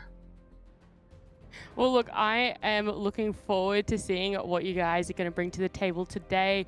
Thomas, I do have one last question for you as well. Similar question. What's the prep work been, and you know what goes on in the team when you guys make these subs? Like, is it a big change that the team has to get used to? I think not really, because it's only like one sub at a time, and it's just that whoever's feeling or like feel like they can play better that week gets subbed in, and yeah. Okay, well, I am looking forward to, I guess, both of you stepping up to the plate, and we're seeing how this game plays out. Good luck, and thank you both for joining me. Thanks. Good to hear from him. Thomas Shen, the legend. I was going to read the copy pasta, but I read it, and then I was like, man, look, that's something. That's real something. So I'm not going to read it this time, but, you know, good to hear from the man himself, Thomas Shen, and let's see what he can bring to the table. Now, looks like we're very close to the game. You know what that means? It's time to put our money where our mouths are, and we can bring up the predictions in just a second. See where we are all leaning for the final matchup of the day. Nat, first off, all right. I heard from a bird that you and Rusty might have actually joined me on the underdog side for the final game of the day. Yeah, I don't know why Rusty's gone for Gravitas. Like, I can't really explain his logic. No, okay, I would like to say I'm not trolling. This is really hard for me because I think the guys on Chiefs are quite nice, and same with the Gravitas, right? I enjoy interviewing both teams. But, you know, you kind of do wonder, Chiefs weren't really making progress in ground that they have been earlier on in the split, and Gravitas potentially now has that confidence. Maybe they're on the up and coming, who really knows? I think, one, my heart really wants it to go this way because, gosh, what an upset that would be. But two, there kind of is that chance. What about you, Rusty? Thoughts on this pick and why Elfish Guy is the odd one out here? I'm just angry with the Chiefs. We're not on talking terms until they fix everything that's going wrong for them, so I just refuse to actually tip for them until they prove me wrong. I'm more than happy to be wrong with this tip. I just think that if they play like they did on Friday, it's a free win for Gravitas. Oh, a bit of spice being thrown into the conversation. Jesus. And Jordan, tell me, why have you gone for the Chiefs then? Because they're the better team. I don't know what you guys are, you know, you're just pulling all these stats out, you're pulling out these storylines, you know, maybe they'll be better, maybe Chiefs isn't good, maybe Chiefs is struggling. Well, I tell you what, there is a reason that Gravitas is down the bottom of the table and Chiefs is not. It's because Chiefs is a better team than Gravitas. So I don't know why you're throwing your predictions away. I mean, I do, actually, especially you, Rusty. I really would have expected better from you. You know, you're supposed to be the expert here. You're getting out-predicted by me. This is just an opportunity for you to go, oh, you know, I was throwing my predictions away. I wasn't trying. Don't worry about it. So I'm going to be really tilted if this is the one I get wrong. That's all I'm going to say. Shit out of that stuff. I'm going to be so tilted if this is the one I get wrong. I really hope this is the one. I think if you look at the last, or like the second round robin, Chiefs have not been playing anywhere near the standard as they were in the first round robin. I think there really is some serious potential for this. I'm not saying it's something like 50-50, right? I'm not saying it's that close, but there really is that chance. And it's a chance Matt, I and a risk understand when you're behind. that we all want to take. We all want to take it. And look, I just really hope we get to see that knocked fiddle combo again. But look, it's time to see if that's even a reality. Time for Champs Select. Final game of the day, Chiefs versus Gravitas. Boys, take us in. Yeah, okay. Well, hopefully this one is going to deliver because it's certainly already delivered when it comes to the predictions and the discussions on the desk. But, I mean, we have to wait and see. You know, I agree with Nat. Like, I think there is an opportunity for Gravitas today, but Chiefs to me seems like the safer pick. So that's why I've gone for them. But, you know, Chiefs is one of those teams where sometimes they just don't look good and you don't know really why. So hopefully that's not going to happen today. Otherwise, I'll have a bit of egg on my face. I just, like, for what it's worth, I think that the Chiefs have shown that they're very capable of being a one-dimensional team. But that dimension is something that can be easily exposed by perhaps just the teams that are better than them. But then you start to look at their match history and you worry for them, right?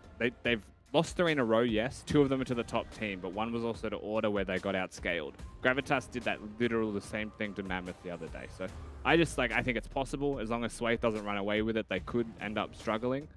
Or they start repairing those concerns that we have, which, like I said, I'm fully happy to be wrong, and they start actually playing multiple win condition compositions, and they stop giving Kisei this like blind pick trash mid lane matchup when he could actually be carrying and has a deep champion pool that isn't being used. It is interesting that they've gone for the Ari Weird first timing pick. on that statement, isn't it? Very weird. I mean, I feel like you've got a vendetta. I mean, there's 2 champions I know that you don't like. It's Yuumi and Ari. All right, I'm sure there's a few more that you can have a rant about, but those are the 2 that crop up the most. One thing to mention before we get too deep into this pick ban, obviously the keener eyes have noticed that Chiefs have only taken 2 champions away. They did lose a ban for being a little bit late into the lobby from some technical issues. So it's not really a big deal. Obviously, you know, you only lose 1 ban. It's not the end of the world. But something to note, and we've got a Kaiser from Gravitas. No surprises there. Kassadin would surprise me. Yeah, no, I just mean that the gauntlets being thrown is funny to me. Kyosei is definitely just an Ari player, or Ari one trick, through and through. And they've first picked Ari away from him, which is odd, because it's the way that I see one tricks, right, is not only are they experts of their champion, they're experts against their champion, because they know everything about it. So that's a confidence play. I am more okay with Ari on this current patch with Everfrost the way it is than I've ever been with Ari before, I will say, Jordan, as well. So I don't hate Ari as an option, but it's risky to just blind pick that first. Yeah, I mean, I guess the argument is taking it away from Kyosei may be more valuable than you can really put into like an on-paper kind of thing. But, you know, Kyosei, I'm sure, is going to be able to pick up this Syndra and have just as good of a confident game. Now, here's something interesting, actually. We've got the Kalista coming through from the Chiefs, so that's going to be obviously down into the bot lane.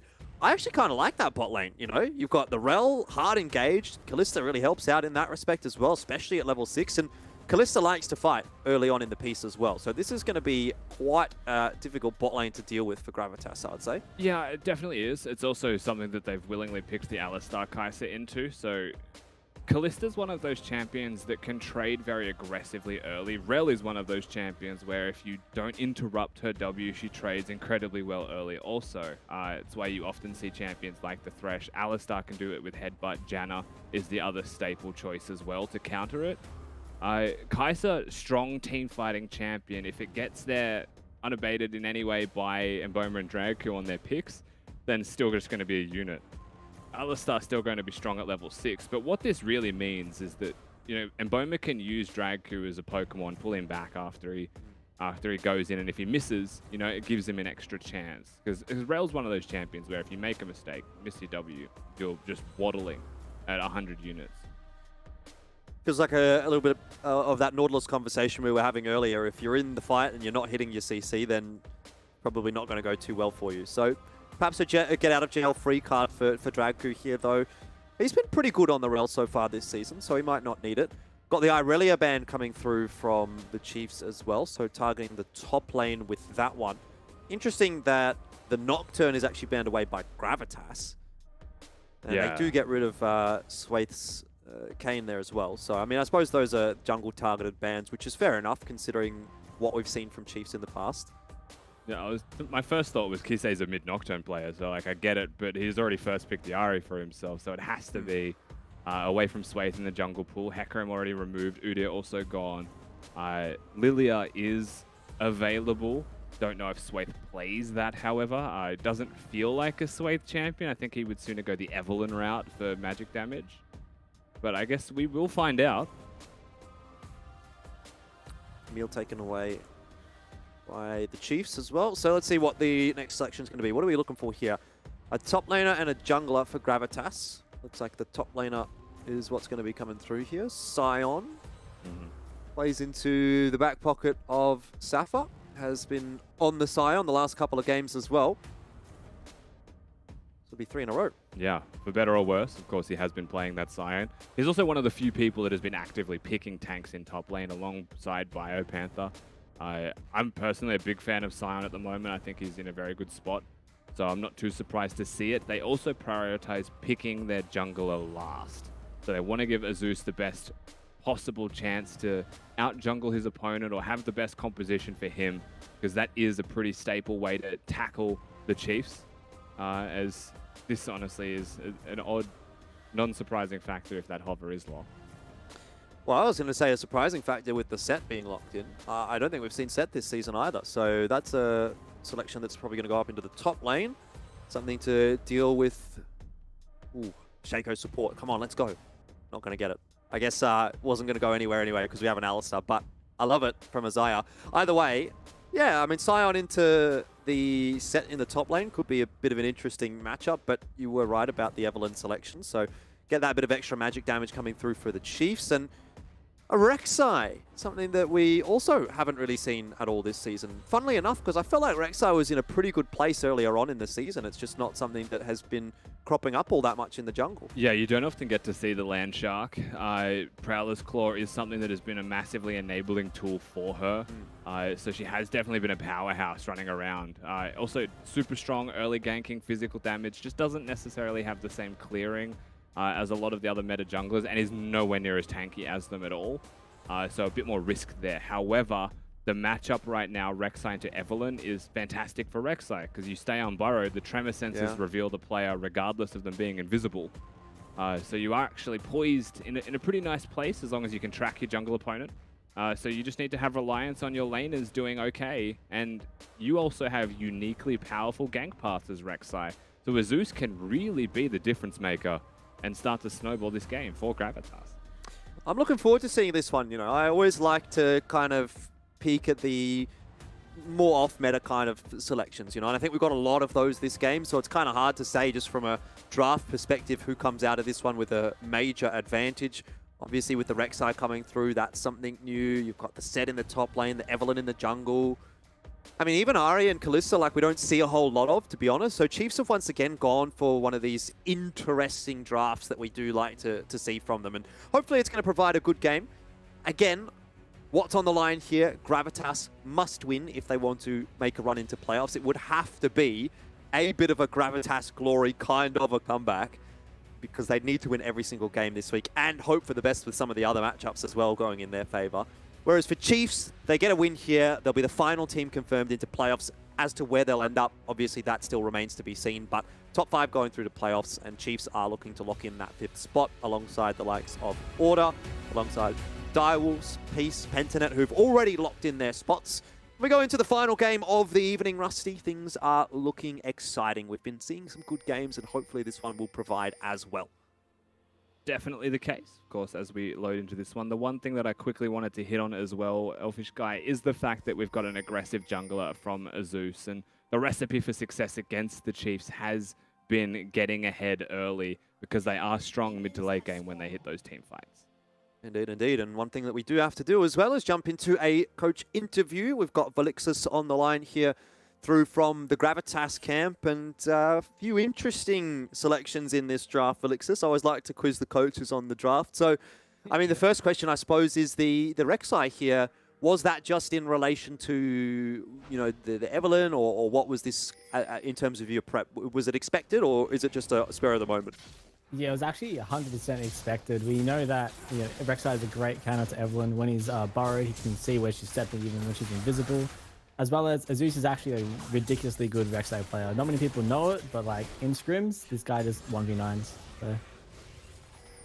Yeah, interesting. I mean, it's surprising to me, like I said, that we actually haven't seen the Rek'Sai all that much this season. I suppose this is the first time. Either way, what about in the top lane, right? The set, not something that we've seen a whole lot of, and that was picked into your selection of Sion. So is there any concerns? Because, I mean, typically, you know, you look at set as a bit of a tank bully in a way. Yeah, definitely. The set is, you know, it's a good matchup into Sion for sure, but our main focus is definitely going to be around our mid and bot. That's where we're going to have a lot of our early game pressure as well. We should be looking to play aggressively and really punishing this Evelyn. If she should not be able to scale into the mid to late game. Like, we have, like, bot lane, they don't get early prior, but post level 3, there's heaps of kill threat down there as well for Rek'Sai to come visit and snowball the lead. Yeah, definitely. I want to take a step back as well away from this particular game, but just the season as a whole. I mean, how have you and how have the team been feeling with the way that Gravitas has developed over the split, because we sort of saw you guys come in as one of the quote-unquote weaker teams, but obviously long-term looking, I mean, you'd be looking at next split as somewhere that you might want to sort of sit in the middle of the pack based on some of the interviews that we've seen from the players. Yeah, 100%. Like all of the boys that we got in our camp, they're all very talented individuals with League of Legends. Just as a team, it's majority of people's first split ever playing like actual competitive League of Legends, like in a professional scene. So a lot of it is, a little bit nerves, a little bit of unfamiliarity in terms of in a team environment, but we are focusing on actually playing as a team, creating an identity, and in Split 2, we are going to definitely be one of the stronger teams to contest the mid to top spots in the league. So that's our goal. I'm really looking forward to it, mate. Thank you very much for the interview. We'll leave it there. Easy. Have a good one. You too. And we're hoping to see Gravitas have a good one in this game as well, Rusty. And Boma might be caught out. This could be interesting. Needs to jump over the wall. Does force the flash through. So an early win for Gravitas. Yeah, I mean, early win in terms of summoner spells being used. They've lost a bit of priority in mid lane. They've lost a lot of CS in bottom lane as well. The Scuttle Crab was forced to be smoked, I believe. And top lane hasn't necessarily been doing the greatest in terms of its priority. A level 1 trade went desperately bad for Safa.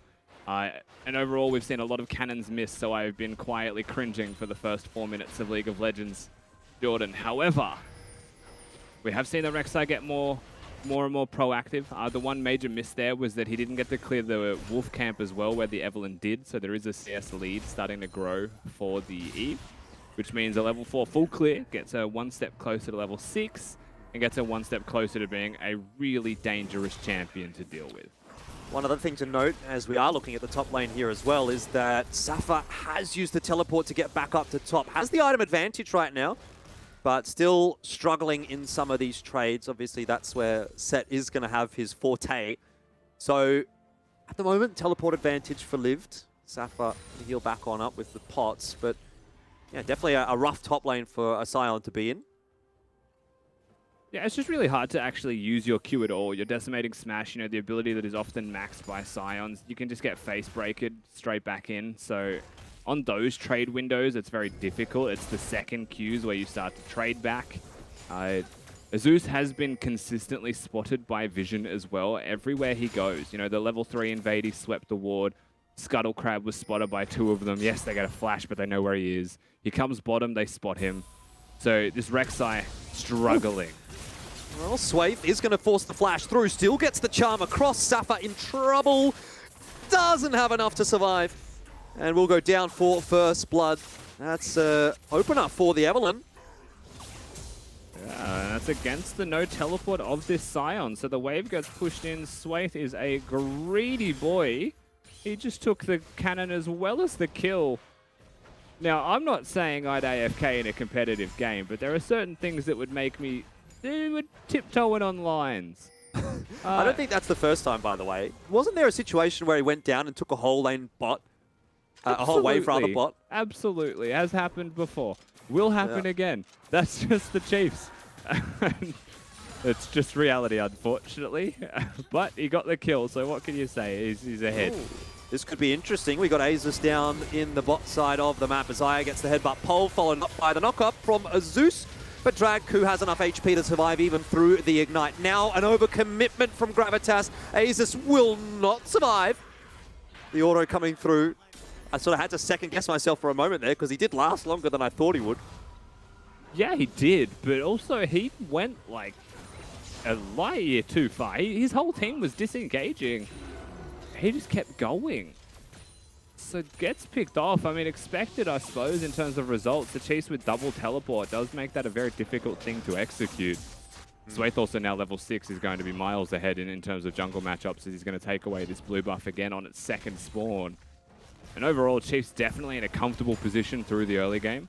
A bit of respite, however, for top lane is nice to have, and bot's still farming up a storm as you would expect. Swaith just hanging around. I think he just took another cannon, did he? Almost. Dragku got it with the relic. I might have actually AFK'd for them. He's really just trying to take everything at the moment, isn't he? He's saying, okay, I'm going to put the team on my back this game. Which I suppose isn't the worst mentality to have when you're playing Evelyn. Evelyn does need resources. I will not contest that point. Livid is also about to spot them. Note the experience advantage for Swaith after that blue buff steal. Zeus still not 6. Yeah, the Rek'Sai really does come online as well at level 6. Bit of a extra execution tool, another gap closer as well, so ultimate very, very useful. Dragku's the roaming around the place, having a look, see what he can get done with the Rel, but nothing done in this instance. It's one of those things you like to see though, when you've got your ADC down in the bot lane, opponent's not there, not too much else to do as a support, so may as well just have a wander, see what you can see. Going to beat down on him in top lane here as well. Livid most likely going to go towards the Stride Breaker build, so it does do a lot of trade damage when it comes to dueling right now, on a pretty low cooldown also, as you can see, so Safa definitely just struggling. Now, just to quickly reiterate that fact for everyone at home as well, Sion scales up health by last hitting minions, so the fact that he's gone for the Bramble Vest isn't a game changer in too much of a crazy capacity. We'll still get some extra bonus health from just last hits. Compensates nicely, and Set is a healing reliant champion who does need to auto attack and punch you.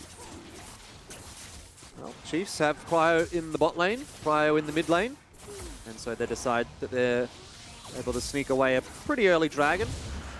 Not too shabby. Not really a whole lot that Gravitas could do about it if they even knew. Obviously they would have had a suspicion.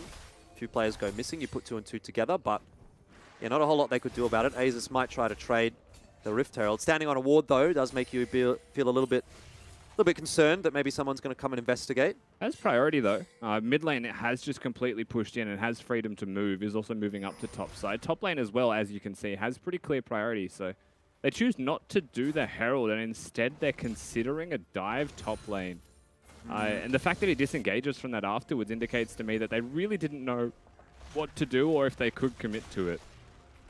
Yeah, I don't really mind the fact that he's disengaged there, to be honest. There's always the chance that Liv just turns around, pops the showstopper. Now you're a level 6 Rek'Sai that's under tower trying to dive a Set, which at the best of times is going to be difficult with his W. He might just die. Swaith arrives, and Azus very nearly dies to not a whole lot from Swaith, to be honest. So that's not a fun time either.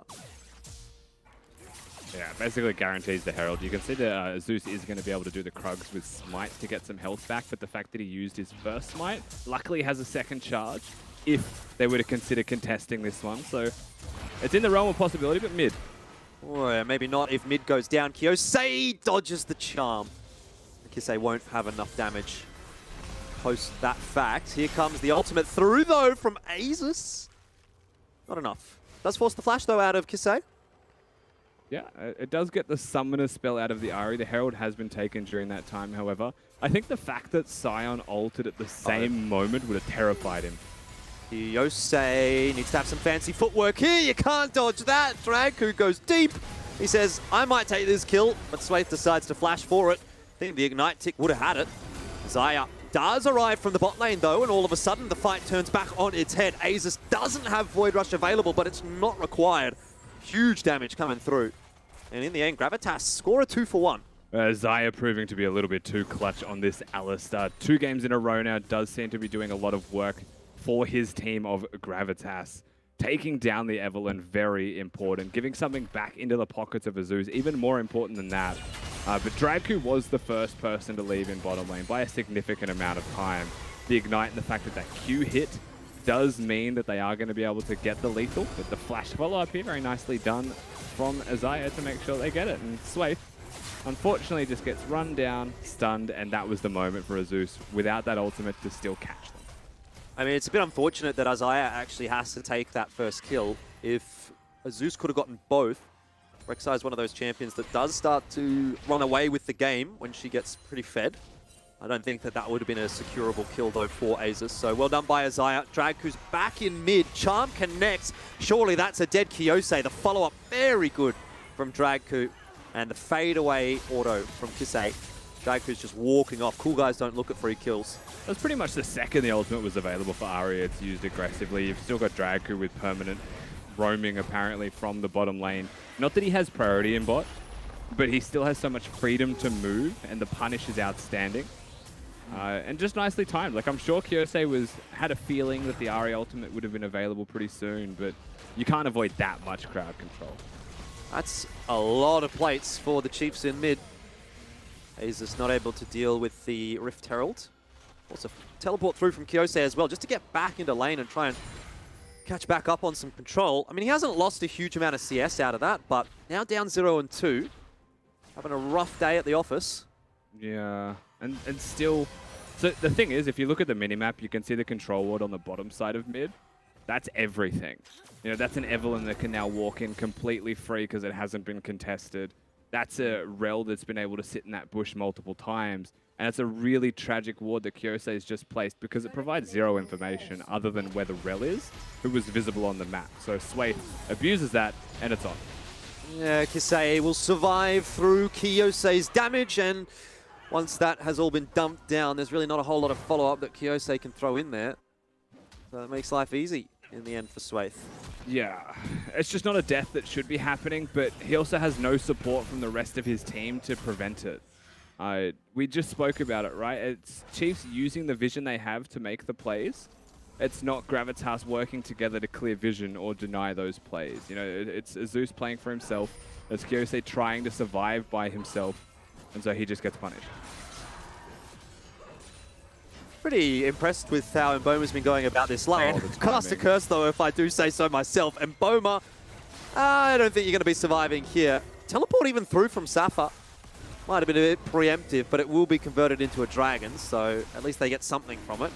That was such tragic timing. Rel just went to base. I don't think they had any vision of it. Oh, no, they did. They have a ward in the tri-bush that would have maybe seen that, so pretty much perfect there from Gravitas if that's the case. Yeah, well, Safa's in mid here, and Kisei might be forced to use a few ultis, perhaps, or a flash here or there. Maybe he'll just walk out okay. Never mind. Yeah, I was going to say, I was impressed with Mboma having gone, 0-0 so far, basically playing a 2v1 lane for the majority of this game, but does get a little bit overeager in that one moment, and sometimes that's a really unfortunate feeling. You've gone 15 minutes, you've said, okay, I've done a really good job, I've got through the difficult stage of this game, only to now die and just bleed a little bit more than I perhaps should have. Yeah, and just give a little bit extra into the pockets of Thomas Shen, the Thomas Shen, by the way. Of course, has 144 CS, so farming pretty nicely. And with the Kraken Slayer complete compared to the components of Mboma, who will need to reset pretty soon, I would imagine, for that. It does give them a window of opportunity where perhaps they're stronger. And also, realistically does give a win condition to the side of Gravitas. A Fed Kai'Sa with a bunch of crowd control in their comp is going to be deadly. Safa's farming up nicely for what it's worth in that lane. We saw him getting hard pressured early, but he's been farming fine. Prowler's Claw is online for Zeus, so they're starting to hit those item spikes. And, while their mid laner is basically not a champion right now, still has some CC, still can have some utility for the team, and the rest of them are in fighting form. We have a lane swap. Gravitas have decided to put their bot laners into mid. Tends to be the way things go once you hit the mid game. Much easier for the mid laner to farm down in bot. A little bit safer than having the ADC down there. Plus it gives you the ability for the support to roam up to top as well. Have a look at the gold lead here. And there is a significant one in mid, 1.5k, which is not a huge surprise. Similar numbers in the jungle for Chiefs as well. So Kisei and Swathe really looking like they're in a good spot. Oh, yeah. They're loving life, the mid-jungle of the Chiefs. Not a lot of tankiness there from the side of Gravitas and a lot of very killable carries. It does mean that they can run away with this game. Safa's about to find them. Well, I don't know if they'll want to put everything into trying to find this pick. And in the end, Safa's going to get out of there okay with the unstoppable onslaught. But the prio in the top lane is going to be difficult to deal with. Kisei shoved that tower and start to put some damage into it as well. And Safa still only now on the rotate up. Yeah, he's also going to be facing down 3-4 people is what he would not know. There's 2 people missing on the map and he's still trying to clear this wave, so he's asking to die. Yeah, he doesn't have the ultimate this time. He's going to flash away, but cops a bunch of damage through from Swathe. And that'll be that. Draku might actually die. No, he's going to flash out. Could have been interesting if he didn't have flash available. Yeah, could have been risky. At the end of the day, he thankfully does. Kyosei, he's also gone as well. This is going from bad to worse. The thing is, Safa shouldn't be dying top lane. He knows that he's not safe, and instead of backing away and just playing safe, maybe protecting the rest of his map, you know, this turret was probably just going to go anyway. He chooses to step up and die and give an extra 300 gold with the turret as it falls. Then Kyosei unfortunately just gets himself caught in a 1v1 where Liv had his flash up. There is one bright spot for Gravitas, and that is Thomas Shen right now. 1-0-0, has a decent gold lead over Mboma. Oh, I say there's one bright spot. I would say Azai is actually another bright spot right now. He's been doing pretty well for himself. So if Gravitas can find a way to play around their bot lane, then again, there's a chance. Talked about that a few times tonight. Feels like a slim chance, but focusing on your win conditions. I mean, here's a win condition for you. Kill the Evelyn. She's going to probably take all of the resources from go to woe. It just does seem to be the Swaith mantra. You find that Evelyn, you take that Evelyn down, and that's a lot of their gold. Well, I'm going to say this is going to be a tough game to be an ADC player, right? Thomas Shen's going to have so many threats to deal with. He's got Liv that could potentially be coming around on the flank. Swaith, who you can't even see coming around on the flank. And then obviously Kisei will be diving on in there with Spirit Rush as well.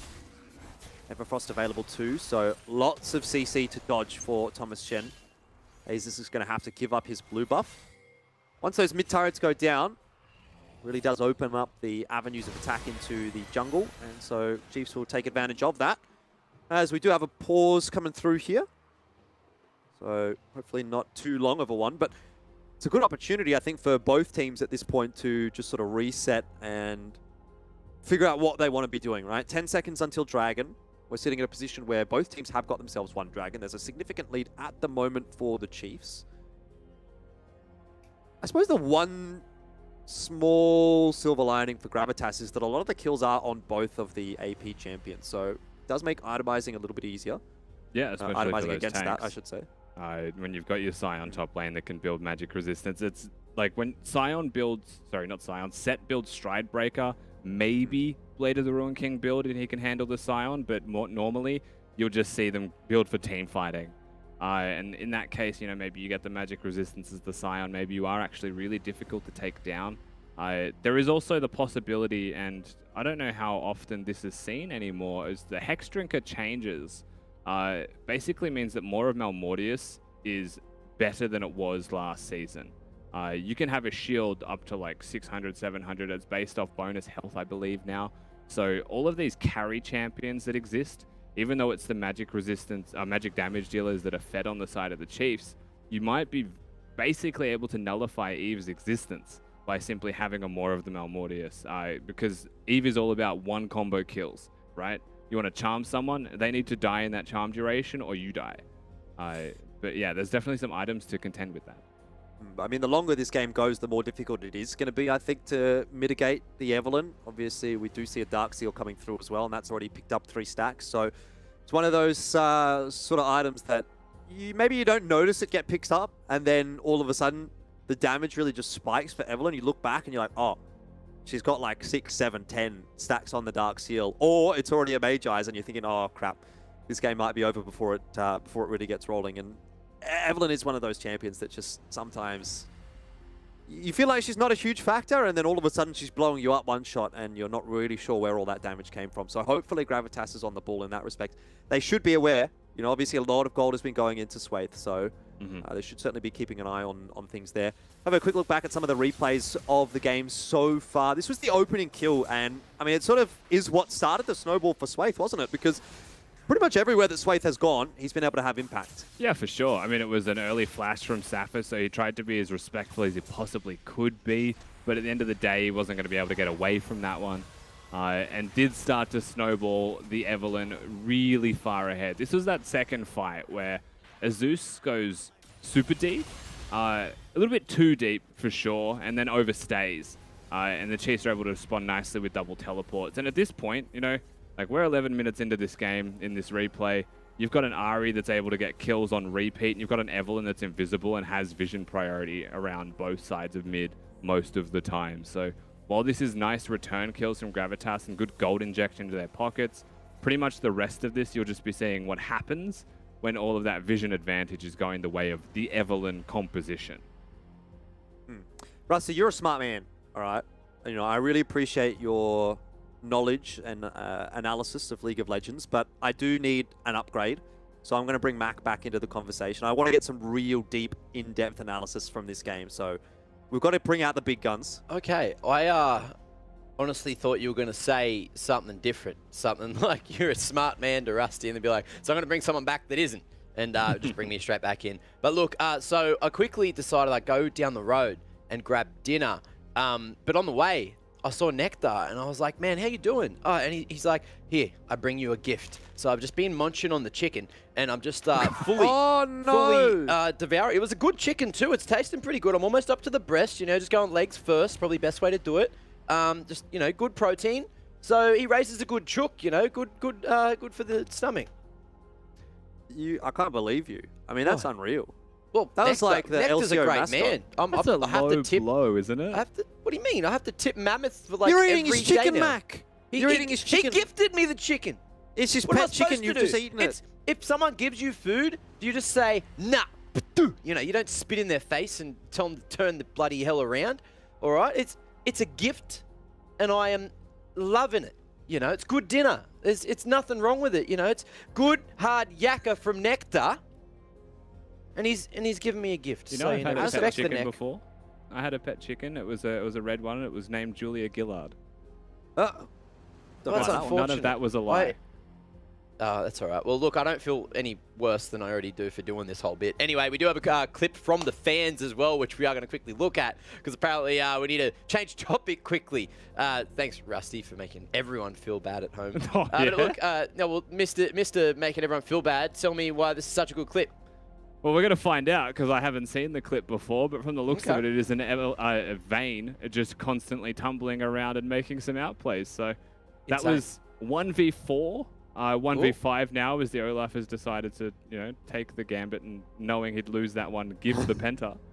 There you go. I will say, he was on 16 kills before that clip, so that makes life a bit easier. Can I quickly ask, can we like turn this from the fans into a guess their rank and see if we can guess what rank they're Do we playing? know at, the or if rank it's of the just last norms? one? No, but what would you say it was? Platinum. Okay. Yeah, it was around gold or plat, something like that. Oh, this Well, one it's pretty decent is mechanics. Gold 1 Or Vayne the player other? or Platinum Yeah. Vayne player. Okay, let's see if that's respect or disrespect. I guess we can find out if we quickly go back, grab his name, you know, throw it in the OPGGs and see how he's actually what doing, was it? rather than just going for the do it YouTube live. highlight clips. Now, quickly, you know, we're almost going back in. I'm certainly enjoying being on the desk, and I was going to give you the analysis, but look, just throw me off. I don't need to. You guys have done such a wonderful job so far. Elf Boy, Rust Dog, take us away. Oh, we're back in the game. Yeah. Love to see it. Love to see it. Quick pause is a good pause as far as I'm concerned, Rusty. Good to be back. And speaking of the Dragon, straight into it for the Chiefs. So they're not really messing around at all. No, they really are not.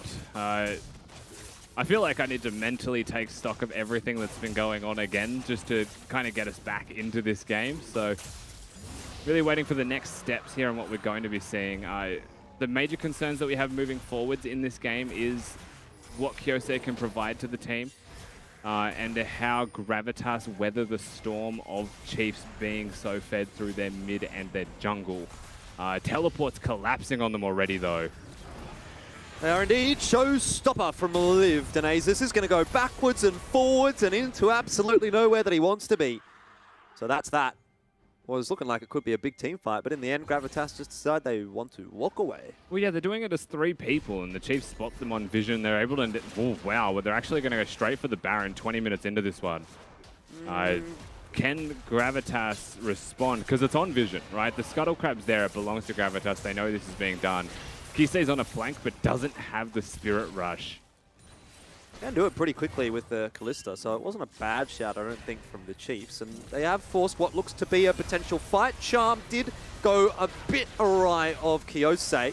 Return damage is really not there, as Aya's going to dive on in, and he's going to have to ultimate to get back on out, but does keep his mid laner alive. So Good work there.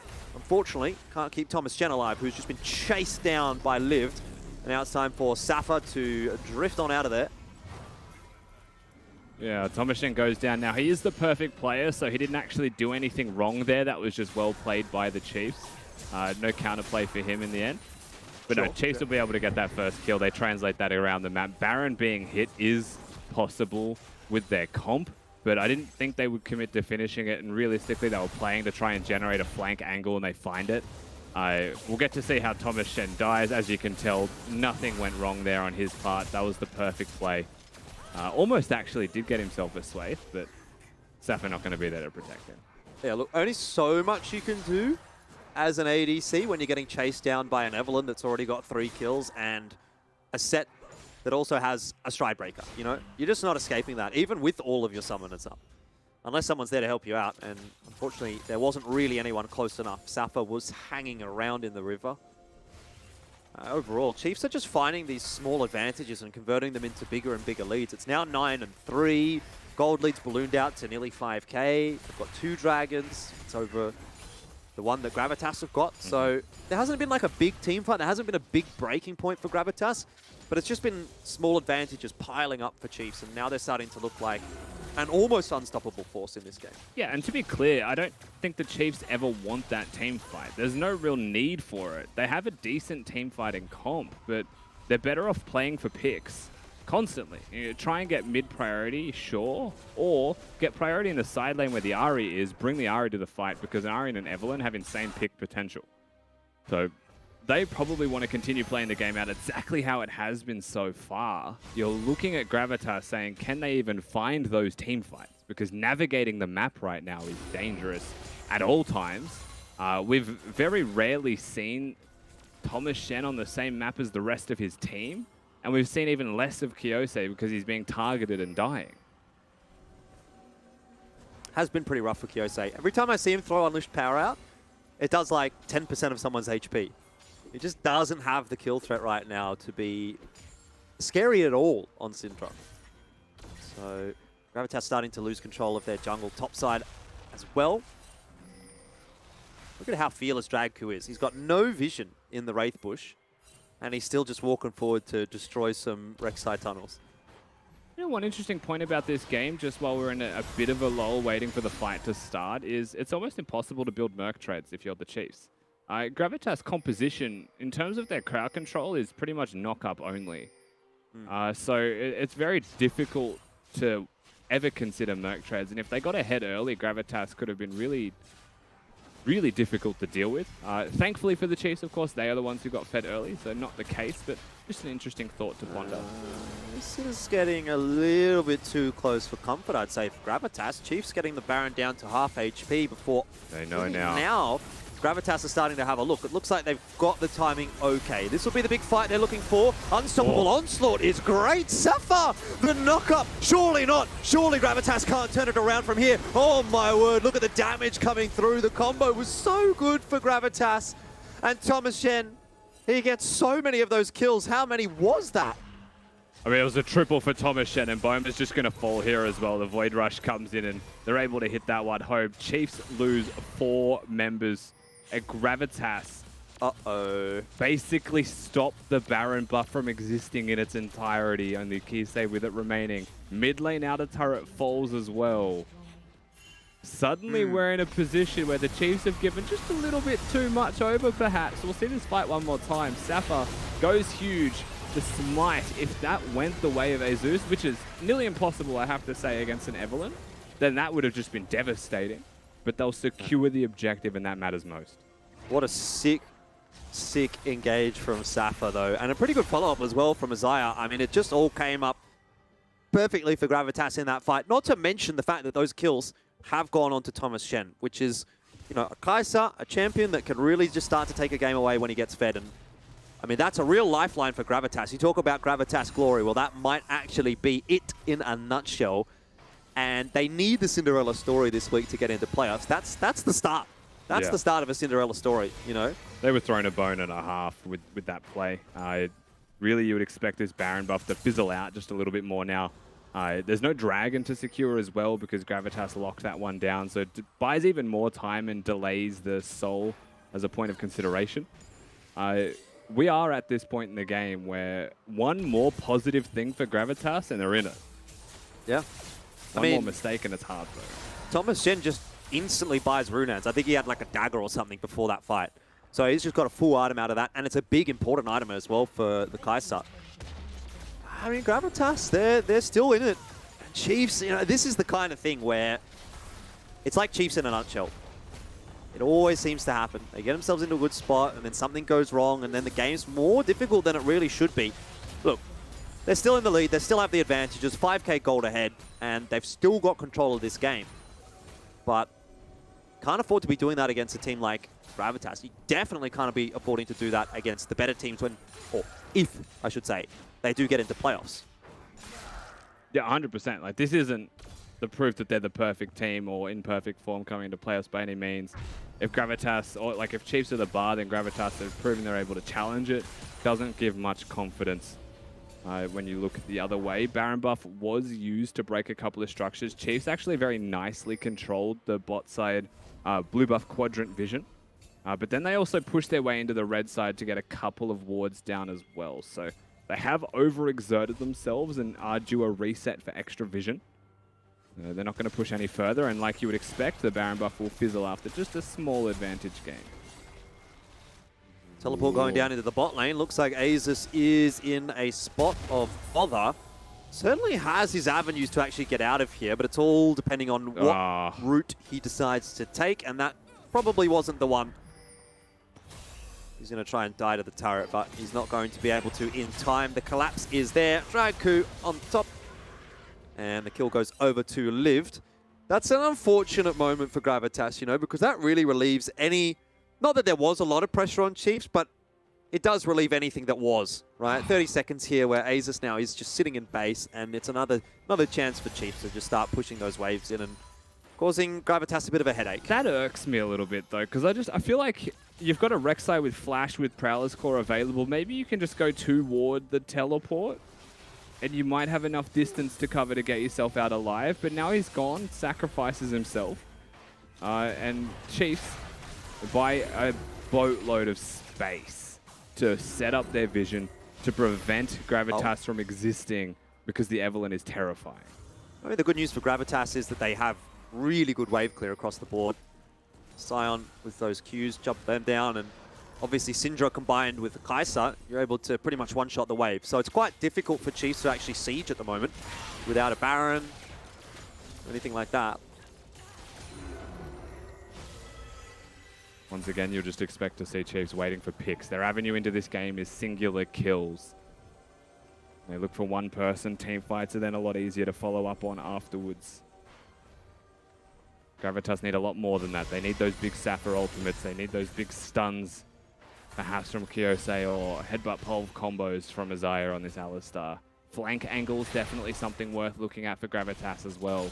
But they're still 5,000 gold down, so easier said than done. And like we highlighted before, the amount of vision difference. This is the first moment we've really seen them able to push out of their base and establish a zone of control.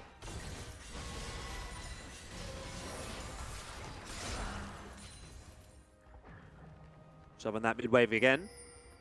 Dragon coming up shortly, so Chiefs doing their due diligence.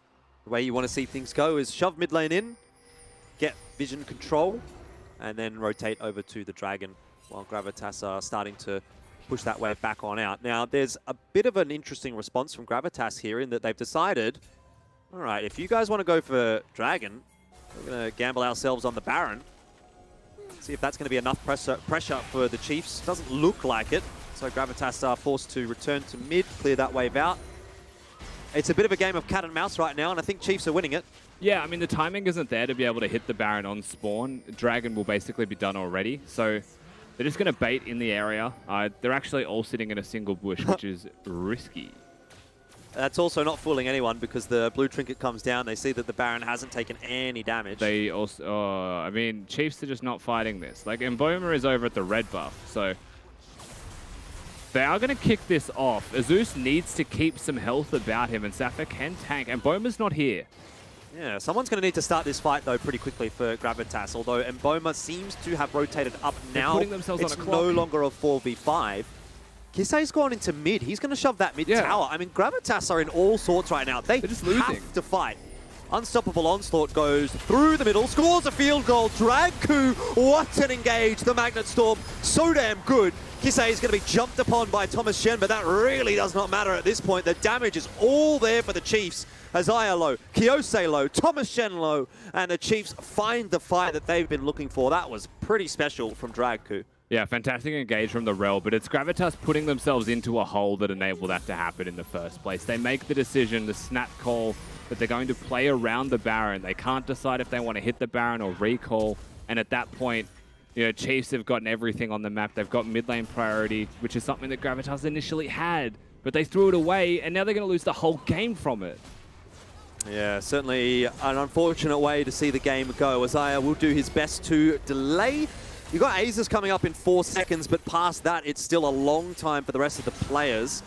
Doesn't look like the damage is quite there for Chiefs. They will give the respect over to Gravitas that they do deserve and back away. I feel like that's because Swaith and Kisei just weren't there. I mean, Swaith was chasing the Scion for a while, but I mean, realistically, if they had 5 people there, I think they could have threatened for the end straight up in one push. That does mean that Baron stays on the cards. It does mean that Gravitas will actually get a respawn off, and they will have what you could call a fighting chance. They still have vision, as you can see, on the pit itself, so they know that Chiefs didn't do it. And in fact, they have reset, so they've got time. This is still, I'm saying all of this acknowledging that the Chiefs are definitely the favorites to close this game out in one more team fight, but like they've given opportunity now.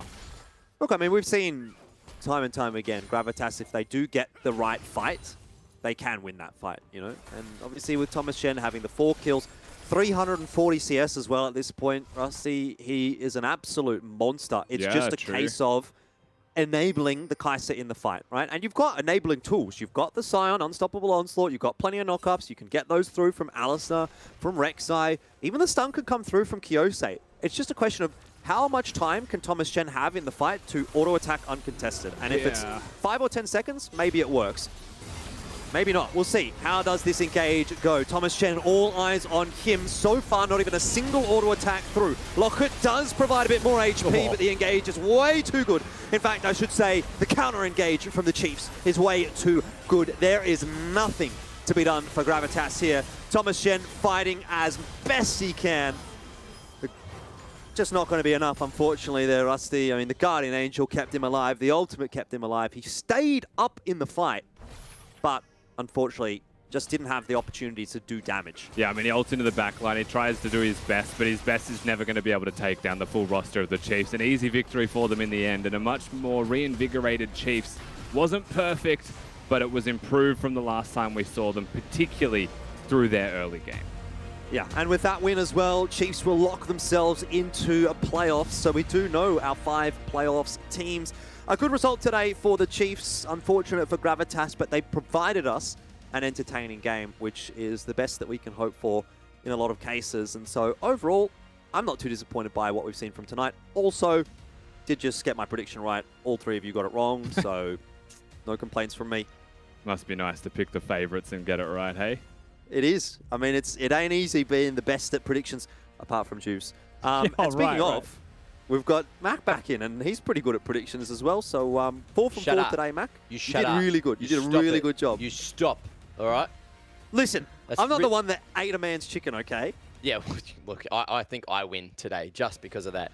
Look, you guys didn't get Nectar's chook, and I did, and it was a perfectly cooked chook. So you want a chook, you know, go find Nectar on Twitter, give him a DM, say, mate, go and hook me up. Now, look, this game, though, Chiefs doing a marvellous job to get over the line. Gravitas, you know, there were moments where it looked like they could have maybe turned the tides, but of course, it did not happen. Now, I want to quickly ask a few questions. So that Rek'Sai, finally get to see a bit of Rek'Sai here in the LCO.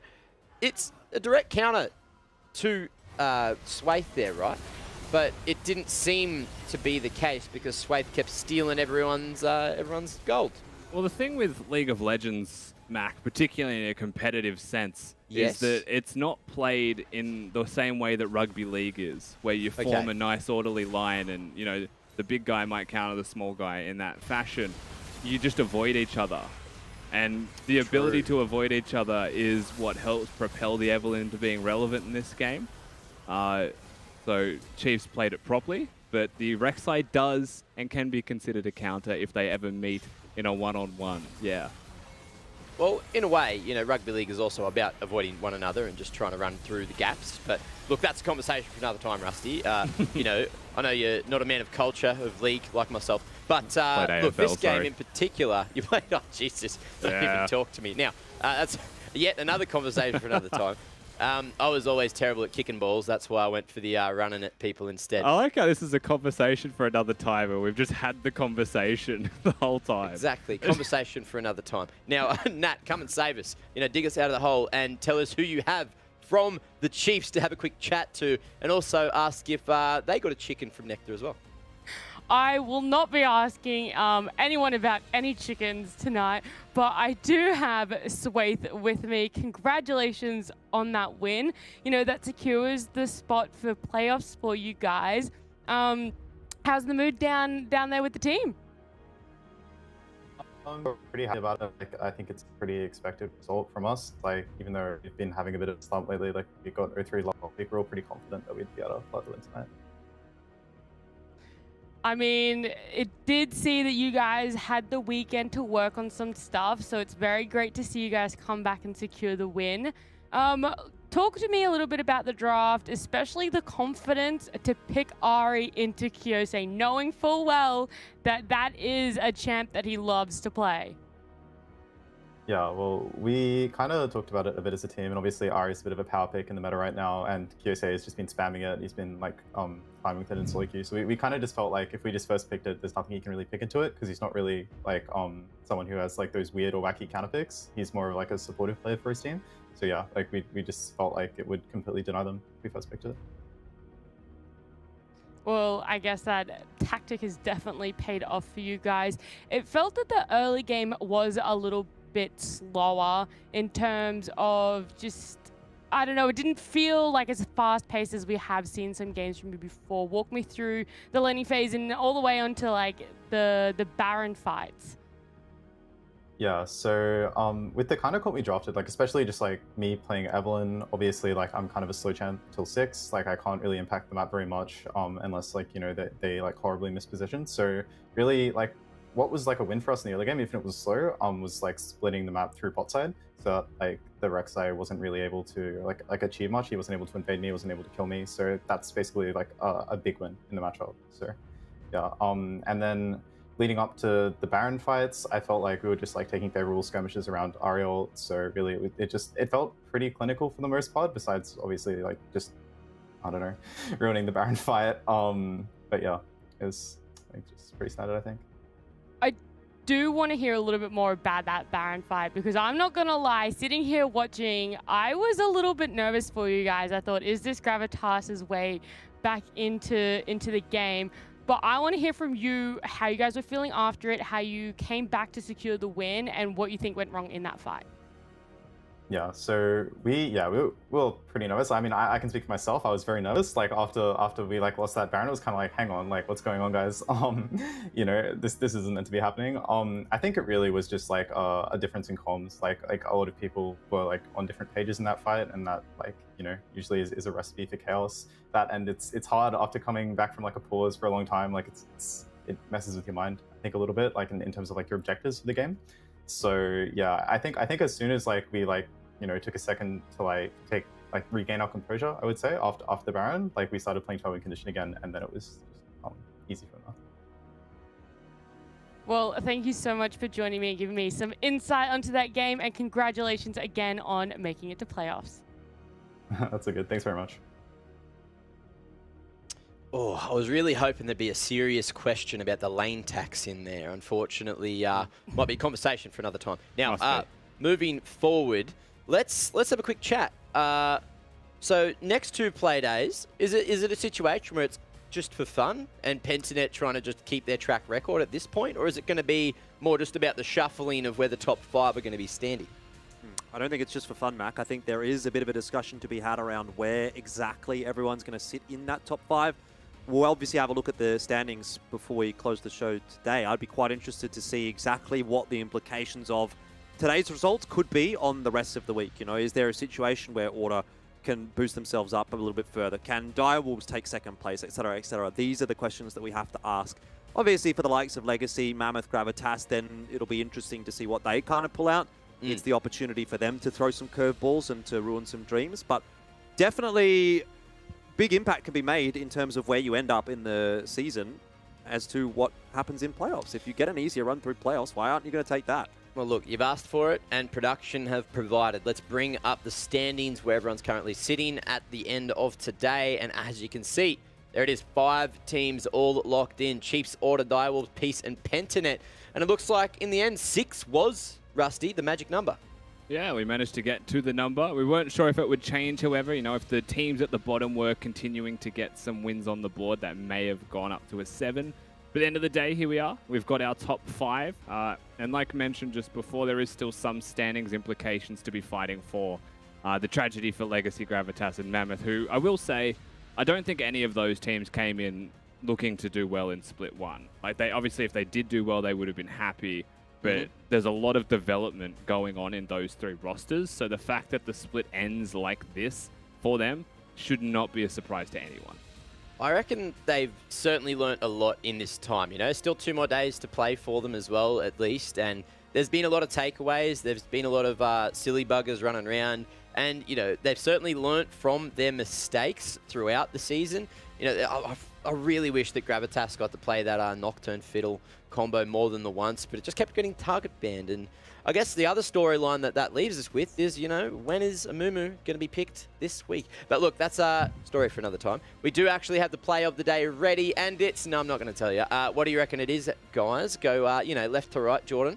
I've got Drag, who's engaged from that last fight. I thought that was sick. Again, bit of support love, so maybe I'm biased, but love to see a good engage from the Rel, so that's my vote. Okay, Rusty? I have nothing. I'm just going to pick a game, and I'm going to say the top lane fight between Legacy and Direwolves. Okay, and Nat, what about you? Rusty picked the same game as me, but I'm pretty sure there was an ace from the Direwolves team, and I think there were only 2 aces tonight. One in the game we just watched and the Direwolves Legacy game. So I think I'm going to go for the Direwolves ace. I think that's what it was.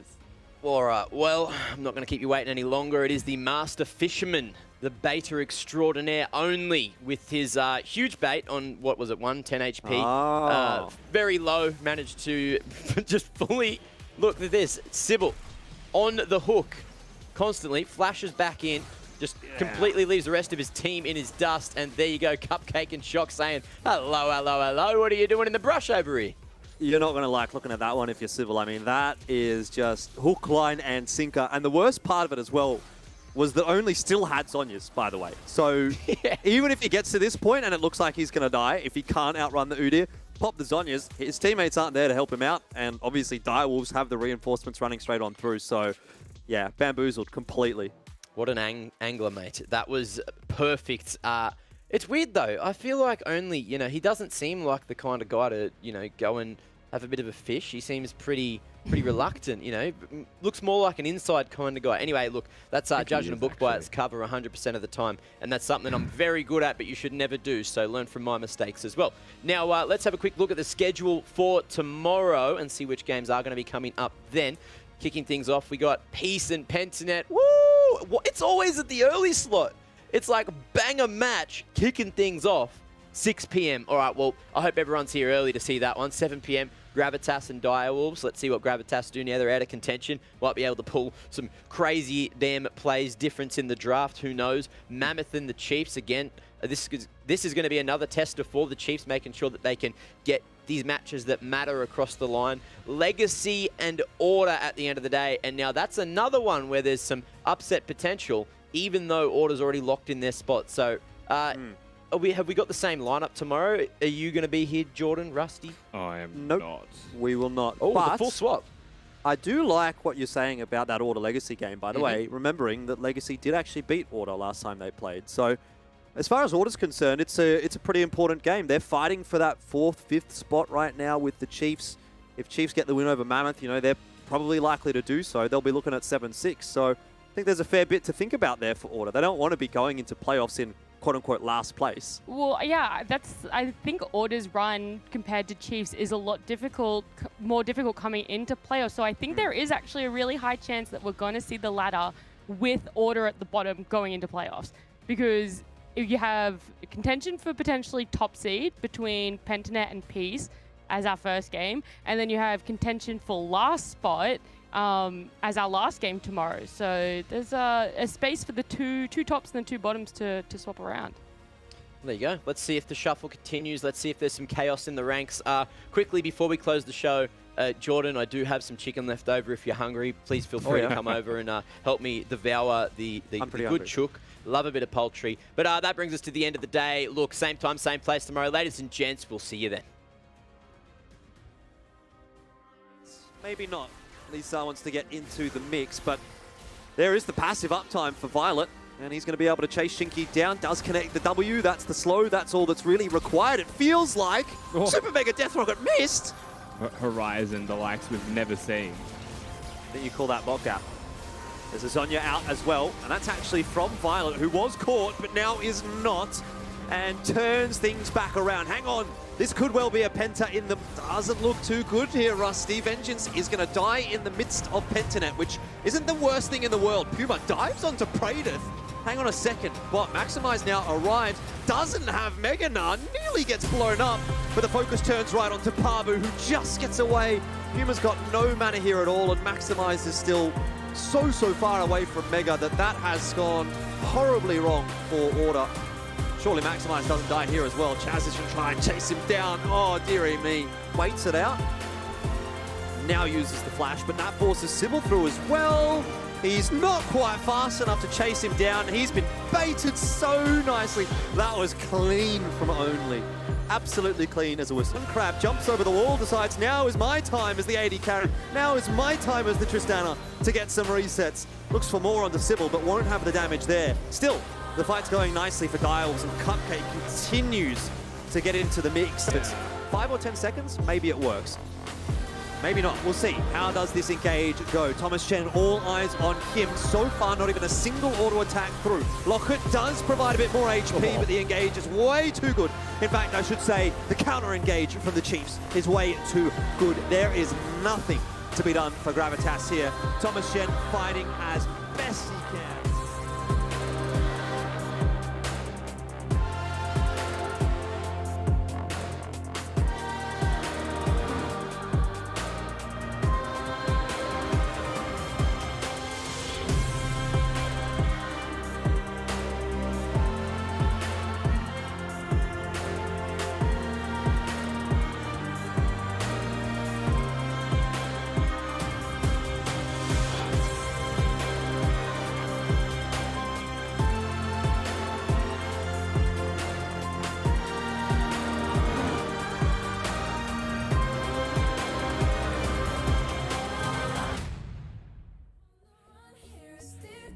Keep me going, he'll be giving all the fuel I need. There'll be no hesitation, ain't taking no persuading. Head into the round.